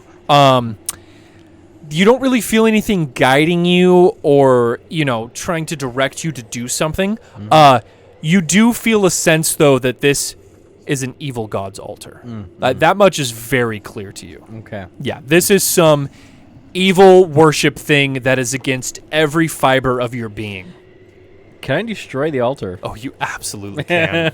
You absolutely can. Yeah, you take your warhammer to it, and after a couple of minutes, I mean, this thing is just broken into pieces as you just smash this stone Can I altar. help him destroy that? Oh, yeah, absolutely, yeah. And then at this point, I'm assuming Funame is off to town to go get the dog sleds. Let's go on that like the fax machine from Office Space. So, Funame, you head back into Targos, and, I mean, it's 2 a.m., the stables, there's nobody there. But what you do see is you see 2 axebeaks that look very familiar. And those are the 2 axebeaks that got stolen from you. And they're in the way back of the stables. And you recognize them as yours, as yours and Mason's axebeaks. The stable boy is not present, and the stables are locked, but it's very easy to just hop over the gate. I'm just gonna take the axe beaks and meet you guys. Yeah. So you will have to kind of break the lock and then open the gates and let the axe beaks out. But you don't see any town guards or anything. No. Just tell me what you want to do. Yeah. I slap them locks. Yeah. I break them keys. Yep. And then all you need to do is just put a rope on the other axe beak and just you get on one, rope the other one, and then just kind of lead them out of town. Yeah, that's what I'm Yep. gonna do. No big deal. No, none of the town's guards seem to be at the gate, which is very odd to you. You don't see any guards, nor it's the middle of the night and there's no one around. And you're able to leave Targos, and you meet up with Duckblade and Mason in the snow. About 10 minutes out. I look to Duckblade and I say, I have found your polka dot enchantress. Strawberry Mary! Strawberry. And I look to Mason and I give a nod. Oh, Axebeak. I'm glad you found. Where'd you find him? They were in the back of the stables. Oh. All And right. also, there was no guards. No one. Stables were empty. The guard posts were empty. Everything was quiet and cold. This is Alright. an ominous night. This For place sure. scares the crap out of me, guys. Let's get out of here. I destroyed the altar. Hopefully no more sacrifices will be made for Oral, the goddess. I felt a evil presence. You felt Eva Angelina? Sure, whatever that means. So, are you guys gonna ride through the night and try Yeah. to get to Bryn Let's Shander? go to Bryn Shander. Okay, all right. You guys persevere through the night. As you guys make the couple-hour journey, it's relatively to the space of 10 towns. It's not that far from to Targos to Bryn Shander.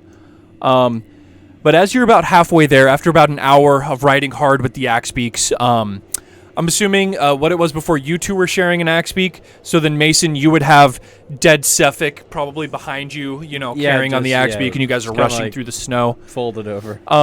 The blizzard is getting worse, and visibility is just non-existent, and eventually you can't even see the trail below you. I need everyone to make a group survival check. So go ahead and roll a d20, and we're gonna do survival here. 6 plus survival, nothing, so wisdom, so 9. 3. What's your survival? 3, so 6. Okay, that's already a group fail. 6 plus 2. Yeah, it didn't matter what Mason rolled since you guys already failed. So that is a group failure. You guys find yourself off course. And you lose a bunch of time as, like, the road disappears in front of you. I mean, like, the snow is just beating down. You're just, you're on the axe beaks just trying to find your way to Bryn Shander. And as you guys are off the trail, and you're calling out to each other, "Oh, we're lost. We need to find the road." Yeah, exactly. Yeah. You see about 10 feet in front of you, because that's all you can see in this godforsaken blizzard. You see this dark, shadowy humanoid figure rise up in front of you, but it's about 15 feet in the air. Oh God! And its limp arms are hanging down, and you just see the shadowy outline. It's terrifying. And then you hear a screech. This screech is the loudest thing you've ever heard. Just imagine us in real life, like a jet engine was going off behind you. It almost bursts your eardrums as this roar just emanates around you. And you see this large white dragon drift up out of the snow in front of you. And on its back, it carries this limp, lifeless body, which is what you saw originally. Just this dead body with this harness, like, riding behind it. And its face just comes up right in front of you guys, and you can see its eyes, but they're gray and dull, like a blind person's eyes. And it kind of sniffs around in front of you, and it, like, looks left, and then it looks right, and it flaps its wings, and it just blows a bunch of snow into the air, and it flies off into the night. Shit. I'm assuming maybe one or two of you pissed your britches in that moment. Yeah, I did. But yeah, the scream was so loud that, like, your ears are still ringing. But after that terrifying and scary moment, seemingly seeing a dragon, a white dragon in the middle of Icewinddale, you guys are able to find your way back on track. Oh, Jesus Christ. And start heading back to... oh, man, I was like, oh, well, that's a player killer moment. He just snaps up all of you, and then, well, let's start over again. And then he just takes a shit on the land with your body. Yeah, basically. Oh, shit. Fuck. Yep. So I'm assuming you guys are talking about that the whole way back to Bryn Shander. But the blizzard lets up a little bit, just enough so that you're able to find your way back to the main road. And at about 5 a.m., just when the dull sun is rising up over the mountains, you guys find yourselves entering the gates of Bryn Shander. Oh. Yep. You are all very tired. Yes. I will let you know if you go until night without taking a long rest, you all will start suffering from exhaustion. You're not at that point yet, but if you do continue, I will just let you know if you do continue to go on. I think we should go to the inn and What about this rest. dead body though? Fuck. So you do have to stable your axe beaks. All right. How much The stable boy is just waking up. It's like 5 in the morning. It is Okay, we a have silver plenty of time. piece to stable the axe beaks, and they will take care of feeding and grooming the axe beaks for you. All right. I paid the silver. It's okay. Yeah. All right. And I'm assuming you guys are discreet about the wrapped up body. Oh, yeah, the dead body with Yeah. Can you tell Axebeak to just sit on it until... Helga did tell you guys to meet her at the inn. She Okay. said she was going to be staying there for a while in Bryn Shander. Let's like the body there. Mm-hmm. Okay, let's bring this guy to the inn. I think we all need a rest. We can meet Helga there. All right. You guys head to the inn. All right. And the Let me take this one. the innkeeper is just like setting up for the morning, and he goes, "Oh, adventurers, you're early. I think I've seen you three before. Do you require a stay at the inn?" Yes, 3 rooms, please. Ah, of course, that'll be a silver piece. To the flogging. Flogging. You've come up with a name for yourself. How cute. Yes, a silver piece for each room, please. A silver piece for each room. And Pray tell, is Helga still at this inn? Ah, she is. Yes, yeah. She's up in room 5. She said she was counting on some adventurers. Beat down that door. Yeah, Wonderful. knocking on her door. So yes, yeah, she's in room 5. Well, we're headed up, and And he's like looking over, and he sees like the like wrapped up like I like got him on my body or- shoulder. I got him on my shoulder. Yeah, I'm yeah, just and like- he's just. But he's not saying anything. He's just going. Yeah. Okay. Yeah. And I point to him. I'm like, he'll be fine. And you're like, yeah, all right. That's a cute little mounted fish on the wall. I like that. Yeah, isn't that cool? This is a scrimshander. It's the fish that live in Icewinddale. So I'm gonna knock on Helga's door. Yeah. You hear, oh god damn it! 1 minute. And you hear like the scuffling of like clothes being put on, and then the door swings open, and you see Helga. If you remember, she one of her arms was gone from frostbite, and she just has like a peg arm, and she has like a scar across her face. She seems like a tough old dwarf girl, but Yeah. it seems like she's been through some shit. Yeah. And she looks at you guys, and she goes, "Oh," and then she sees your shoulder, and you're I'm carrying just gonna go. "Gung." yeah, and she goes, God damn it. You're kidding me. And she kind of unravels the cloth a little bit, and she goes, well, was I right? Was it him? We caught him going through a secret alleyway between the walls after tracking down a poor soul and laying him on the altar and sacrificing him to Oral. Oh, God. While we were in combat, he noticed us follow him, and he did not like that. Yes, so this is at least we think Lay, We were unable to save laying him on an altar, you say? laying him on an altar and Ugh.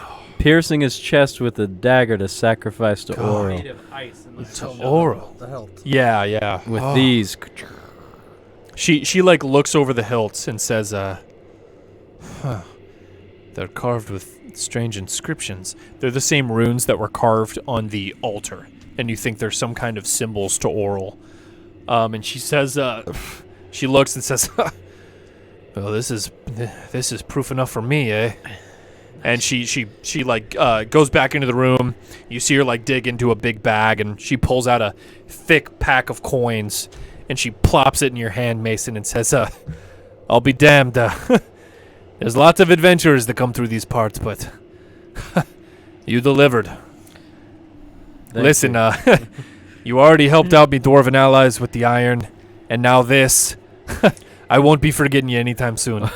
Well, thank you, Helga. But there's one more thing we should note: that in the town, Targos. Yep. Targos, the guards are working together with the Black Capes Black and the Black Cloak. Black same thing. Capes. Yeah, same thing. And I She believe says, "Oh, you're fucking kidding me." I believe Feast is at the head of all of this as well. Well, everyone knows he's a no good, rotten scumbag, but working with mercenaries, That's working what, with bandits, that's what, really? that's what we saw. Are you sure the town guard was with him? Was with them? And they killed a kid. They were looking for They me. killed a kid. They were looking for me in my room. To both the Black Capes and the town And guards. the town guard. and- They're in on it. Yes. If I had to guess, I think they might be rigging the lottery. They were looking for me to sacrifice, and there was just a sacrifice 5 days ago. I'm pretty sure that this sacrifice is rigged. I'm not sure how or in what way, but there's beyond a shadow of a doubt, there's some foul play here. Ah, by Mirrodin's grace. Well, if I had any advice for you heroes, stay out of Targos for now. You didn't have to tell me God. twice. I mean, listen, if the town guard can't even keep law and order in that place, that's no good for you. Well, listen, I'm in Bryn Shander for a while. As long as you're here, you got a friend in me. And hey, I got quite a few shield dwarfs backing me up. So, as long as you're in Bryn Shander, We'll give those black cloaks a bloody fucking fight, huh? Do I shake her peg arm? Yeah. No, she's like, yeah. So she's like really like into you guys, and she says, yeah, you did this bounty for me. You helped dwarves. Shake her The flogging axe peaks will be known, Yeah. by the very least, by the dwarves in Icewinddale. Yes. So I'm gonna. Let's all head to bed. I think. What do Yeah. you want? Do you want this? Or Yeah, she says she's gonna take it. So she was so what the deal was is that she originally picked up the bounty for this, and so she's kind of like the middleman for this. So she's gonna take the body and turn it in for the reward, but she was just kind of paying you guys up front since she was no longer able to go after the bounty anymore. so that was like 50 gold. She gave you guys 100 gold. Yep, 100 gold. So that's 33 gold each if you're going to split it up, and then 1 gold remainder. Yeah. And as you all head to bed... I actually have a question. Oh, yeah. No, please, Funame, go ahead, please. Who's the speaker of Bryn Shander? Duvessa. It was that nice young lady that you spoke with Yeah. who was kind of introducing herself to all the adventurers, and she's the one who's paying you 10 gold a 10-day to... be heroes in Icewinddale. And that's the one I fucked up my story too. No worries. So I'm gonna ask, how much does she trust Duvessa? Oh, Helga, she like looks and she says, no, I truly believe she does have the best interest of Icewinddale in her heart. Yeah, I trust her. Yeah. Feast. Are you against us telling her? Well, no, but I'd be wary who else you tell. The Black Cloak's arms reach long. I would be wary, but Duvessa, if it was me, I would trust her. I shall tell her in the morning. We got 1 extra gold piece. Well, it is the morning, but yeah, afternoon, yeah. Yeah, go for it. We got 1 extra gold piece. Okay. I'm gonna give it to Dolan. Yeah, Dolan take an extra. All right. Oh, thank you for turning that back on. Yeah, thanks. It was too cold for a minute, Yeah. and then it started heating up again. Yeah. I got these really nice yak socks on that I just got from Kickstarter. Oh, they're yeah, dude. they're thin, but they're warm. They're Okay, a so you is everyone good with? Does anyone want to talk to Hilga anymore? You guys gonna head to your rooms? I'm gonna. Yeah, no, I don't have anything else to say to Helga. She's staying in Bryn Shanders. You Yeah, guys can yeah, always talk to her again. You know, it's no big let's deal. go to bed. Yeah. All right. And- So you guys head to your rooms. Someone flip a coin for me, or actually, I mean, we could flip a coin in chat too. How about this, Funame? Call heads or tails? Let's do heads. Oh wait, are we flipping that coin? Okay, tails. All right. Got so tells twice. it is Mason. Okay. So, Mason, What did I I got a tail. you have a nightmare Oh shit. in the night, just like Dolan did the other day. So, you find yourself standing in the town square of Silvery Moon, a place very familiar to you, as you would often come here to admire the amazing magical architecture when you were here training under the Church of Ilmater. But then you realize it's deathly quiet, and as you take in your surroundings, you can see the once pristine buildings are now falling apart with decay, frost and rime filling the cracks and spilling out like some horrific glue keeping the buildings together. You look to your left and you see the moon bridge, once the symbol of nature and magic coming together in harmony. It lays collapsed in the frozen over river it once stood over. And then you hear a scream. You quickly look to your right, and down the street, you see the patron of Silvery Moon, High Lady Illustrial. By all accounts, one of the greatest wizards in the gnome realm, and also a kind and respected leader. And she's slowly limping away from a giant, snowy owlbear. Illustrial has blood streaming down her face, and she's cradling her left broken arm in her right. She sees you and cries out, and then falls over.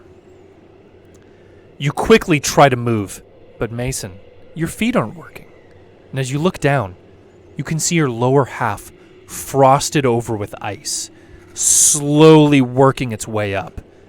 You hear a sickening crunch, and as you look back up again, you see the snowy owlbear has stepped over Illustrial's lifeless body and is staring at you with red, cold, piercing eyes.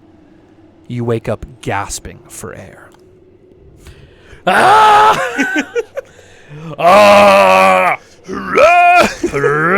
Wow. And you guys all wake up from your long night's sleep, and you are all level 3 now. Congratulations, guys. You completed Cold-Blooded Killer, another quest in Icewinddale, and in addition to that, in clearing out the gem mines, you are all now level 3. Hell yes. So is Dolan Duckblade the Zodiac Killer now? Yes. So Duckblade is now the killer. So, this is a big level that you guys are going to have to definitely write some stuff out for. Okay. What monk were you becoming again, Dolan? The Mercy Monk.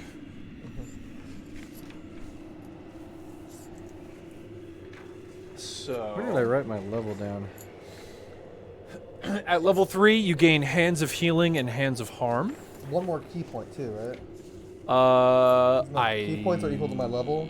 Yeah, maybe. Let me check it. Let me look real fast.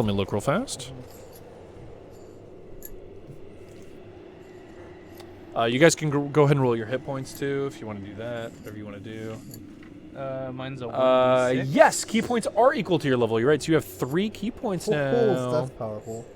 So in addition to your Hands of Healing and Hands of Harm, you also gain...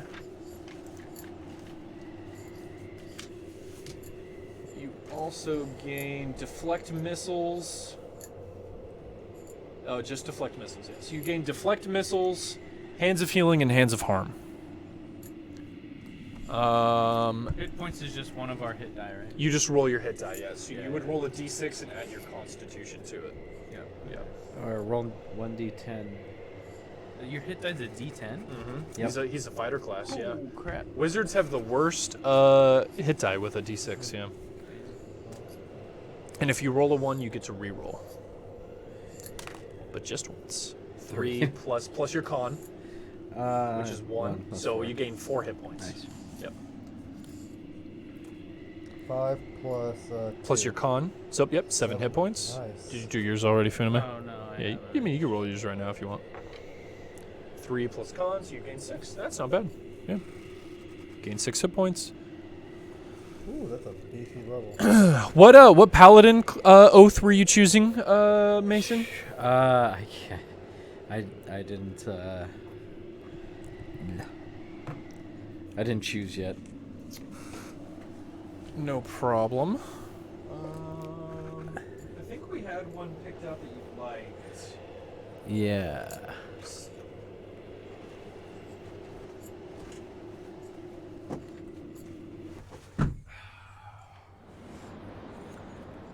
Just hand me the book. Flip it to the Just hand me the book. The book. Can I hit your swizzle stick, sir? Fuck you. The other one, if you want. I can... Because I left the aloe with you when I left. I don't think it was either of these. Because that's the one that I was using the whole time. Oath a of the different one. Oath of the Watchers. What happened to the one I left with you? Oath of Glory. It's at my house. Let me ask you a question. Do you want to pick off of like what you think looks good, or do you want to pick off how your character feels? Oh, how my character feels, right? What kind of paladin do you feel like? I feel like What things are you trying to uphold in the world? I'm just trying to, heal and protect, but at the same time, like, I mean, what's the word? Word? Maybe going out a little outside, coloring outside the lines to get that done. You know what I mean? Yes, I do. I'm kind of a color outside the lines guy. So, what I would recommend is, since you're a Furbolg and you're kind of one with nature, Oath of the Ancients is a nature-based paladin. Mm-hmm. So it says, the Oath of the Ancients is as old as the race of elves and the ritual of druids. sometimes called Fey Knights, Green Knights, Horn Knights. Paladins who swear this oath cast their lot with the side of light in the cosmic struggle against darkness because they love the beautiful and life-giving things of the world. Yeah. Not necessarily because they believe in principles of honor, courage, and justice. They adorn their armor and clothing with images of growing things, leaves, antlers, or flowers to reflect their commitment to preserving life and light in the world. Does that sound like you? Yeah, that sounds like me. Fuck yeah, dude. Here. Oath of the Ancients is right here. Let the Duckblades hit the floor. Let the Duckblades hit the floor. I'm legit stoked for my Hand of Healing and Hand of Harm. Yes. Did you write a note down of what they do? Not yet. So just write them into your character sheet real quick when you can, and then write deflect missiles. Funame, did you know what you're getting for level 3? No idea. Do you want me to help you? The blade singing is like new to me, so I. Oh yeah, no, I got you, man. I don't know if you Honestly- gained anything from the blade singing at level 3, but we're gonna figure it out, my guy. Don't worry. Dude, my brain is pretty mush right now. Yeah, I feel it. Don't worry, we're not going for too much longer. We're gonna level up, finish up a couple things, and get out of here. Did you say finish off, Jeff? So at level 3, you get one more first level spell slot. Okay. For a total of 4, and then I get a level 2 spot now, right? and then you get 2 level 2 spell slots.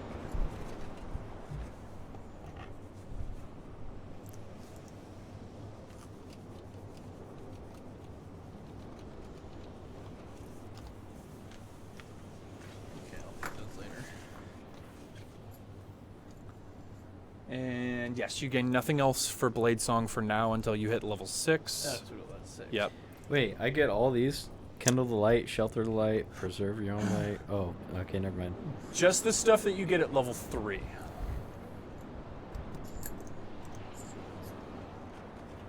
I get no other feats or anything else like that, right? Nope, just the spell slots. That's it.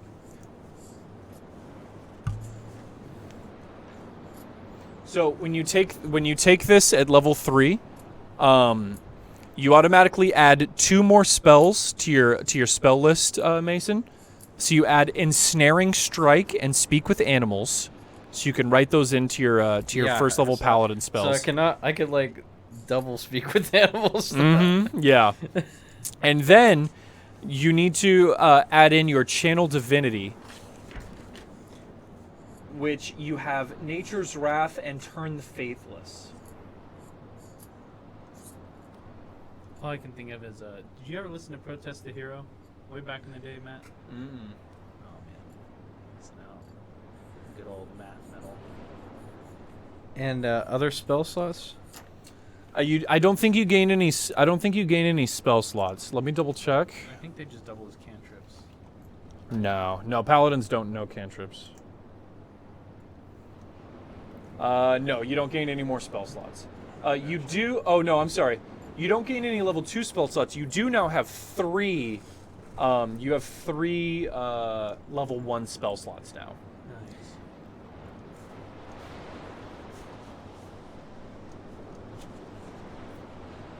And you also gain the ability Divine Health, which makes you immune to disease. Woo!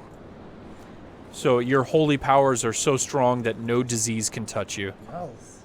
I'm talking about COVID. Everybody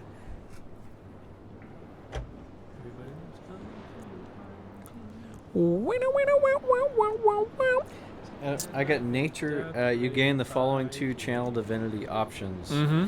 Nature's Wrath or Turn the Faithless. Yep. So I get to choose one of these 2? So how your Channel Divinity works is that you have 1 use of it, and you gain it back when you finish a short or long rest.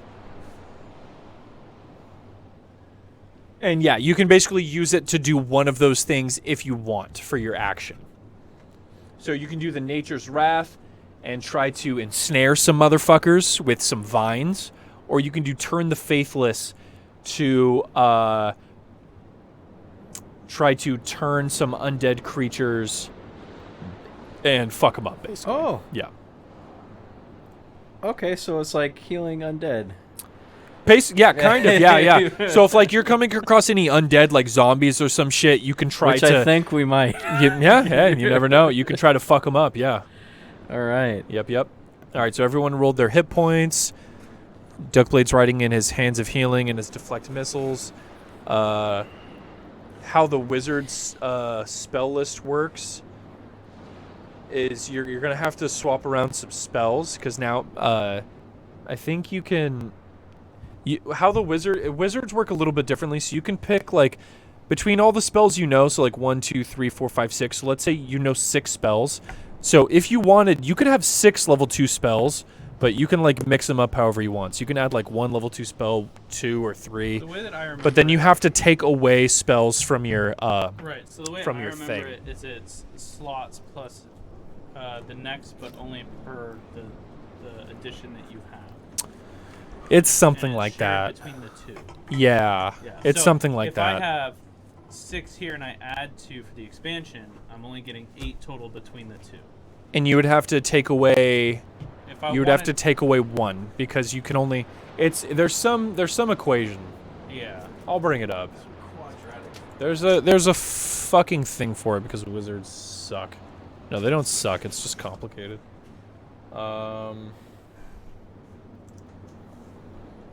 Space girl. If you're a 3rd level, you have 4 first level and 2 second with intelligence. 6 spells. So you can prepare 7 spells. So you have 6 prepared already. You can add 1 more to that list, and then you can rearrange however you want. So you can do like 2nd level spells, 1st level spells, but the total amount of spells you have can only be 7. Yeah. Yeah.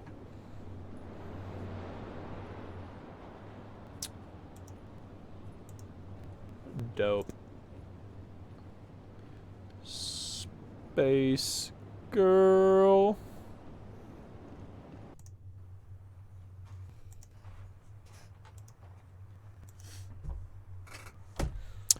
Yeah, you can just write down like cliff notes, Dale. I've actually played a campaign with a Way of the Mercy monk before, so I know We're pretty much done rolling. what the for the night, abilities right? do. For sure. We're pretty much done rolling for the night. We can be. Do we want to wrap it up? We can go for a little bit longer, unless you guys are done. I mean, it's like 11-ish. It's 10:40. Buy Yeah. some healing potions first. It's up to you, Brandon. It's If 10:40. if you're done, wanna Brandon, keep going? we can call it. I mean, we The play mind- the we mind play is willing. once every 2 weeks. So I mean, it's up. I It's was up about to to say, you. my body's been giving out for the The past mind 15 is willing, minutes. but Brandon looks like he's dead. I'm getting a little tired. I do need to prioritize unpacking and getting ready for work on Monday. We can end it here. It's up to you guys. As much as I don't want to end it, I think we should, simply because adult stuff. But yeah, do I add any more stats or anything? Or No, I think that's it. all right, I think that's it. You have your immunity to disease. You have your channel divinities. You are now the Oath of the Ancients Yep. Paladin, which makes a lot of sense being a Furbolg and in tune with nature. You have 1 more 1st level spell slot.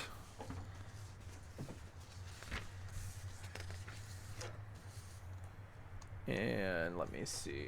Is there anything else we need to do there? You can choose a number of paladin spells equal to your charisma modifier plus half your paladin level. What's your charisma modifier?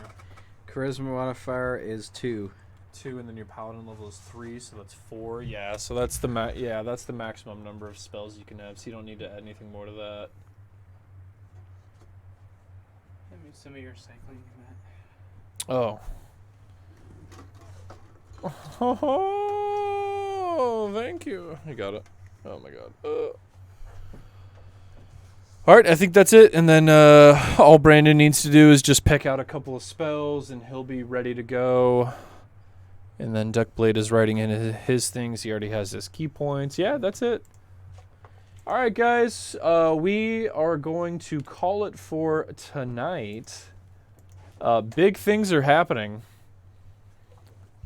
Our players have finally completed their kind of inaugural quest into Icewinddale, tracking down the serial killer Sefik Caltro, disposing of him. Can't believe we actually killed the fucker. Yeah. I can't believe you escaped the Black Cloaks, especially after all that shit that happened. Duckblade killed a guy. It was crazy. Killed a child. Holy shit. But the world may never know. Yeah, the world will never know. We are farmers. Yeah, This reminds me of that Hot Streets where Chubby Webbers kills that kid. My God. Chubby Webbers killed a kid. I'll do it again. Duckblade killed a kid. It's either Murphy or me. Survival's a terrible thing. Murphy hands me a piece of doomed expedition. We laugh just like we have the last 296 days. God. Oh, GG's, guys. What else happened? So you guys did stuff at Caltro. Oh, we had another premonition. Mason had a terrible nightmare of possibly some premonition of the future. It almost seems like if something isn't done about this never-ending winter. This wink, ice wink. bear. Yeah.